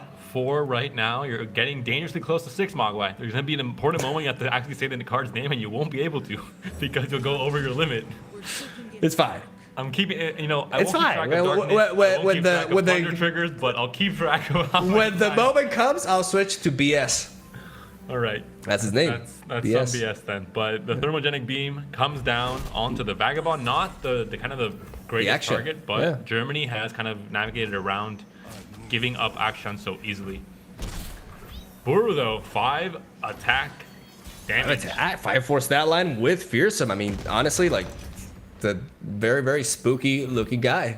He's very strong. If this was Spain trying to sell, to the players of Runeterra that this card is good, this is a good showcase of its powers. I'm just honestly I'm really proud because Spain is a very solid team, but they're not always they're not the biggest fans of just innovation for the sake of innovation, and you got to respect that, because originality alone does not mean good, right? And that's a lot of people confuse that, especially in card games. You have to, if you're being original, there has to be a good reason for it. From a competitive standpoint, and sometimes it's too much of a risk, like Sergi says, but in this case they really cracked it with this deck, and they have a very, very solid strategy that happens to match up well into a lot of mid-range decks in this mostly mid-range prevalent meta. As down goes Aloof, Traveler is going to discard the Vakaran Bruiser and draw them into Grasp the Undying. That misses shot is also really neat as well. Yeah, a lot of different single target removals. You have the Vise for something bigger. Obviously, challengers against things that don't want to defend and you force them to is usually a pretty good thing. And right away, there's a Buru being challenged by the Vulnerable and the Merciless Hunter and being killed off here. But the Aloof still remains and still more damage that can be pushed through. This is a game plan that has a lot of control tools, but also ways to kind of tempo push damage. Yeah. Maybe 3 more coming in. We have Mystic Shots that can go face if you need to, and then Ledgers, of course, with Atrocity as a potential finisher. Tempo, like you mentioned, throughout the new Shadow Owls units, the Burgeoning and the BS Sentinels, essentially, they're really, really, really good here. And we saw Merciless. Like I never thought I would see the day in which there was a bigger 3-drop with Fearsome than Merciless Hunter, but her 4 power still enough to get an even trade, and that's really good for Germany for sure. They do have a bit of an advantage with mana right now as well, which will allow them to navigate around this turn 5 a little bit better than Spain. But Spain has the board presence, and Spain can curve out into that Vi that's been sitting in the opening hand since the beginning of this match. I mean, it's the opening hand, so that's kind of redundant. But you know what I'm trying to say. The tracker now coming down, trying to mitigate that potential damage next turn from the Aloof Travelers. I think you needed to do this, even though it's not going to be a good trade. It can be with Sharp Sight, for example. And the open attack is obviously not so appealing right now. It's not just the free 3 damage.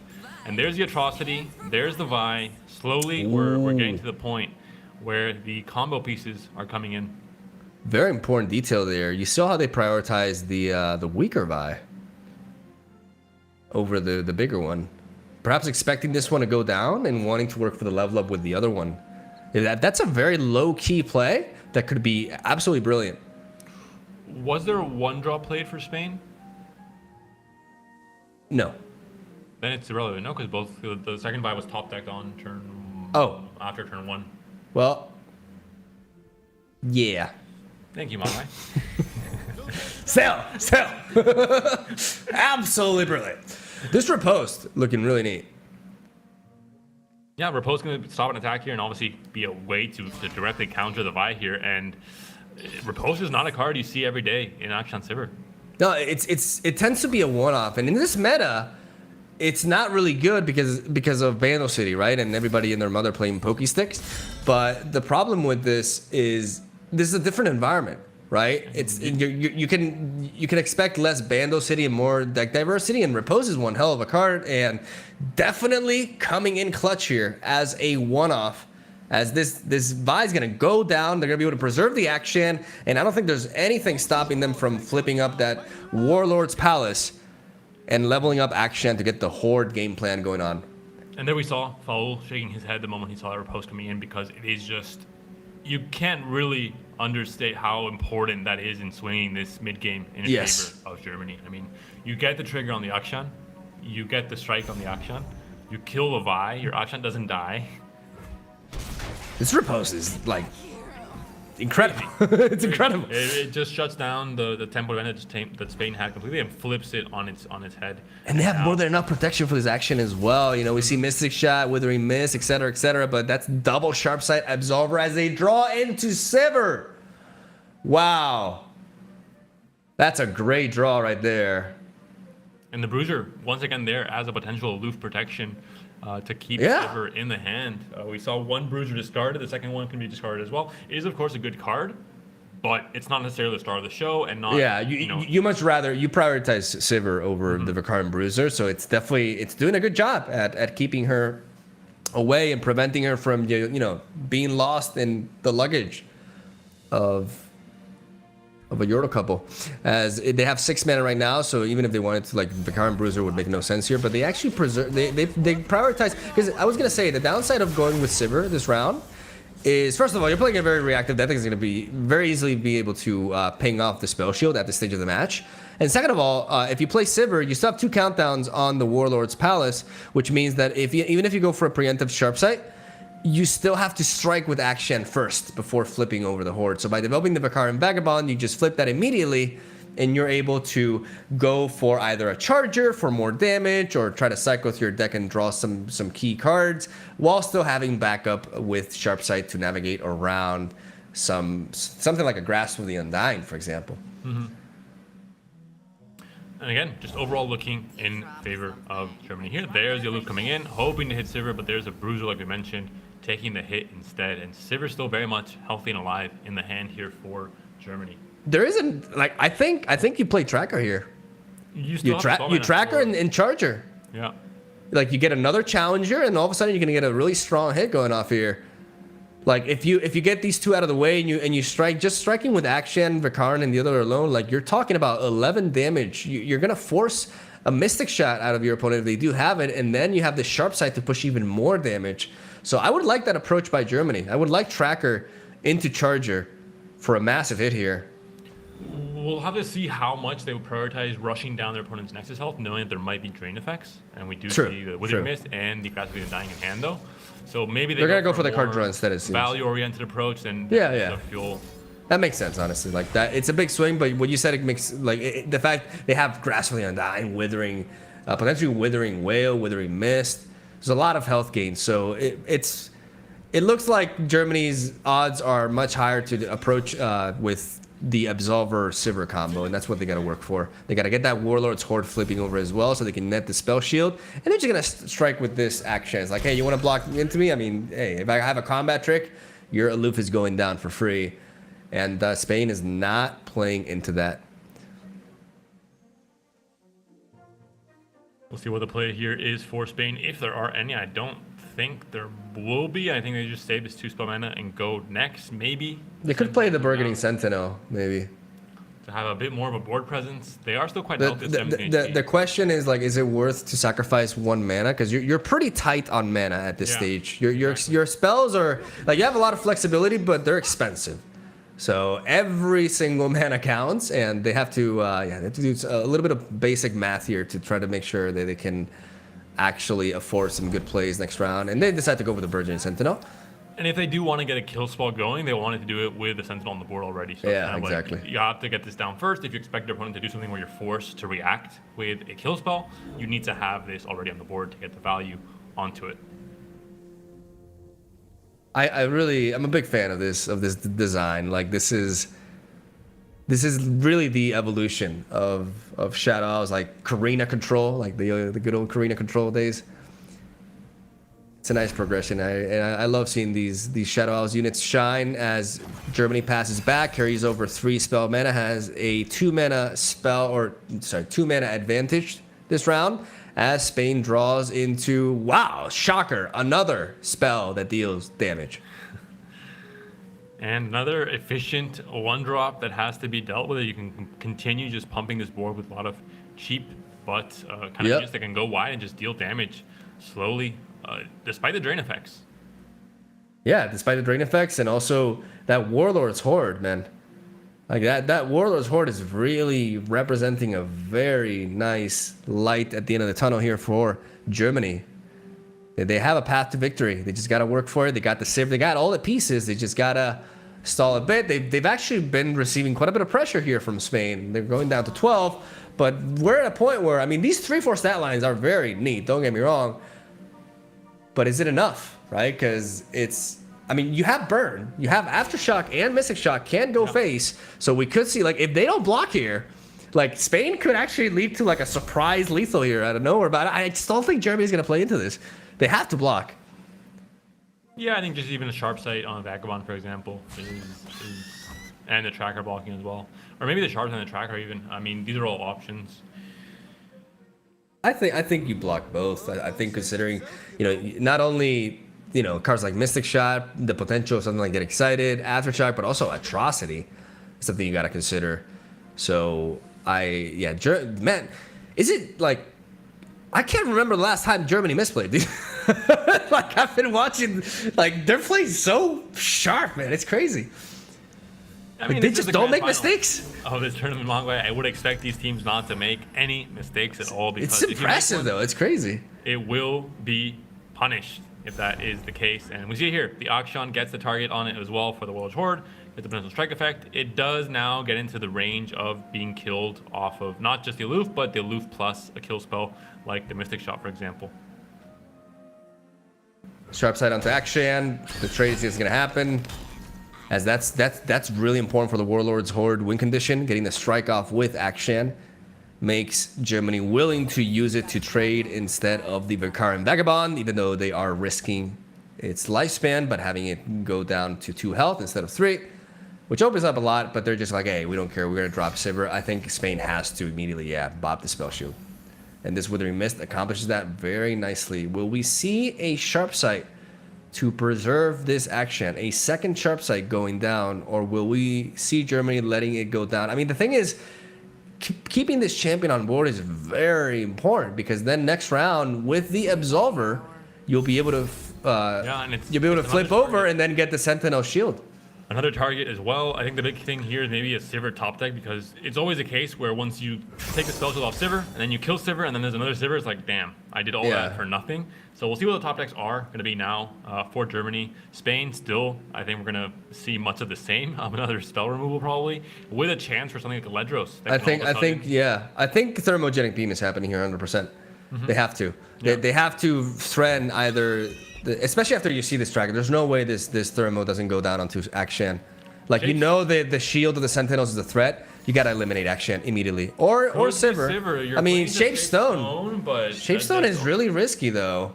Like, if they had a Shape Stone and then they get the Sentinels, the shield of the Sentinels, that could be game losing for Spain. But hey, they didn't get punished right there, and Sivir goes down. The Burgeoning Sentinel grows up, and down goes the Treasure Seeker, enabling the Fleet Feather Tracker.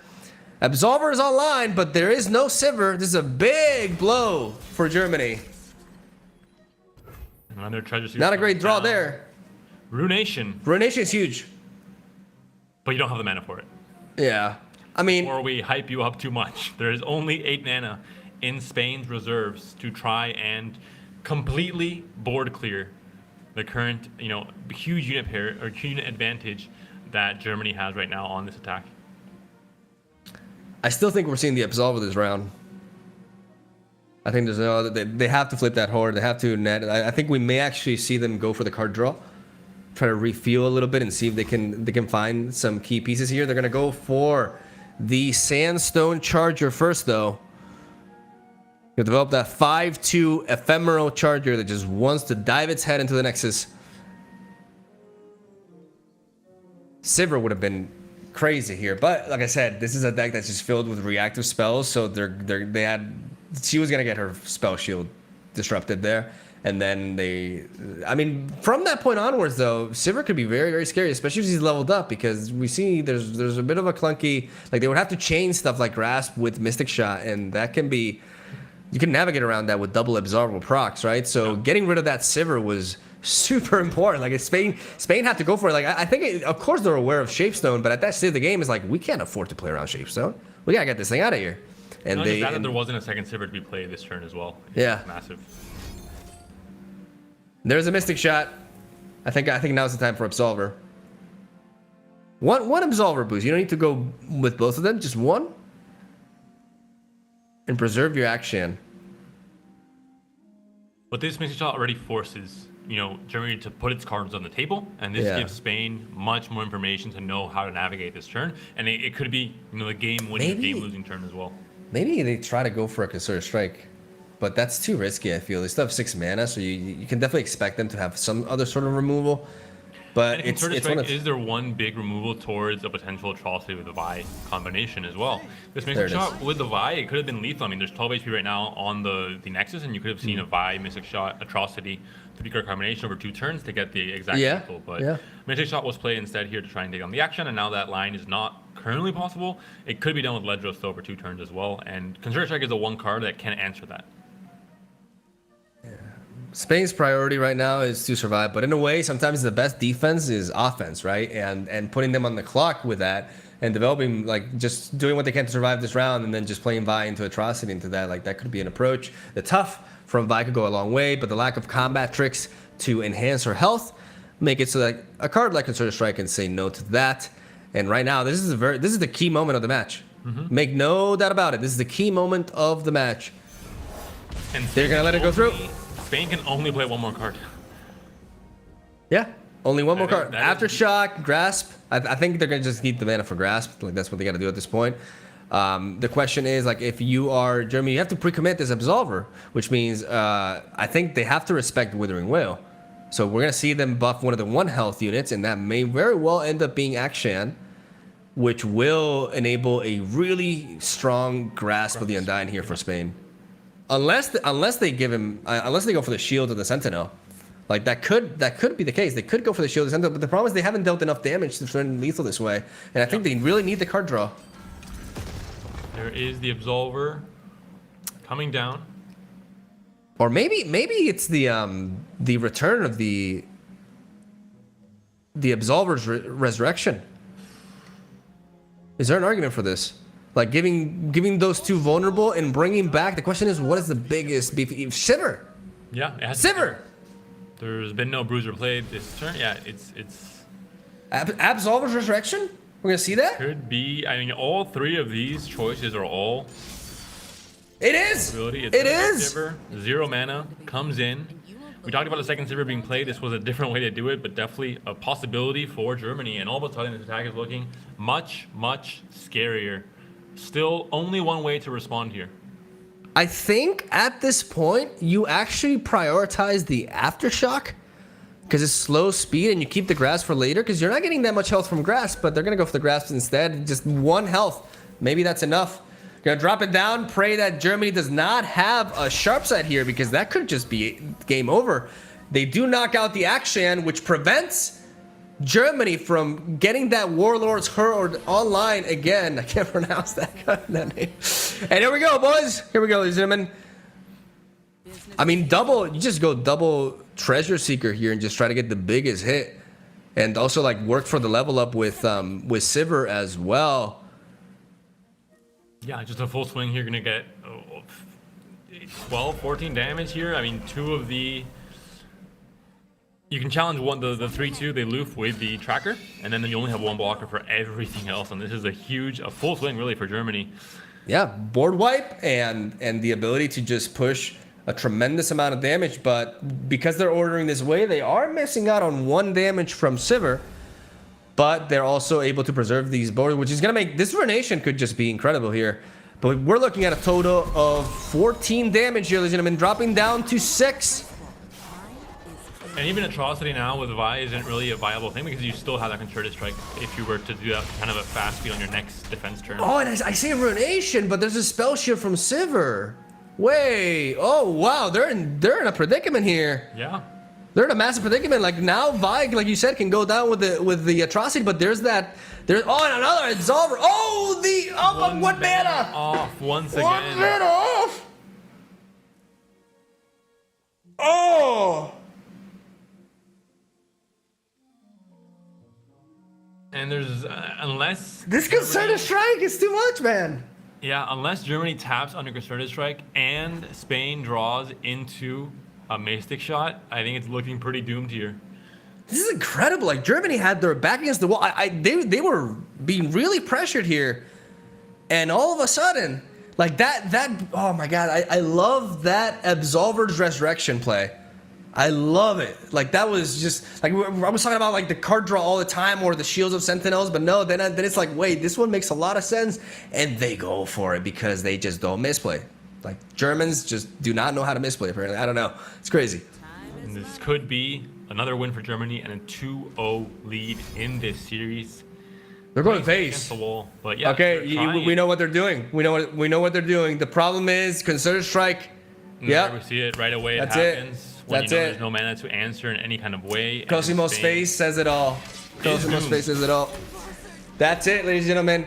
Germany is going to go to a 2nd consecutive victory here and will be 1 game away from becoming the Chronicles of Bandlewood Europe Masters champions. The #1 seed, looking to get that perfect 3-0 win over Spain. Spain is still not out of it, though, but they have to pull off 3 consecutive victories now in order to come out on top. We talked about this tournament when the players that are, players in the Spanish team are very, very good at not just playing the game, but also at preparing lineups, ban strategies, etc.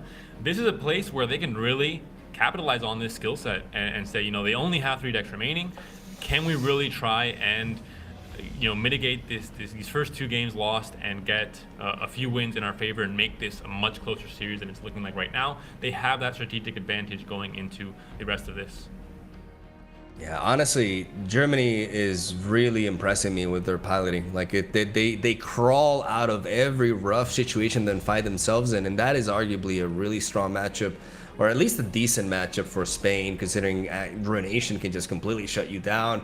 But they made great use of the Warlord's Horde win condition and were able to edge it out, and in just a masterful showcase, as Spain also performed really well. And at that point, they realized all of a sudden that the tables were turned and they had one line to win, and they had to just try to hope that they didn't have a concerted strike, given that Germany only had 2 cards left in hand. So what an exceptional game. Like, I really liked that game. I thought it was really intense and very high quality, as well as now Germany has 1 left, but like you said, their lineup is predictable. They have 3 decks. They're very different though. Like, you have a mid-range, you have like a what would be labeled as an aggro deck, and you have a snowbally combo deck, right? So Spain has to find the best option at taking all of these 3 out at the same time, and I'm not exactly sure what that is, Panda, because we mentioned Thralls, and Thralls is susceptible to Lulu Zed.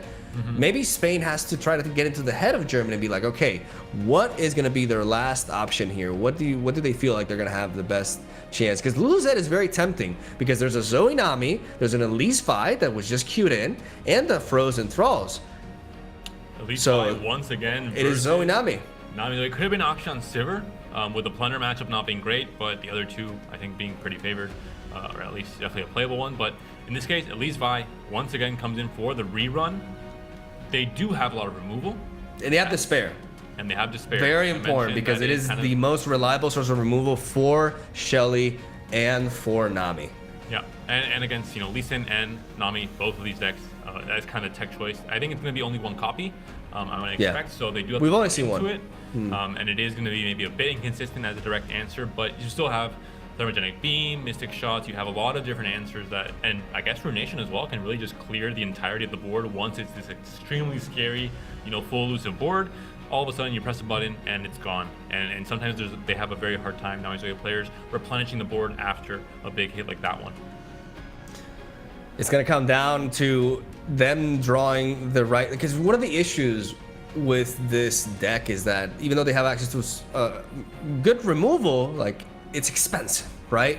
And against Zoe Nami, paying 5 mana for a Grasp of the Undying, it's hard to justify. You know what I mean? Like, you need to find the right sources of removal. And I'm talking about Thermogenic Beams, Mystic Shots, Vile Feast, depending on the situation. Despair for Nami. Vital card. I have to ask you, Mongrel, though, if we see an Otterpuss come out from Double Trouble, will you shave your head? Yes or no? You know what? I already defeated this. I don't have to put myself in that position again. So no. Oh no, he's challenge learning. Not accepted. He's learning. He didn't fall. How about you give me something if it doesn't happen? Because I watched the VOD and I'm like, why did I just blatantly agree to this with no upside whatsoever? I thought I had a brain, I don't know. I was asking myself the same thing, but I'm glad to see, Mongrel, that you have learned from your mistakes and you have not fallen for the trap once again. You finally matured. Although it will make things a lot less interesting for me and for the viewers at home. Especially you're trying to bait me. It's not happening. Especially if does come out of Double Trouble. But Double Trouble is not in hand. There's the Despair, Panda. There it is, in a box. The Despair, Double Atrocity. Double Atrocity, though. And on Germany's side, they have the Nami, which is very important. It looks like we might have to restart the match. There seems to be some kind of a bug for Spain here. We saw it before as well with Sweden in one of their matches on day 6 in the group stage, I believe it was. I think the same is happening here. So that's a bit unfortunate, because this is a very interesting opening hand for both teams. Access to Zoe and Nami to apply some pressure, and Spain with access to Despair. But unfortunately, there seems to be some sort of connection problem, and we're going to have to restart that match shortly. And we're going to see if they manage to draw as well, both of them, because both of them had a promising hand, even though Spain's Double Atrocity draw was a little bit. But at the same time, Atrocity is a card that, what does Zoe Nami do to interact with it? Like, if you got the damage, there's nothing. Yeah, Hush potentially if Vi is not yet leveled up, and if they Yeah. are running a copy of Hush, is a potential way to do it. Spell Thief, depending on what has been played, can give you some Can give answers. them a remove, but if it's applied onto like a high end unit, you know, like a beefy unit like Vi or leveled up Vi rather, Commander Ladros, you know, Daniel and Ada, sorry, Des and Ada, like you have good options, right? Like you have good beefy targets because I believe Des and Ada's stat line is 8-6 unless I'm mistaken, no 7-6, I believe it's 7-6.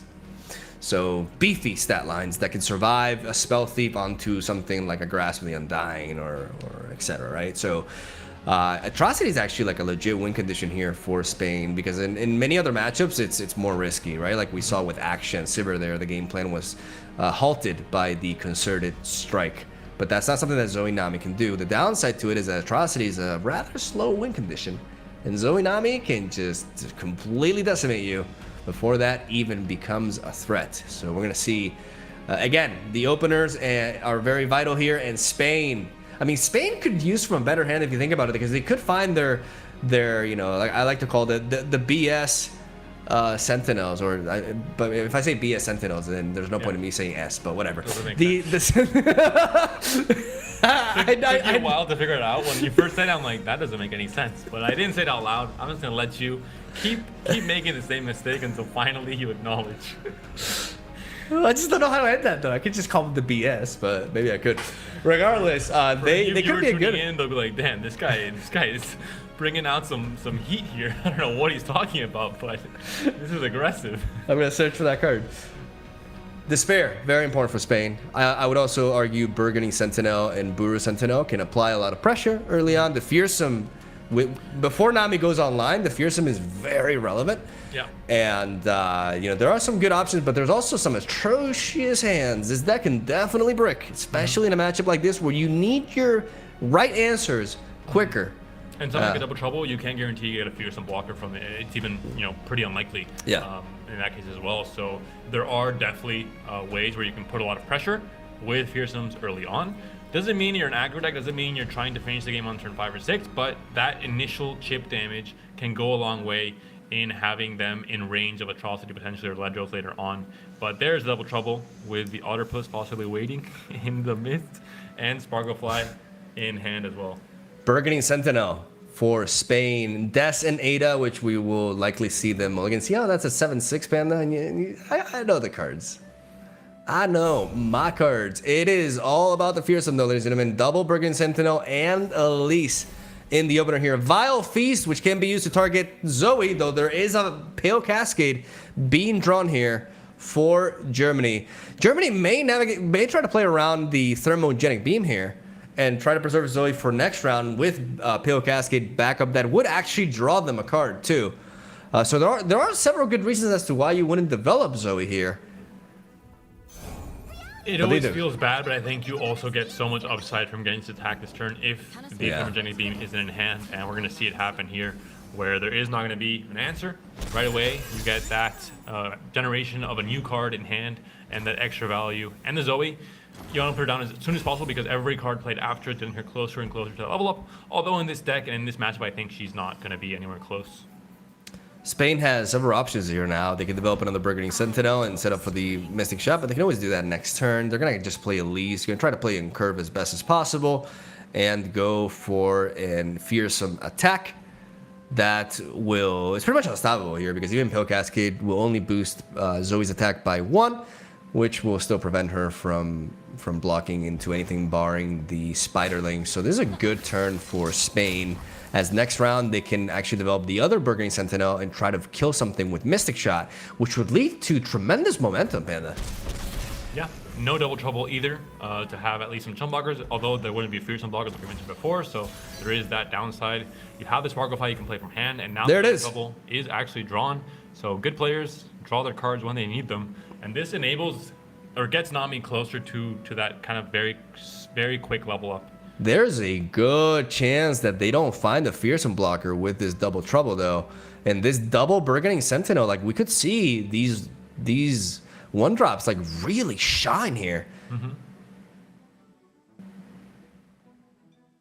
Germany taking their time. I love this about this team. Like they even the most like would come off like the most obvious plays. They really aren't. Like they take their time, and they make sure that they're making the right call. And that's probably a reason why, you know, maybe I think this is a crazy theory, Panda. But if you take your time making your plays, it's less likely that you'll misplay. That's why I'm so bad at this game. I am not a patient person. I like to just, you know, throwing out my cards, and it only gets you so far. But in this case, I think also, you know, Mogwai, with the amount of prize money riding on this single Legends of Runeterra game win, you're going to have to try and do whatever you can to make sure you're winning this game if you are Team Germany. And if you are Team Spain, you're hoping to defend on the next 3 games and try and get the reverse sweep in order here for this final, or this grand finals of this Masters Europe tournament. And the Vile Feast comes down. You have the chance for a Pill Cascade here. But it's a second Vile Feast and waiting, but you don't have the mana for it. But if you go for the Pill Cascade, this is why Spain. It's no coincidence that they held back on their Mystic Shot, because if you force a spell out of here, regardless of what it is, you know, Pill Cascade, Sunbless, Vigor, you force them to spend more mana, which slows down Nami's level up. So this is a very important decision for Germany. Do they really value... I mean, there's a lot of implications for Zoe going down here. Not only do you lose a potential alternate win condition, but you also trigger the boost on the Burgundy Sentinel.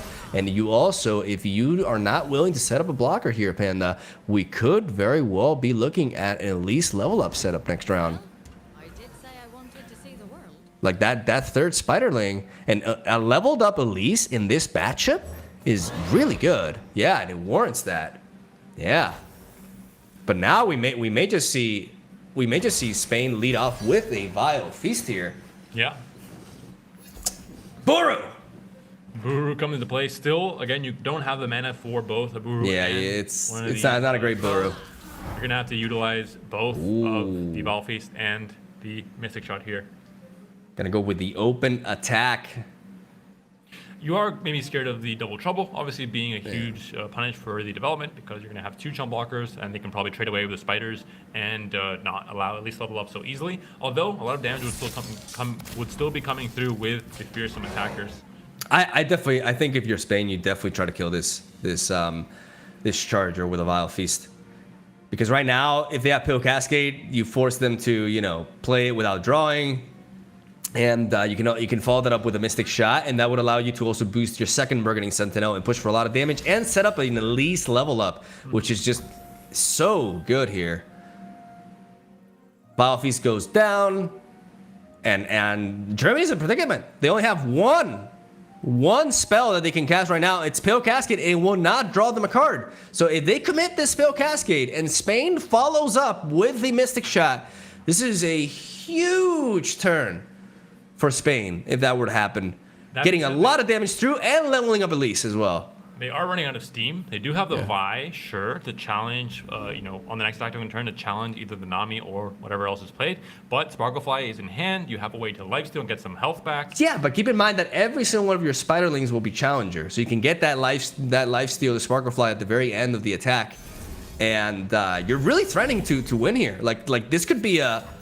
This could be like a smork down from what is initially a control deck. Yeah, they're going to go with a Mystic Shot. They're going to go with it. They nail it. And this means Elise will level up. Burgundy Sentinel goes up to 3 power. And we're looking at 9 power to phase, ladies and gentlemen. They're going down. Math to 7. And now 4 mana to work with. What do you... Yeah, you play the Sparklefly. You save this to spell mana. You play Nami next turn and hope to get the Sparklefly as big as possible. And hope there isn't some kind of a kill spell. Maybe even top deck here from Spain. Let's see what they pick up here. There's Spell Thief, Aloof Travelers. Not really... The Shelly in this case. Yeah, Nami goes down and levels up. Very crucial. They find the Spell Thief, which is an amazing top deck that's going to allow them to really boost this up. This Spell Thief is huge, because Double Trouble alone just was not enough. And they can play Spell Thief before playing... The problem is they probably can't Spell Thief and Double Trouble here. And because if they Double Trouble, the boost will actually go to one of the 1-drops, because it resolves after the spell goes. And I think you can double trouble because you know you're not going to get fearsome blockers. Although even with these two spells here, Mystical on Battlefield, you're not really taking down any of the big threats here. Exactly. They all have 3 health. They're And too, you're going to be they're too opening up the resilient. space for the Vi to come down as well.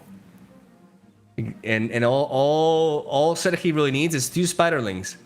Oh my goodness, Panda! I think we may see an Elise win here. Especially with Vi being able to Yeah, target exactly. Nexus directly. It's like you have challengers for days, and there's only like the moment Germany resorts to one of these 2 spells, they can no longer double trouble. And it doesn't even matter that much because there's that fearsome man, that fearsome package here with the Elise and the double Bergen. These Sentinels are so good here, and this is just not enough. Like if you're Spain, you let this go through. Just take the hit. Take the hit. Always take the hit here. You can't do anything but take the hit. That's also. Oh yeah, that's true. I thought if they had like a can't spell or block, anything, yeah, that's then true. they Yeah. But even if they had something, they should always pass here anyway. So this doesn't give Germany any information really. And now Germany has to really make a call here. But again, once the double trouble goes down, the buff will go to one of the 1-drops. And you're at 10 HP now if you're Germany, because this deck is not really a stable meta deck. You might not be fully, intuitively aware of the play patterns they're aiming for and what their strategy is, and you might make a mistake in terms of not expecting a Vi to come down and so much damage to be threatened with these challengers and the fearsomes.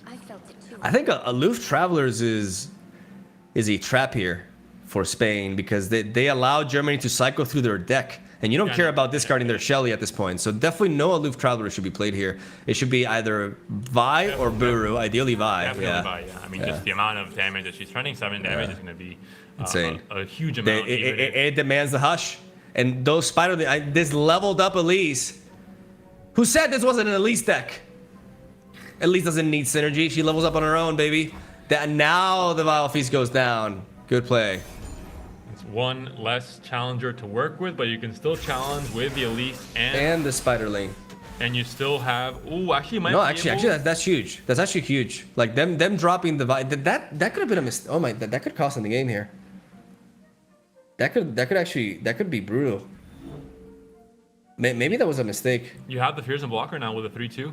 Like you had the triples. Like you dropped you lost a Spiderling for no. Oh man, did Spain blunder this?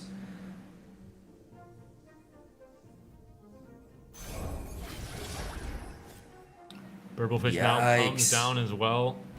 If a faster burst speed spell is drawn, it would have another fearsome blocker in the Burblefish. There it is. Line them up. And the calling sensation, the second Elise is not really what you want to see. Nami might be taken down, and so might the Sparklefly, which is, the good thing here. It's only the line them up being played here, buffing up the Burblefish. Gonna drag that and gonna attack with both. Ordering the attack in a way so that they're not even like threatening something like that. This is not too bad though. I mean, Nami goes down, Sparklefly goes down. You aloof potentially into the Shelly maybe, and you're able to take on that win condition as well. And then all of a sudden, it's down to Burblefishes for Germany, and you still have 17 health if you're Spain. You have a chance to draw into things like Ledros, into things like Atrocity potentially, with Vi still surviving, of course. Yeah, the Vi surviving is one of the most important details here. Them drawing into another Elise is also nice. They can play aloof into Elise potentially. But I do definitely think that was a mistake, though, to play the Vi immediately. They would have had lethal otherwise. Like, they actually, I mean, they don't know naturally. I think line them up, buffing up something that might have not been the case. But the thing is, like, they would have forced them to play something, right? So if their only way of, like, it was either double trouble, sorry, or so if they waited for Germany to play something, and then they develop their Vi. Yeah, exactly. That's the big problem here. So that I think that definitely cost them.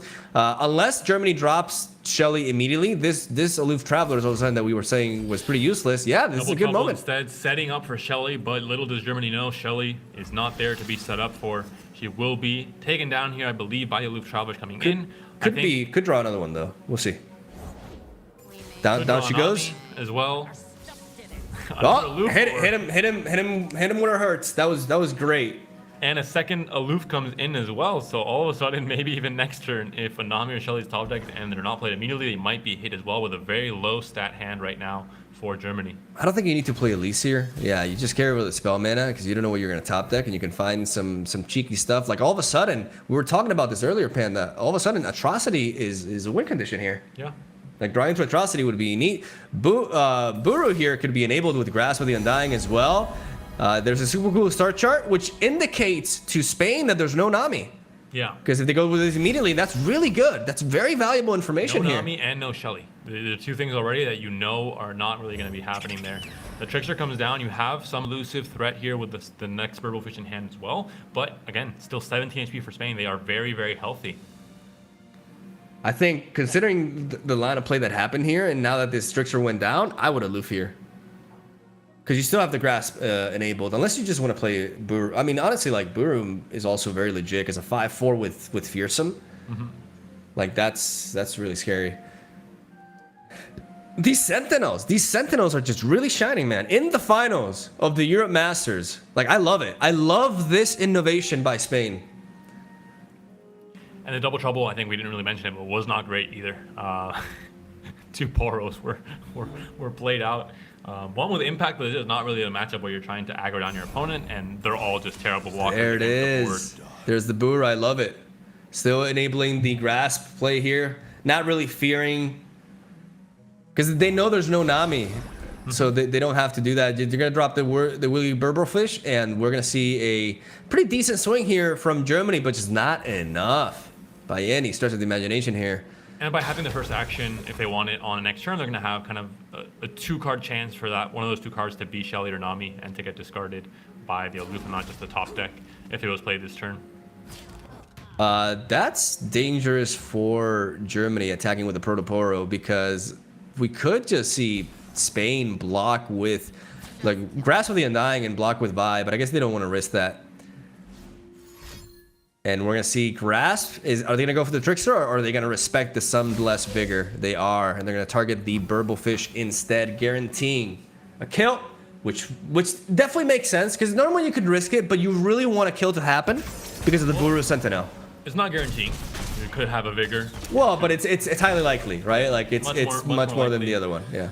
Guiding Test would not matter, of course, but you could still see a double Vigor or Vigor Pill Cascade, for example, although we've seen 1 Pill Cascade already.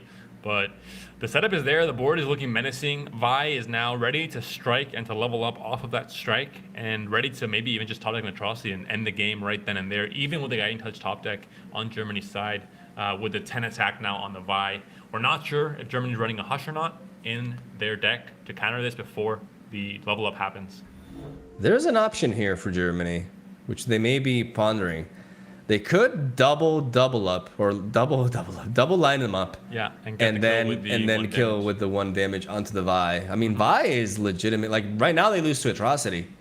Like the problem is, if they make that kind of play, they're losing their own game. They're losing the game anyways. They're done with even if Nami or Shelly is drawn, they're gonna rely on what, a Jailbreak and a Jettison to win the game. And the thing is, like, we see like so many fearsomes here, but this Vi sticking around is so huge. There's Ruination, Spell Thief.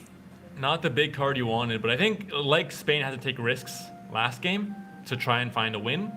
It's the same case now for Germany, where they can't really think about killing the Vi. Instead, they have to think about their own game plan and just hope they have some way to deal or to get their elusive game plan online. But it's just too many fearsomes and Vi attacking here as well. Like, what can you possibly do here? And down goes Elise, another fearsome, another challenger.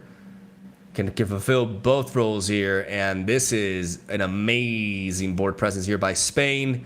We could see Spell Thief on Grasp of the Undying. Yeah, that's what I mentioned. Yeah, that's what I mentioned prior. There's also the chance of them combining that with Line Them Up as well. It could enhance the power of the Drain effect and buy themselves a little bit more time, because it's important to know that the Drain effect will be slightly mitigated by Vi's Tough. So you gotta do what you gotta do to stay alive, man. You gotta see if you can buy 1 more turn and see if you can top deck something really neat as well to capitalize on your elusives. But the question is, how many elusives are you gonna be able to meet here? And they're gonna take the Grasp, yeah. The timer is ticking here. They're gonna go for the Grasp onto Elise.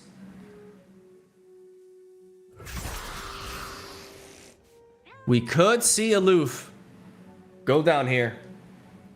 No target to hit in hand, but it could hit whatever is drawn. It could be a Nami, it could be a Shelly, it could be a Mind meld. Okay. I mean, that actually is good for Germany because they're the gonna lose this same- board. For the same reasons that we see cards like Treasure Trash in some decks, and we see cards like, you know, the Scattered Pod even in Lee Sin. These are cards that are sometimes there just to protect the champions from getting discarded, and Mind Meld might be doing the same. Panda, it's Pix. Pix is here. Pix is here, continues to be just terrible rolls here on the one drops. The army of useless cards. What are you calling? Are you calling Plunder Poro useless, Panda? When he has to block Fearsome, yes I am. All right, you know what? That's fair. Here we go. Going with the attack, gonna level up Vi, which still will force out double lineup from Germany, and Germany will manage to survive here. But the question is, how will they win? They depend on this elusive so much. Like they need to, like their game plan at this point. Their game plan is to Nami, like top deck Nami, into just chaining all these spells and boosting this. They can't do this turn either. Now they're down to Atrocity, and now they lose the game of Atrocity's top deck for sure. It's gonna be Mystic Shot instead. And Zoe's just isn't it. This is 4 damage, and I know. Okay, so I know this deck is capable of some very crazy stuff, Panda, but I don't see a way out of this for Germany. I think the 3-0 dream is over.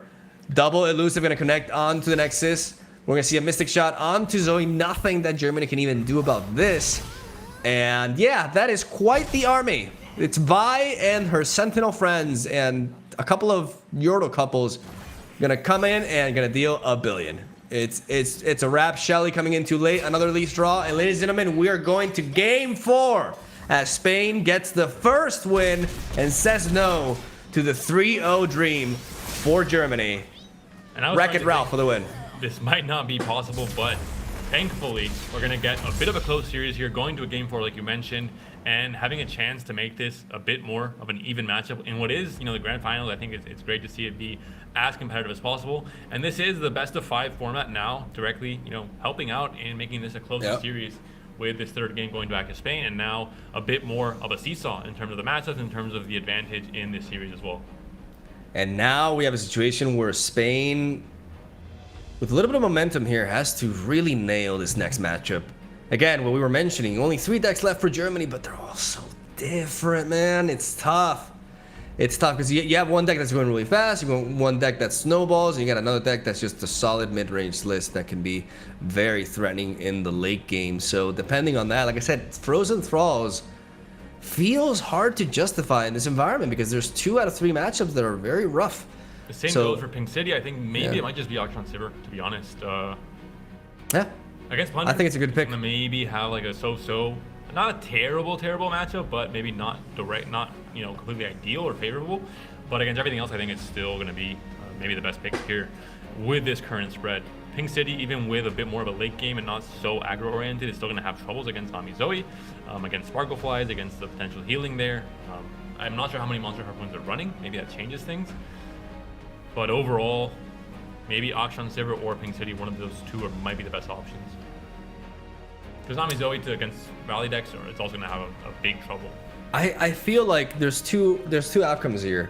It's either Akshan Sivir as a safe pick for Spain, expecting either Zoe Nami or Lulu Zed, or Spain is trying to get into the head of Germany and they're anticipating that. Okay, this is not what I was gonna say. Nami Zoe mirror matches. We've dodged this for most of the tournament, but we could not escape the grand finals. Hype!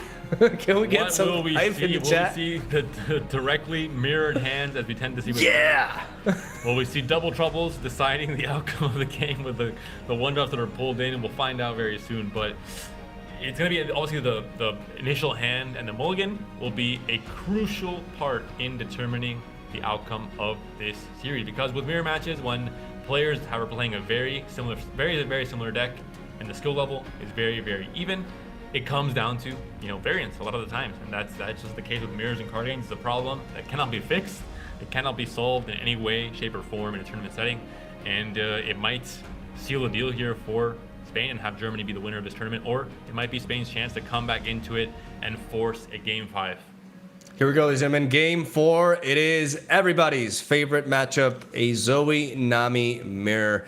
As we're going to see a relatively aggressive mulligan here from Germany, keeping the Zoe, dropping everything else as they pick up a Spell Thief, Fleet Admiral Shelly, and line them up. Spell Thief is incredibly powerful in the mirror match, as it can fish a lot of very cheap cards and allow them to chain, but they're going to go for the full mulligan themselves, as both players are searching for the proper opening. The big difference right now between these two hands is Double Trouble available for Germany.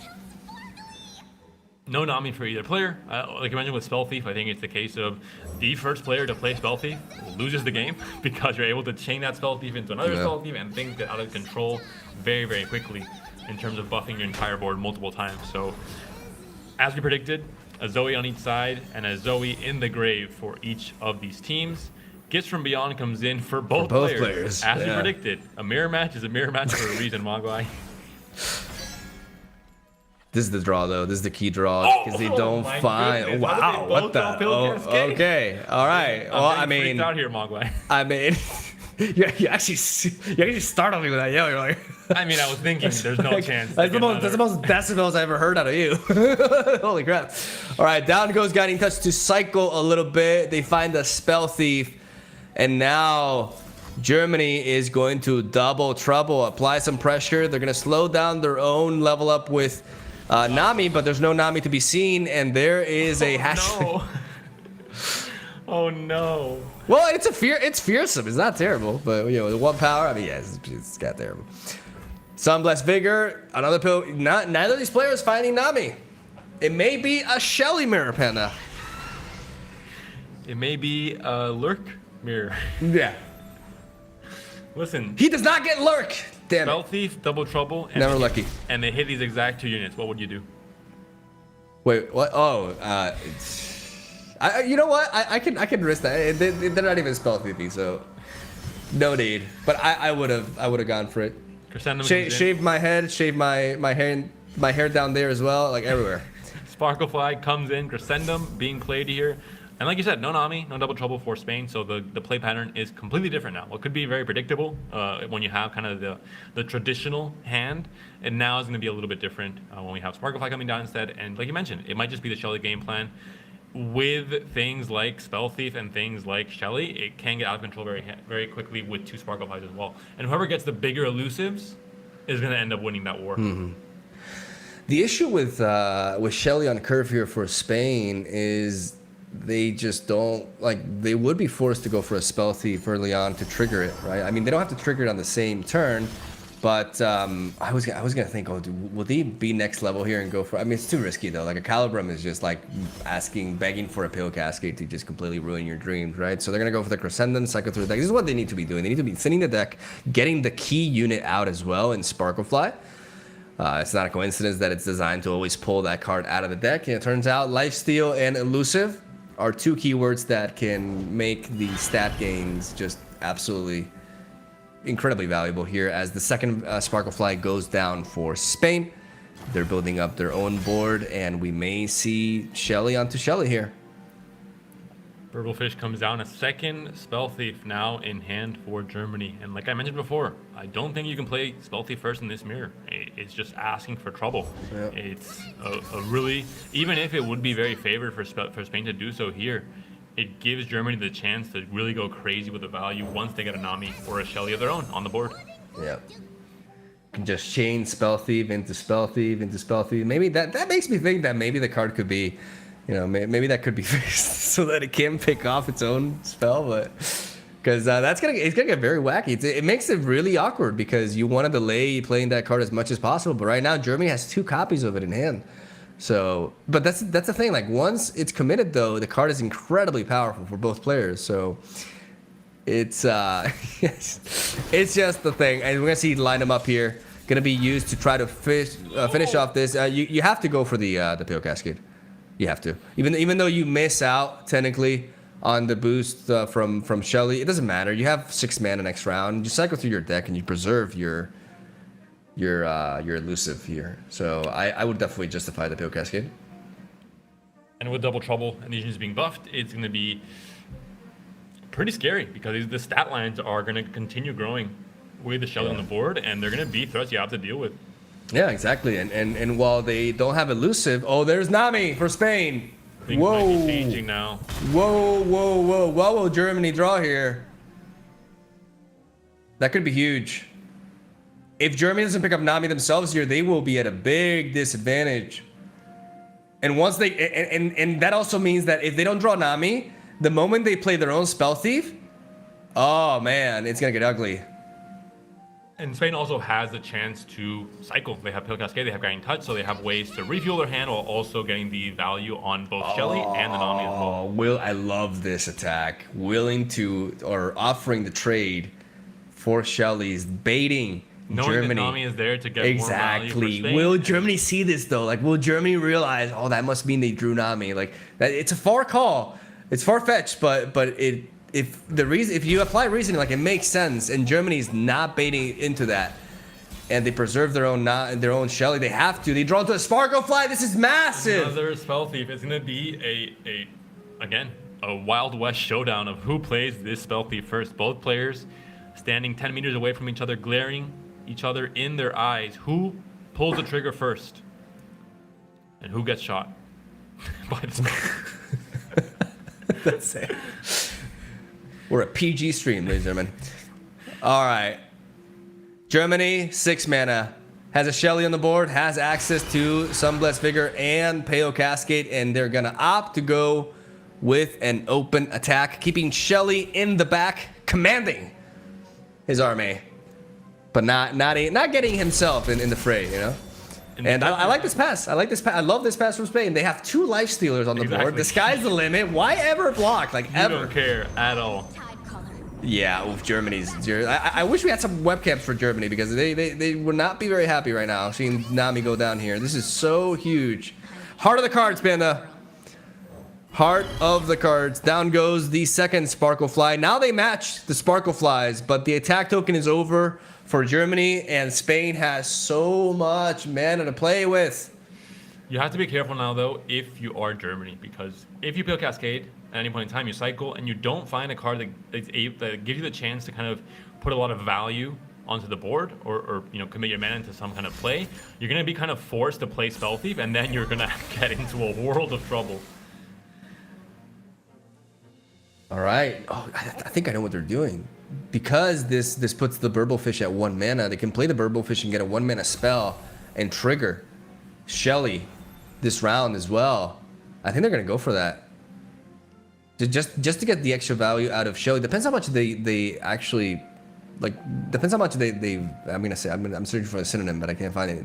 How much value they find out of, or they think Shelly provides here. If it's necessary, they're gonna go for it. Yeah, they could have tried to get more value onto the Sparkle Fly, but in this kind of matchup, I think it's not. It's more relevant to have a wider board of bigger units, especially elusive units, than to have necessarily the heals, because you're gonna be healing up to a large amount anyway. It's not I think you can forego the boost here from Shelly. They're gonna go for this. Oh, they enabled the Spell Thief. Okay.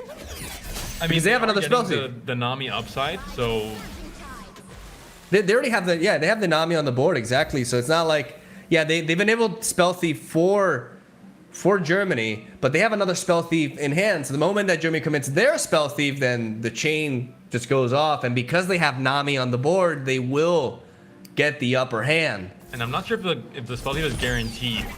There have been quite a few spells played. It is found there. And now this puts, obviously, both cards in both players' Spell Thief pools. Oh, I didn't find it there. If they don't find it a second time, this is where things get a little bit degenerate. Let's be real. If I had a child, this is where I would just put my hand over their eyes and just don't look. Just go to bed, Timmy. I was about to say, I'm surprised you didn't say "Don't look, Timmy," and then you immediately say it. Mogwai, don't doubt me. I know you. Don't doubt me. I'm scared at how much I know you and how much I know your speech patterns already. I can predict almost with a. What are you talking about? I'm super unpredictable. These deep AI bots that are able to identify your speech patterns and know exactly what we're gonna say next. You've been warned. Shelly is warned, Panda.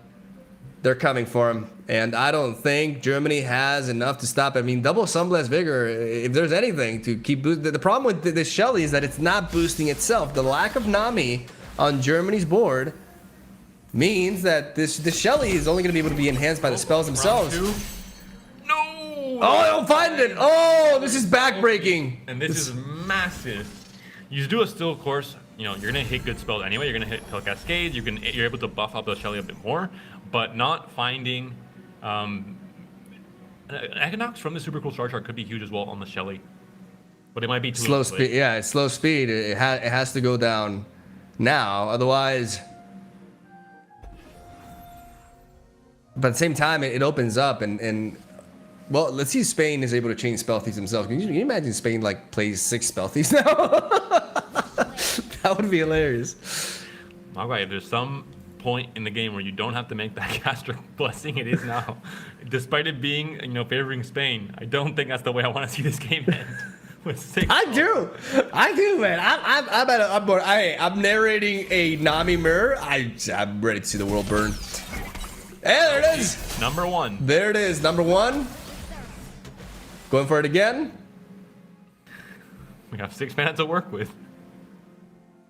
There's a lot of theft available here, but I like Spain just taking it slow. Just going with the attack first. Just attacking. It's attacking with everything. Pretending even Shelly. The spell thief, and then just unleashing 5 spell thieves in a row. I think you One can attack for with one. Shelly here as well. You just go all in. Okay, you don't. All right, never mind.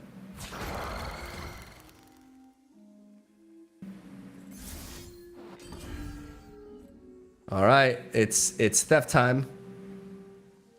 You know, Vigor number 1 to keep this Shelly alive. Although the Nami can get buffed again, of course, with Shelly, and continue that threat onto Germany's Shelly.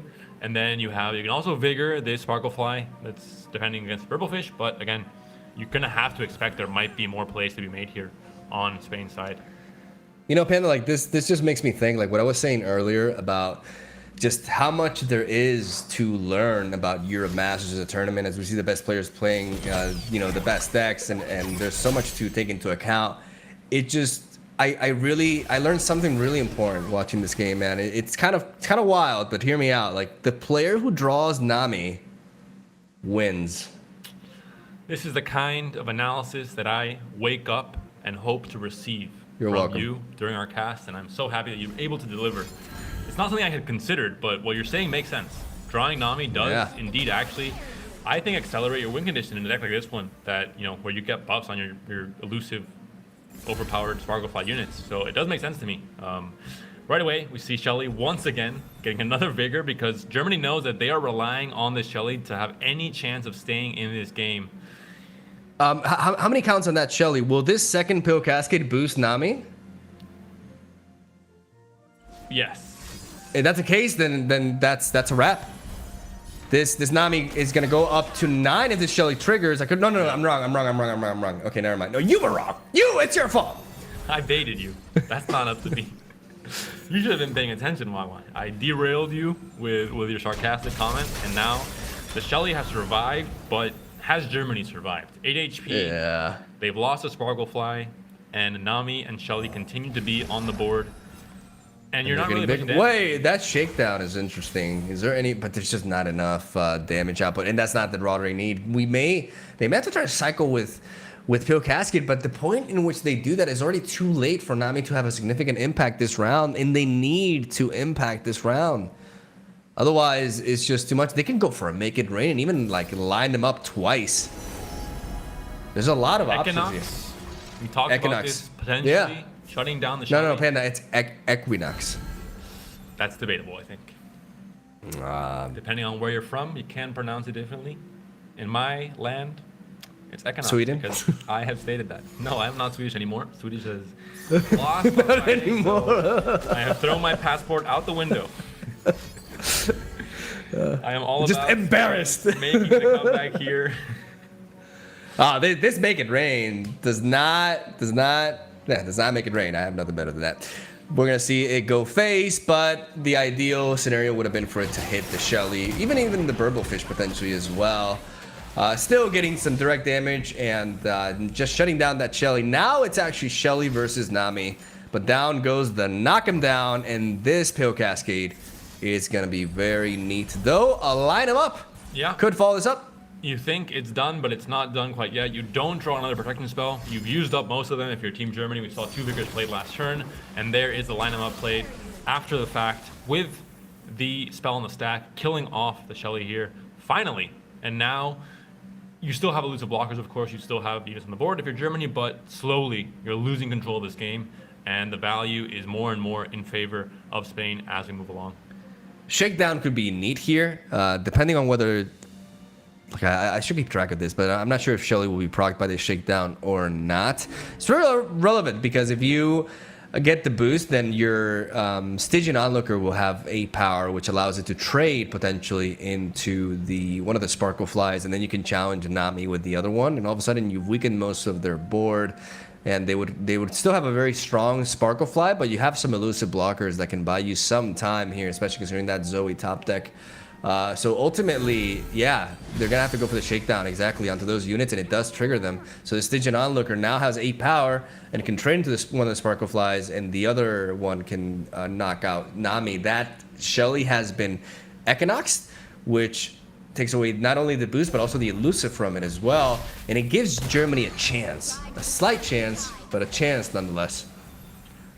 Shelly continues to be there, but of course with Equinox, it's a different story in this case now. We were laughing at these units before, but both of these cards putting in the work here, taking down or trying to take down both the Nami and the Sparkle Fly. So it's gonna work, just because they didn't give them that initiative back to go for the 1 mana fleeting spell, and now Nami is out. I repeat, Nami's out, but there's still that humongous Sparkle Fly right there. And double trouble, if one of those double troubles leads to something like a Fleet Feather Tracker or anything that can challenge away that lifesteal and put it at the end of the attack, then we could see Spain working. But all of a sudden this game got really interesting, because all of a sudden, like, Germany is 1 Nami top deck away from getting back. Oh, that's Shelly though. Shelly comes into play once again, and we have the chance for a Pale Cascade. Perfect 2 Panda. It's 9 mana. With the attune from Shelly, he can do that, play Double Trouble and Pale Cascade. And nothing that Germany can do here. Their hand is obviously much more restricted. They don't have a way to cycle into more powerful cards. They have Double Trouble, which you've seen can be kind of good, can be kind of terrible. You know, we've seen kind of both sides of the coin. An Otterpuss could be interesting. There it is. Just saying, an Otterpuss into Prank would stop the possible It's not combination. happening. It will be a Fallen Phelan instead. That could be interesting. The Gem might be a nice top deck, possibly. The but Hexite Crystal? not All really. right, here we see. Let's see what they get. Challenger would be huge here. All right, not the Great Post. Both of them got Solari Soldier. What the hell? Like, really taking the definition of mirror to the next level here. Sparkle All right. attacking, knowing that there is no way for these elusives to trade evenly with this, and that the Shelly will Yeah, continue with just pumping one card, impossible. For as we sure. move along. But you can't attack with the Shelly naturally. You're kind of limited to what you can attack. So at least this Double Trouble does buy Germany a little bit of time. Mm-hmm. And again, Germany could still top deck Nami, and things could get nasty.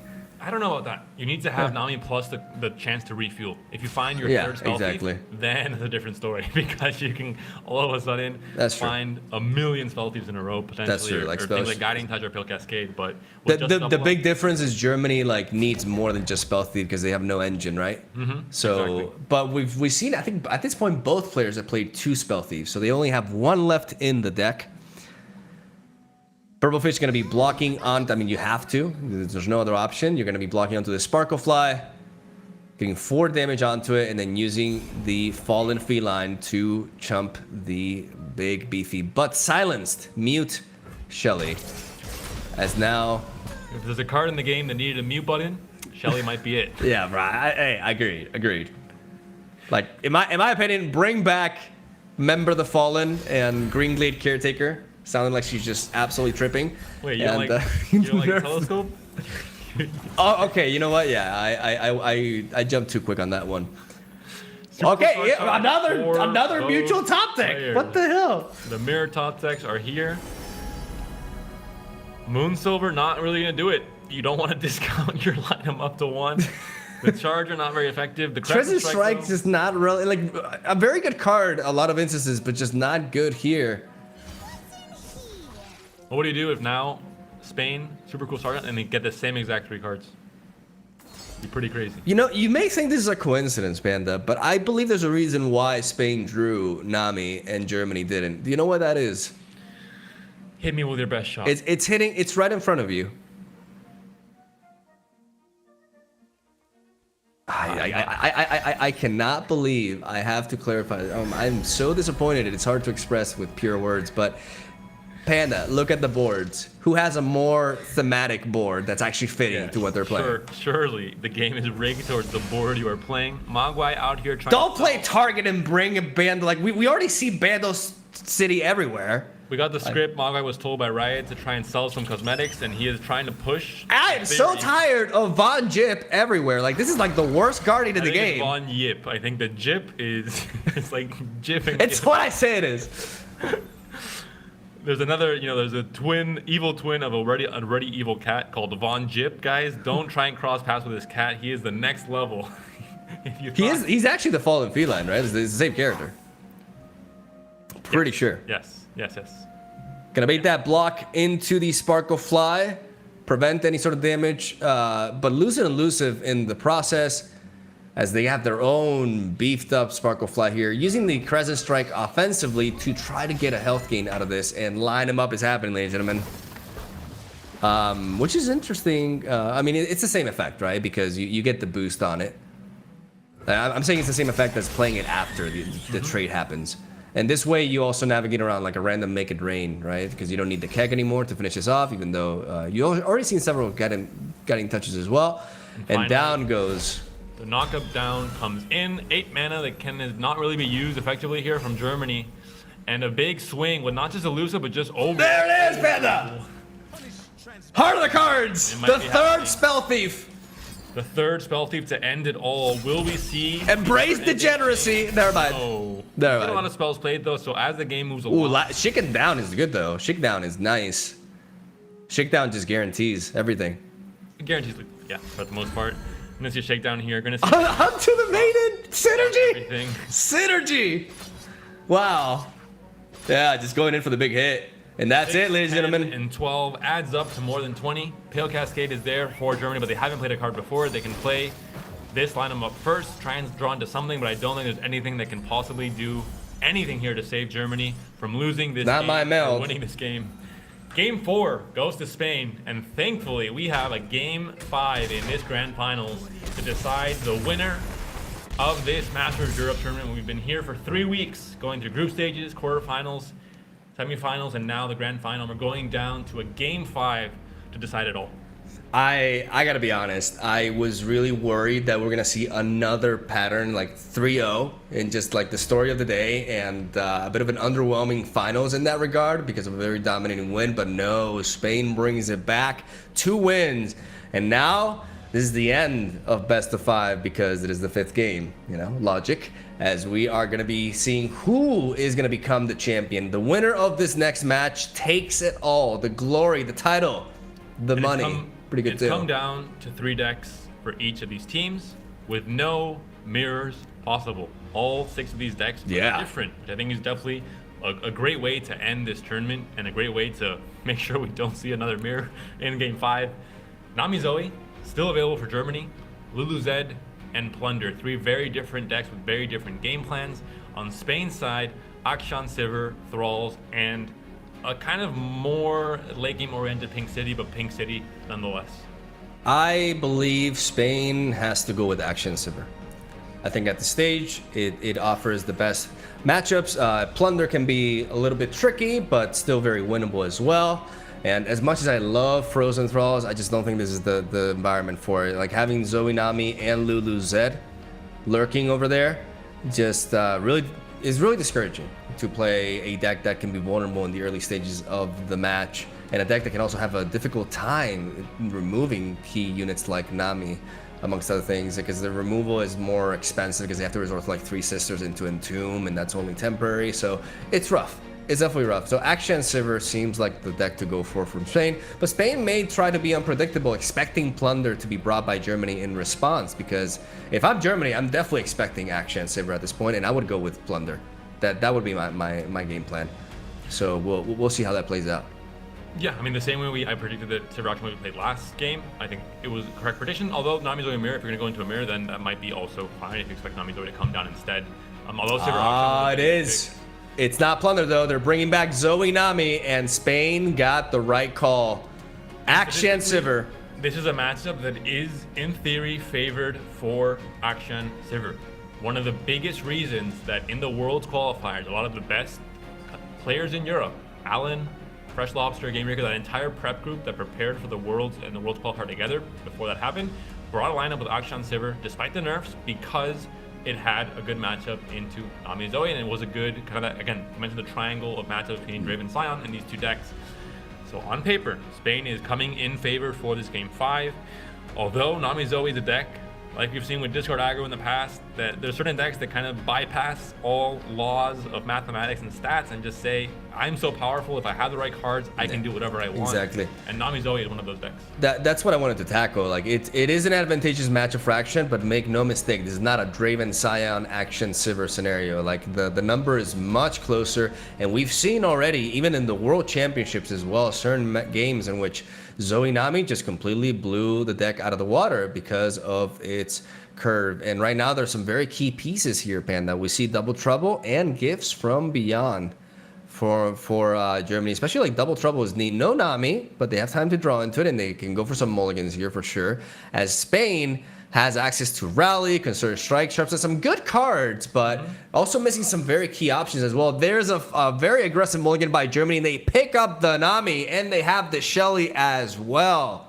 And this is something that, as Nami Zoe became more popular and players played it more and more, I think the mulligan shifted drastically in terms of, oh, I have Double Trouble and Sparklefly. They're pretty good cards in my deck. I'm going to keep them and hope I get the Nami. Now it's the case where if you don't have Nami in hand, you mulligan absolutely everything to find her. There's no keeping Double Troubles anymore. It's just not the right play. And 2 Namis now in hand for Germany. We have the Concerted Strike and we have the early game curve. Very, very even. See, this is nothing like it's 46-54. Yeah. Like this is slightly favored for Action Silver, but you know, this is. I think this is. It's safe to say that for the most part, these stats are not very relevant considering the level of both teams here. Although I think in this case it's the opposite of, for the reasons that I've been saying, that things like Lee Sin, etc., the matchup is more even than it looks. I think in this case it's more polarized than it looks. When you're bringing in the best players ever, they're able to capitalize much more on punishing Nami Zoe players and certain developments with Demacia, Concerted Strike, and Challengers, and just overall Action Silver. So in this case I think it's the opposite. I think it's a little bit more of a disparity than it looks like in that table. Instead of developing the Bright Steel Protector, they are preserving it for later, as it could not only be used with a Fleet Feather Tracker to give it a barrier, it can also be a way to advance the Warlord's Palace one step further, because you are targeting a unit, right? Very important detail right there, because getting that Warlord's Horde as early as possible is vital right here, as we see Nami, yes, but there's just absolutely no Double Trouble. So Germany, even though they managed to find their champions, they don't really have the means to level up Nami quickly here. As not finding Double Trouble, we may just see a Pale Cascade being played here, or just the Super Cool Star Chart being generated. Definitely Super Cool Star Chart at this point. You're trying to just get the spell mana bank, but not more than that. Move Zoe on silver. the board, no sharp sight. It was a bit strange because Spain had a lot of interesting cards in hand, but they ended up doing almost a full mulligan, I think. They had sharp sight, they had Merciless Hunter. So again, maybe trying to go for that auction and trying to go for certain specific cards, but in the end, they're not going to have as many clear answers to the elusives. I have a lot of experience playing Action Silver. One of the things that you learn as you play more and more games is how important the Warlord's Palace is to the deck, right? Without it, the late game just isn't quite there. And I believe Spain's aggressive mulligan was precisely for that reason. They wanted to find Action, or worst case, the Vicaran Vagabond, which is why the card is at least a 2 of, more likely a 3 of in the deck. As now they get that counting down. It's also a reason why they played Treasure Seeker instead of the Bright Steel Protector, as that can, like I said, be used to accelerate the Warlord's Palace development. As they draw into Sivir, they have several options here. We could see Like it could see Bright Steel Protector into the Sandstone Charger here to just try to threaten as much damage as possible. As right now, Germany is getting a lot of pieces, but the one thing they're down on is board presence, and Spain has to just be aggressive. They have to force stuff out, and them, like Germany not having double trouble could make this Sandstone Charger really, really rough. And again, you have all the pieces on the board, but this is we talked about it before with Akshan Sever kind of having a more mid-range to kind of control-y play style. Against Nami Zoe, it suddenly just goes into full pressure and full aggro as early as possible to really force these awkward positions where if you go slow enough, you have to play the Nami, you have to play double trouble, etc., you get into trouble with not having enough of a board. And obviously you don't want to block with Sparklefly or with Nami before they're really with big stats. Now, the fact that they developed the Sparklefly makes Spain have to decide here whether the Sandstone Charger is worth it. Because if they play the Sandstone Charger, they're basically saying we either have Shapestone or we have nothing to combat trick onto our units, which can make the possibility of Germany finding a proper trade for the Sparklefly, like with a Pale Cascade onto the Treasure Seeker, for example, more likely. But if they do go for that, they will be taking a total of 11 damage to the face, 9 damage in total because they'll be able to heal back 2, but still a big blow to take so early on in the match as you're still trying to get your board together. So we'll see. This does enable Spell Thief, like we mentioned. This allows them to Spell Thief it out, but they could go for it just to set up a blocker, and they do. They do just that. But again, all of these spells being played without Nami on the board is always going to be a good thing. And this is the kind of the result of the pressure. You either take a lot of damage or you play in ways that you don't want to play. It's not part of your game plan. You want to be able to wait. But when the pressure is applied, you're not given that chance if you're Germany. Yeah, I would rather they target the. I mean, by doing this though, they prevent the lifesteal. So you kind of have to block with this Zoe anyways, and forcing the Pale Cascade, like preventing the lifesteal, actually leads to more damage as we already see that Absolver Sivir combo in their hand, Panda. And if they force this entire, Germany can preserve the Sparklefly, but there's also Concerted Strike, which will be enabled next round.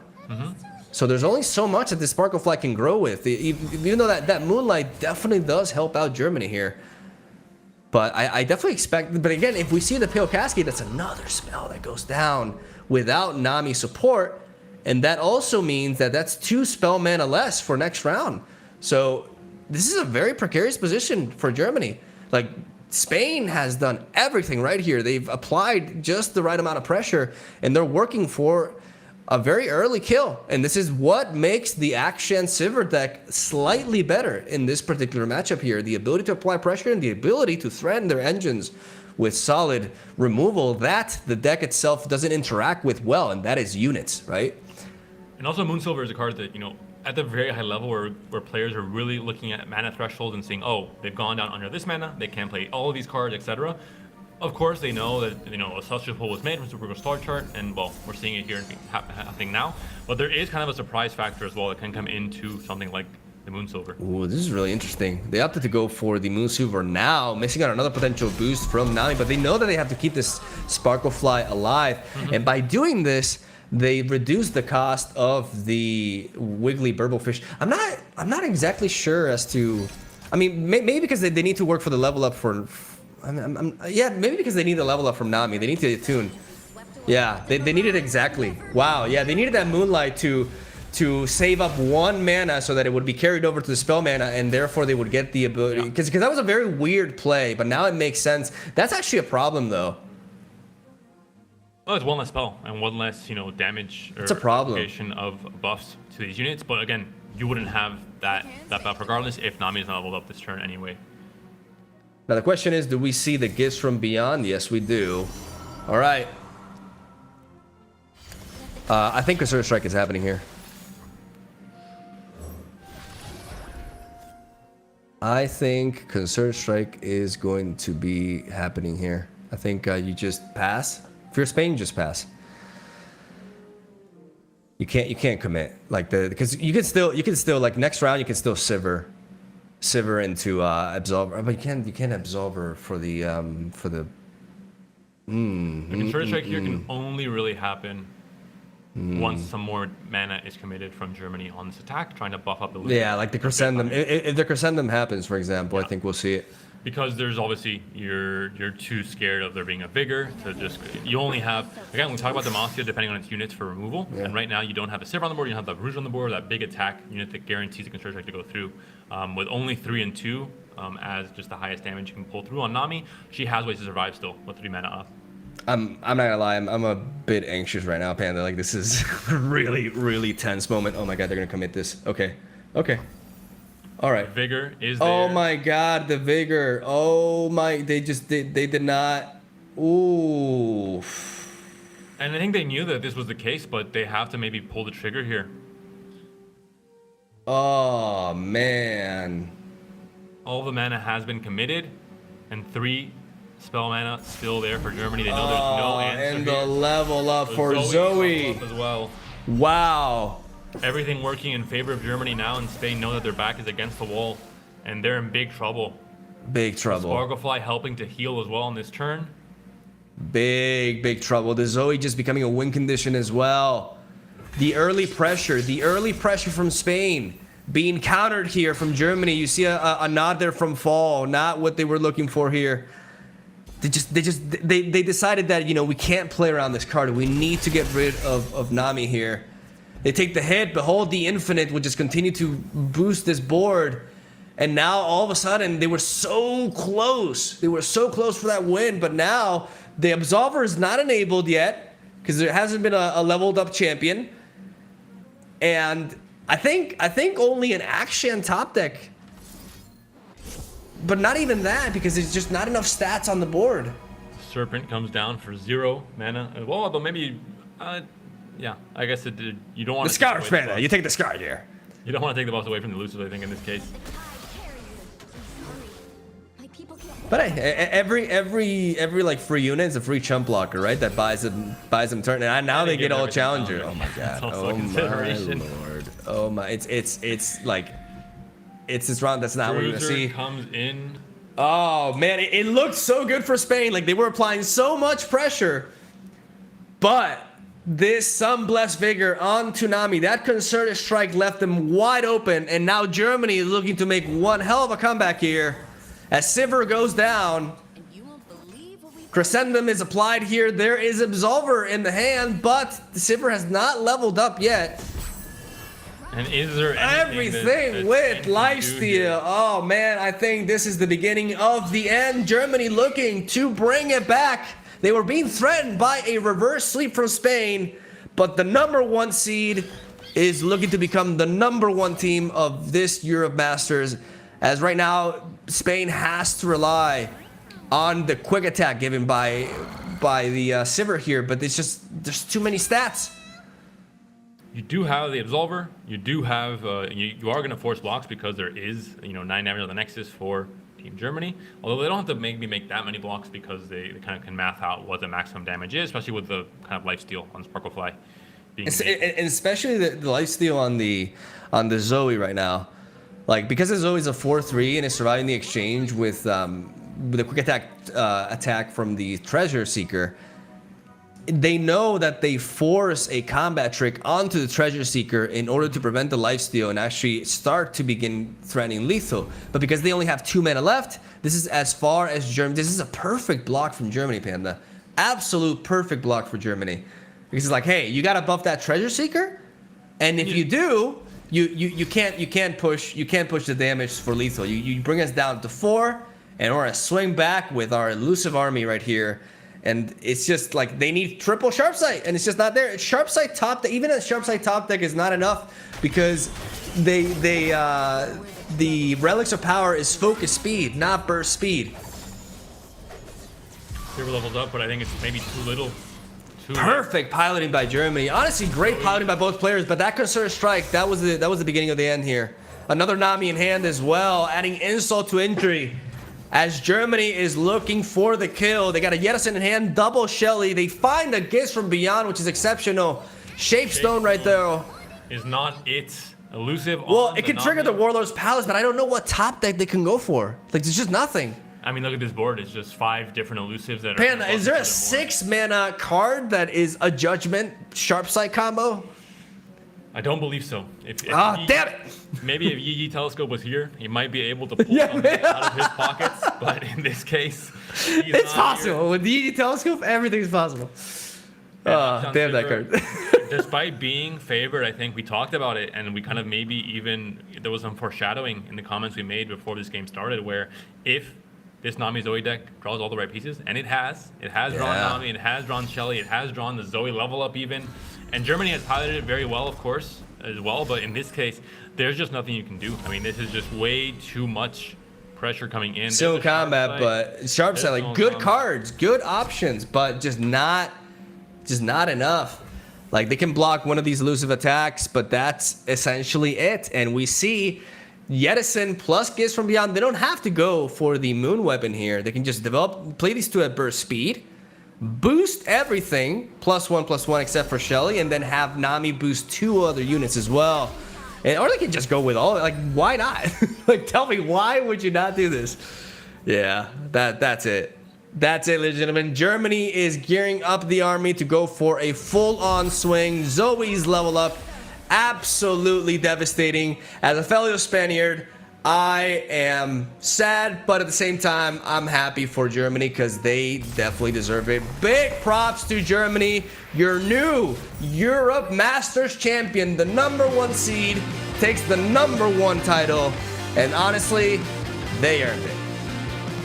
And Teddy, a player that's been dominating the ladder, not just in the qualifiers for this tournament, but in the last one as well. Complete consistency.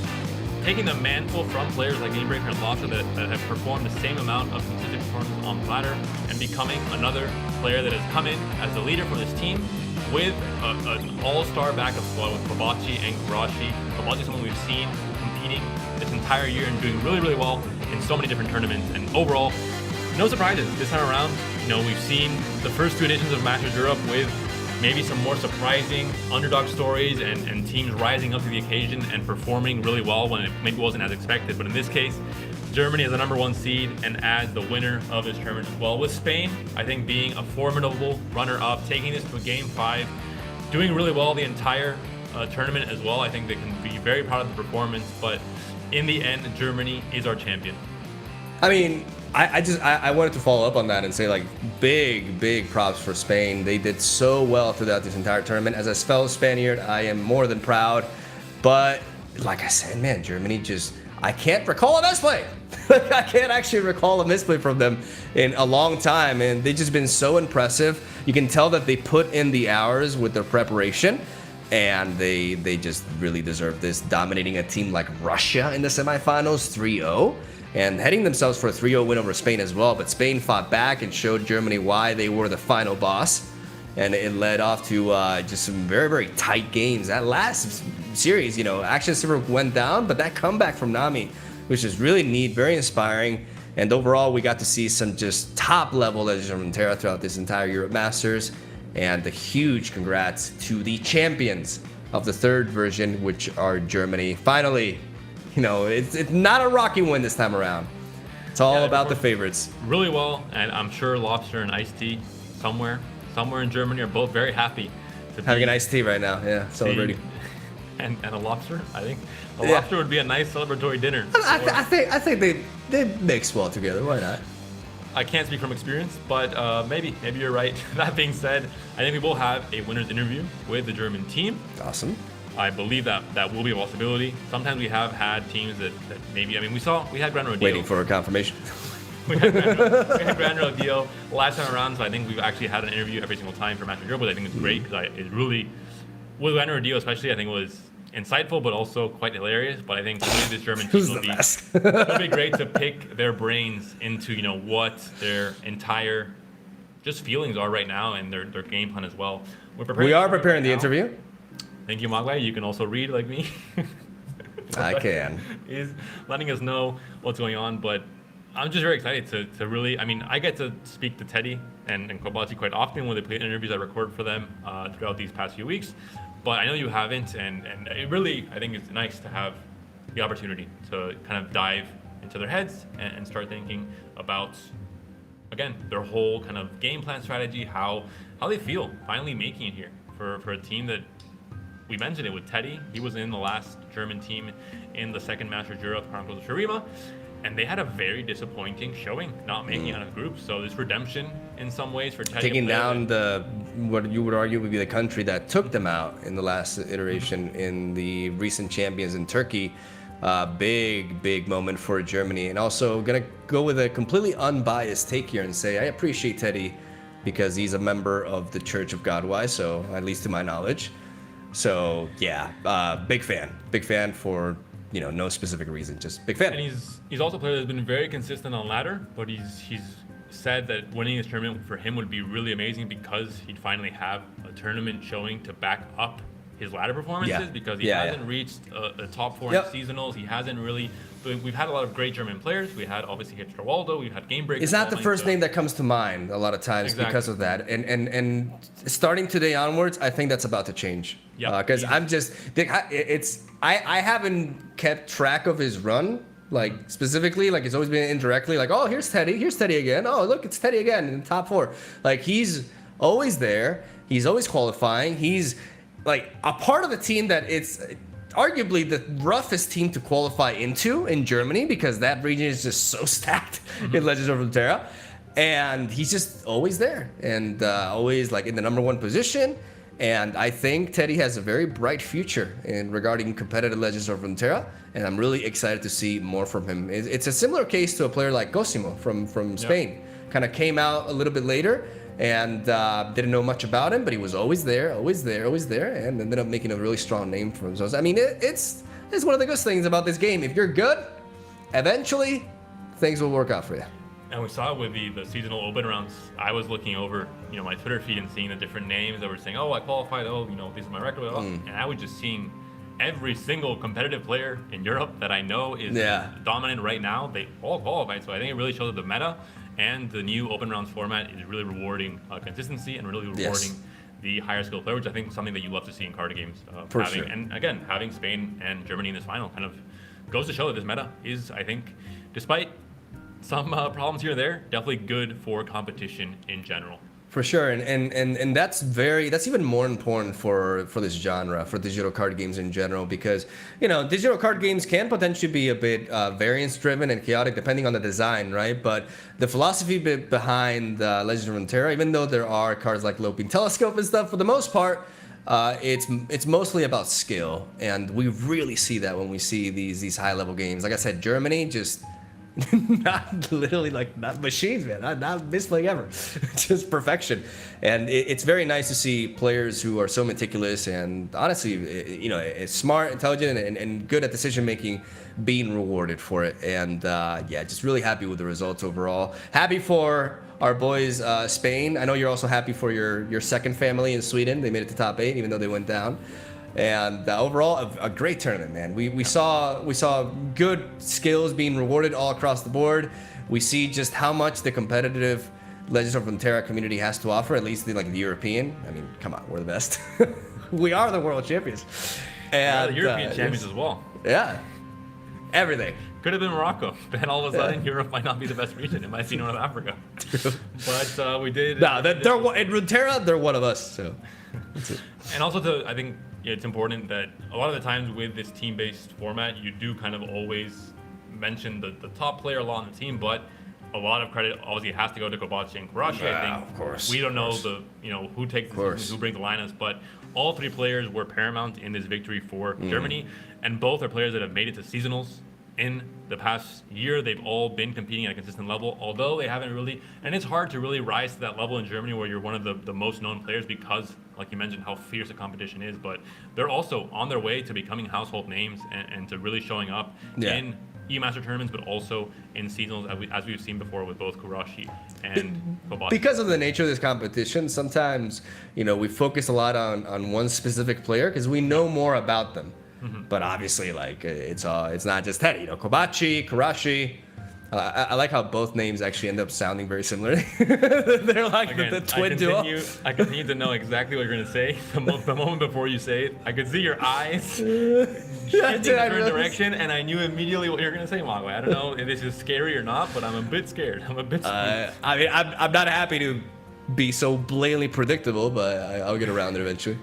You could have said just, "Oh, I'm happy you know me so well," but okay. What I- happened to you being an optimist? I think I heard something in this. past. I always have this vision of like I can do anything in life, but I think I'm gonna shy away from becoming a professional poker player. You know, like that's thanks to you, Panda. So Not a appreciate great it. bluffer, no, I don't think so. But you have other skills, of threatening people with the knife moves that you know so well. We'll talk about that in some future. That's for another day. I hope this interview starts soon, Mogwai, or else I might have some- What are we even doing? And all in all, I think we have to remind the viewers as well. This is the end of this Masters Euro tournament, but we saw seasonal open rounds yesterday, and that means that seasonal is happening next weekend. And Yeah. Mogwai and I are not done yet. It has been a long It's been World Castober and Castember as well. Yeah. It's been the full package. Like we've been at it nonstop, and that's great. It's great to see so many official tournaments running around for Legends of Runeterra. Like I said, it's. I think it's only the beginning, and I'm really excited for where we're headed from this point onwards. I was talking with Gabby the other day, like about the the precedent that introducing multi-region leads to. Like now, we can be very excited for upcoming sets, bringing more multi-region cards outside of Bando City. And I feel like that's a great direction to take with regarding design for deck building, be more intricate, right? And it's just really exciting. I feel like the game is going to continue to evolve, and so is the competitive scene, and so will our ability to stall until we get our interview. Everything. Not just that, you have, I'm all full of reminders. I'm like a, Google Calendar at 8 in the morning. Saying, hey, Go away. Remind. We have a patch coming up, a patch that can be considered a variety patch as well. So going to be a very exciting time for Runeterra with both the seasonal and the upcoming patch. But I think we are finally ready to dive deep into this interview with the German champion team. Is this like? All right, but Teddy, I don't know if you guys can hear this, but we got this sweet elevator music going around. That's just super. It's a little super. bit loud, the but players are here, we're communicating, so I'm going to start things off right away. Congrats to all of you. I think you guys played. Mogwai was saying you guys were machines in terms of not making almost a single misplay the entire tournament, or the entire day as well. So very, very impressive. I think very deserved champions as well, although it hurts us to admit it, obviously. Spain in the final, but right away, Teddy, We're let's start salty. off with you. You talked about with me in your interview about performing very well on ladder and having obviously very consistent performances to qualify this tournament, but not having kind of that same tournament showing to back it up. How do you feel now winning this tournament and finally, being able to say you're one of the, or maybe the best German player right now alongside your teammates in the game? I feel amazing, obviously. It was, I had some troubles with tournaments before, but like last EU Masters, for example, where we didn't even make it out of groups. So I'm really happy that we got to prove ourselves. I feel like this was a great story of redemption, especially because you guys managed to take down the reigning champions in Turkey in the quarterfinals, which were one of the teams responsible for you guys not making it to the top 8 in the prior version of Euro Masters. So I don't know. Did that win early on feel a little bit extra sweet because of that, or were you guys just too focused on taking it all? I don't think we were too concerned with getting revenge. We were just Okay. I like the dramatic Brainwashed. intensity of it, but yeah, I had to try it. And Kowachi, for you, you're a player that obviously we've seen in seasonals. I've seen personally in many fight nights as well. And your name has been around this entire year as a very strong German player. And with this win, how does it feel to kind of, we've talked about obviously very, very good German players, and how the competition in Germany has always been very fierce. And it's hard to be considered the best German player because you have, all three of you, but also players like Gamebreaker and Lobster, and just a huge list of really, really good players. How do you feel winning this tournament alongside your teammates and kind of rising up, I think, to that next level of saying, hey, I'm also, one of the best players in Germany. I can really compete in seasonals, in EU Master tournaments, like in all kinds of different formats? I definitely looking forward to play more tournaments. It's been an awesome time. The tournament in general was just freaking awesome. And yeah, I don't know what to tell. It was just an awesome time, awesome 4 weeks, a lot of LoR. Yeah, it was incredible. And the prize money as well. I mean, Karashi, I want to hear from each one of you. This is going to be the question that we always have to make when we do these interviews. What is the prize money going to be going for? Because the first place prize money is a $12,000 prize purse, and that is a lot of money. So Karashi, right away, what is your plans going into this next week with that prize money? Be honest. Yeah. Actually, I have like multiple friend groups that were like really supportive of me, like playing here in this tournament. And yeah, I think a lot of people are expecting now that we go and do some partying together. We will see. Yeah, and internally with Teddy and Kuwabachi, I think we have a few plans as well. That's how to great spend to the hear. money. Nice. That's good to hear, especially because, the usual answer is I'm going to save the money and invest. So thank you, So Karashi. boring. So boring. Well, there's a lot of cash left, All right, so some investment as well. Having Panda let off with those questions, because I would have asked completely useless ones, like how you guys feel about your two names sounding very similar, Kobachi and Karashi. But I'm actually going to go with a bit of a more interesting question.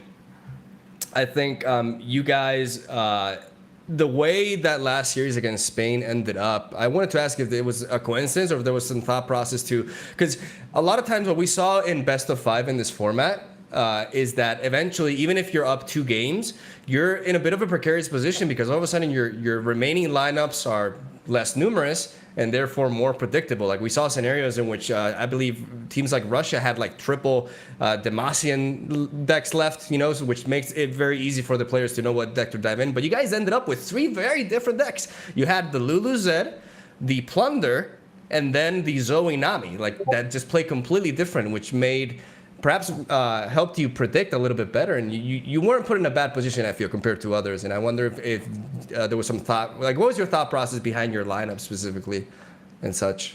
Maybe a bit of a vague question, but. So yeah, in the lineup design, we thought about decks that are good to first pick, obviously, like just the strong ones, Nami, Draven Zion, and like Poppy. So course. some of them will get banned, some of them we can play as the first pick. And then the other decks were like a little bit more supportive, maybe, that are more specific in certain situations. And also in the pick phase, we were already considering how the matchup tables will look if we win with a certain deck and if we lose against a certain deck. So we try to manage it a little bit that way. Yeah, I think obviously the 7-deck format makes things much more complex on all fronts in terms of preparing, in terms of there are going to be still a lot of, question marks where you can't really prepare for every situation because it is so broad. But overall, I think there was the sentiment of having kind of a 5-deck base and then 2 decks that are kind of teched in and out depending on what you expect and what the meta looks like. And I think you guys piloted that very well. I think from a strategic standpoint, you guys were definitely one of the best teams from day one, even, where some teams had some more wild strategies with the Bandle tree, aggro, surprise factor we saw in the first 2 days of the tournament. But overall, just, again, huge congrats on not just the gameplay that you guys performed throughout this entire tournament, which I think was fantastic, but also the lineups, the strategic element in a very hard format to really nail down pretty well. You guys did really good, so you guys can be very proud. I'm not sure if any of you qualified to the seasonal, but if you did, I think this confidence boost will definitely help in going a long way. Is that a no? Well, I overslept yesterday, to be honest. Even then, we got it out of him. You guys have a well-deserved break then, and a vacation, and you guys can maybe cheer on your fellow German players. We know LoR qualified, so there's that to look forward to at the very least. And you guys deserve, I think, a break from, like Kobachi mentioned, has been a grueling 3 or 4 week, and even with Worlds qualified, etc., a very long process for you guys as players and us as casters as well. I mean, I could tell, like, I could be completely wrong, but I have the impression that you guys put in a lot of work into your lineup, your thought process.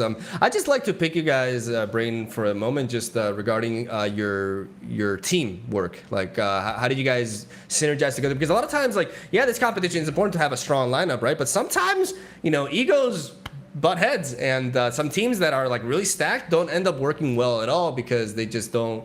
They don't function well together. So how do you guys feel? I mean, you guys definitely had some sort of synergy because you played really, really well. But I'd like to hear your opinions on it. Should I answer Yeah. again? Or Should I just? I will just. Go ahead. Yeah, I guess we had already on the first day. We already decided who is doing what. I mean, Teddy was our pilot throughout the whole tournament, and I think that, I mean, you could also see it by LP, that Teddy and Kurobachi are a bit higher than me personally.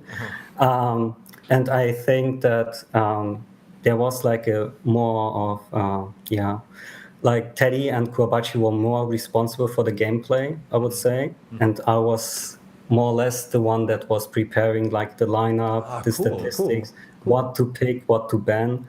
And yeah, I think that's also like my edge on ladder and stuff, that I will always pick like the best deck currently. And I think. Go ahead. Oh no, I just wanted to end that. I personally believe that we always had like the best lineup. Obviously, we brought it like all the time, and I think that was like one of the huge strengths, apart from obviously the gameplay, which was really, really good. That's very good, yeah. Yeah, I think each player has a specific skill set, despite all three of you obviously being very good at Legends of Runeterra. I think you also each have probably a different thing you add to the table that really elevates that synergy to the next level and allows you guys to become the Masters Europe champions in this tournament. Finally bringing Germany into the spotlight in a team-based format as well, after already having players like Hipster Waldo winning Seasonal. So Germany, I think, once again, and well-deserved, is the powerhouse nation in Europe. So I think you guys can all be very, very proud of not just winning the tournament, not just winning the prize money, but also bringing your country into the forefront and once again cementing yourselves as, I think the best country in Europe. Mogwai, I agree. Okay. I mean, I'm biased towards the CERN, but I gotta be real. Yeah, I think they were the number one seed. You guys were the number one seed coming into this, and you came out still the number one seed by taking it all. So yeah, honestly, like, what more can you want? Like, that's just great. Like, enjoy it. Like, enjoy tonight. That dopamine release, you earned it, and just have a great time, man. You guys played phenomenal, and I'm looking forward to more competition from you guys in this format and also individually as well in the future. Thank you. Congrats, guys. Thank you very much for giving us that little bit of insight, and now we are back to wrap up the rest of this tournament, wrap up the final details in what has been a 3-week journey all the way throughout Europe, with Europe and Middle East and North Africa, everything lumped in together. A lot of games played throughout the group stage, a lot of different lineups, matches, decks that we could never expect to see coming into the forefront as well, and players really working so hard. Not just Germany and Spain that made it to the finals, or even the top 8 or the top 4 competitors that we see here on the bracket, but every single player that participated in this tournament is determined that requires a lot of time, a lot of commitment, a lot of dedication to a game like Legends of Runeterra. You have to really be on your A game in terms of lineups, in terms of prep, and in terms of playing out all these different matches. So big congrats to not just Germany, but every single player that took part in this tournament. Going for a quick rundown of what happened. We saw Germany take down Turkey in the quarterfinals. I don't care what they say, they didn't care. I cared about the revenge for Germany as they took down the reigning champions in Turkey, the team that actually denied them the top 8 spot in the Chronicles of Shurima Europe Masters. And then they advanced to the semifinals, defeating Russia, such a dominant team that has been so good throughout the entire tournament, and taking them down 3-0. As on the other side, we saw Morocco and Spain advancing, Spain defeating Morocco, and then Spain bringing it to Germany, avoiding the dominating victory, but not getting enough as Germany was able to solidify that last game, and they became the champions. And like I said, we've stated numerous times at this point, because it is true, they deserved it. The number one team becomes the champion, undisputed, and I cannot wait for the next one, man. I love this format. I love all the decks that we see, and it's it's just a great time, especially as a viewer. I think as a competitor, it's more stressful, because you have to deal with all sorts of different matchups, right? But it's super exciting. We did change the format from 9 decks to 7 decks. So we're trying to help. That's something. Yeah. We're trying to make things a little bit easier on the competitors because this is, like I mentioned with the interview, just a very complex format to tackle and to really go into having certainty that you're making the right calls in terms of lineups and matchups. It is very, very difficult. But we saw it from day one, and Germany said that they were very confident in their lineup building, and I think it shows as well, that confidence. And with all the interviews I did with Teddy and Kovaci as we went through groups, I think they always felt very confident they were going to make it out and do it in a dominating fashion because they excelled in their prep and in the lineup phase as well. But that's going to be it from us. It's going to be it from the Masters Europe tournament. It's time to say goodbye once again. I think none of us ever enjoy because we do, I think, truly love this format so much compared to any other card game. Time flies. Because it is just so interesting from a viewer perspective and a caster perspective, especially getting to see some of the best players in such a huge volume. And I just realized time flies, but more so when it was speedrun like today. Like, man, we got a lot of 3-0s today. But I'm really, really relieved that the last series, the final one, actually just went to distance. That was very neat, and overall, such a great experience, seeing all sorts of different strategies, seeing the metagame evolve as well, and really showcasing the diverse meta that we have in Legends of Runeterra right now, and always learning something from the very best in the world, not just Europe, the world. And as I mentioned, a few more reminders. Seasonal happening next Saturday. Mago and I will be casting that at 1 p.m. CEST, I believe, and we have a big patch coming up in 2 weeks' time, October 20th. So definitely mark that down your calendars. A lot to look forward to. And a huge thank you as well to the rest of the broadcast team that are not currently on air today with us, but they did a fantastic job throughout group stages and throughout quarterfinals. So Fresh Lobster, Caster Gems, and Sparkling Iced Tea, huge kudos to you guys in making this a great tournament, I hope, for the viewers to enjoy as well. And huge shout out, of course, as always, to our production team, to GG Tech and their entire team for making this truly a great and very smooth experience with the addition of new things like the matchup graphics as well, and just a lot of things that are constantly elevating, I think, the production of the EU side of these Riot tournaments to the next level. And just happy to be a part of it, and happy to, as always, bully you, Mogwai, and get the cast with you as well. Yeah, big shout outs to GG Techs as well. Thank you for that elevator music earlier, and just thank you for your amazing work, and thank you for having me be a part of this. I'm very grateful and very glad to cast these amazing games. And even if it is having to endure Panda, there's always a price for everything. So thank you guys for watching. Hope you enjoyed today's games. Hope you're looking forward to more Legends of Runeterra competition. Like Panda mentioned, next week we're having more action in store for you with the seasonals incoming. And that's all I'm going to say. Have a soul day. Hope you enjoyed. And we'll see you guys next time.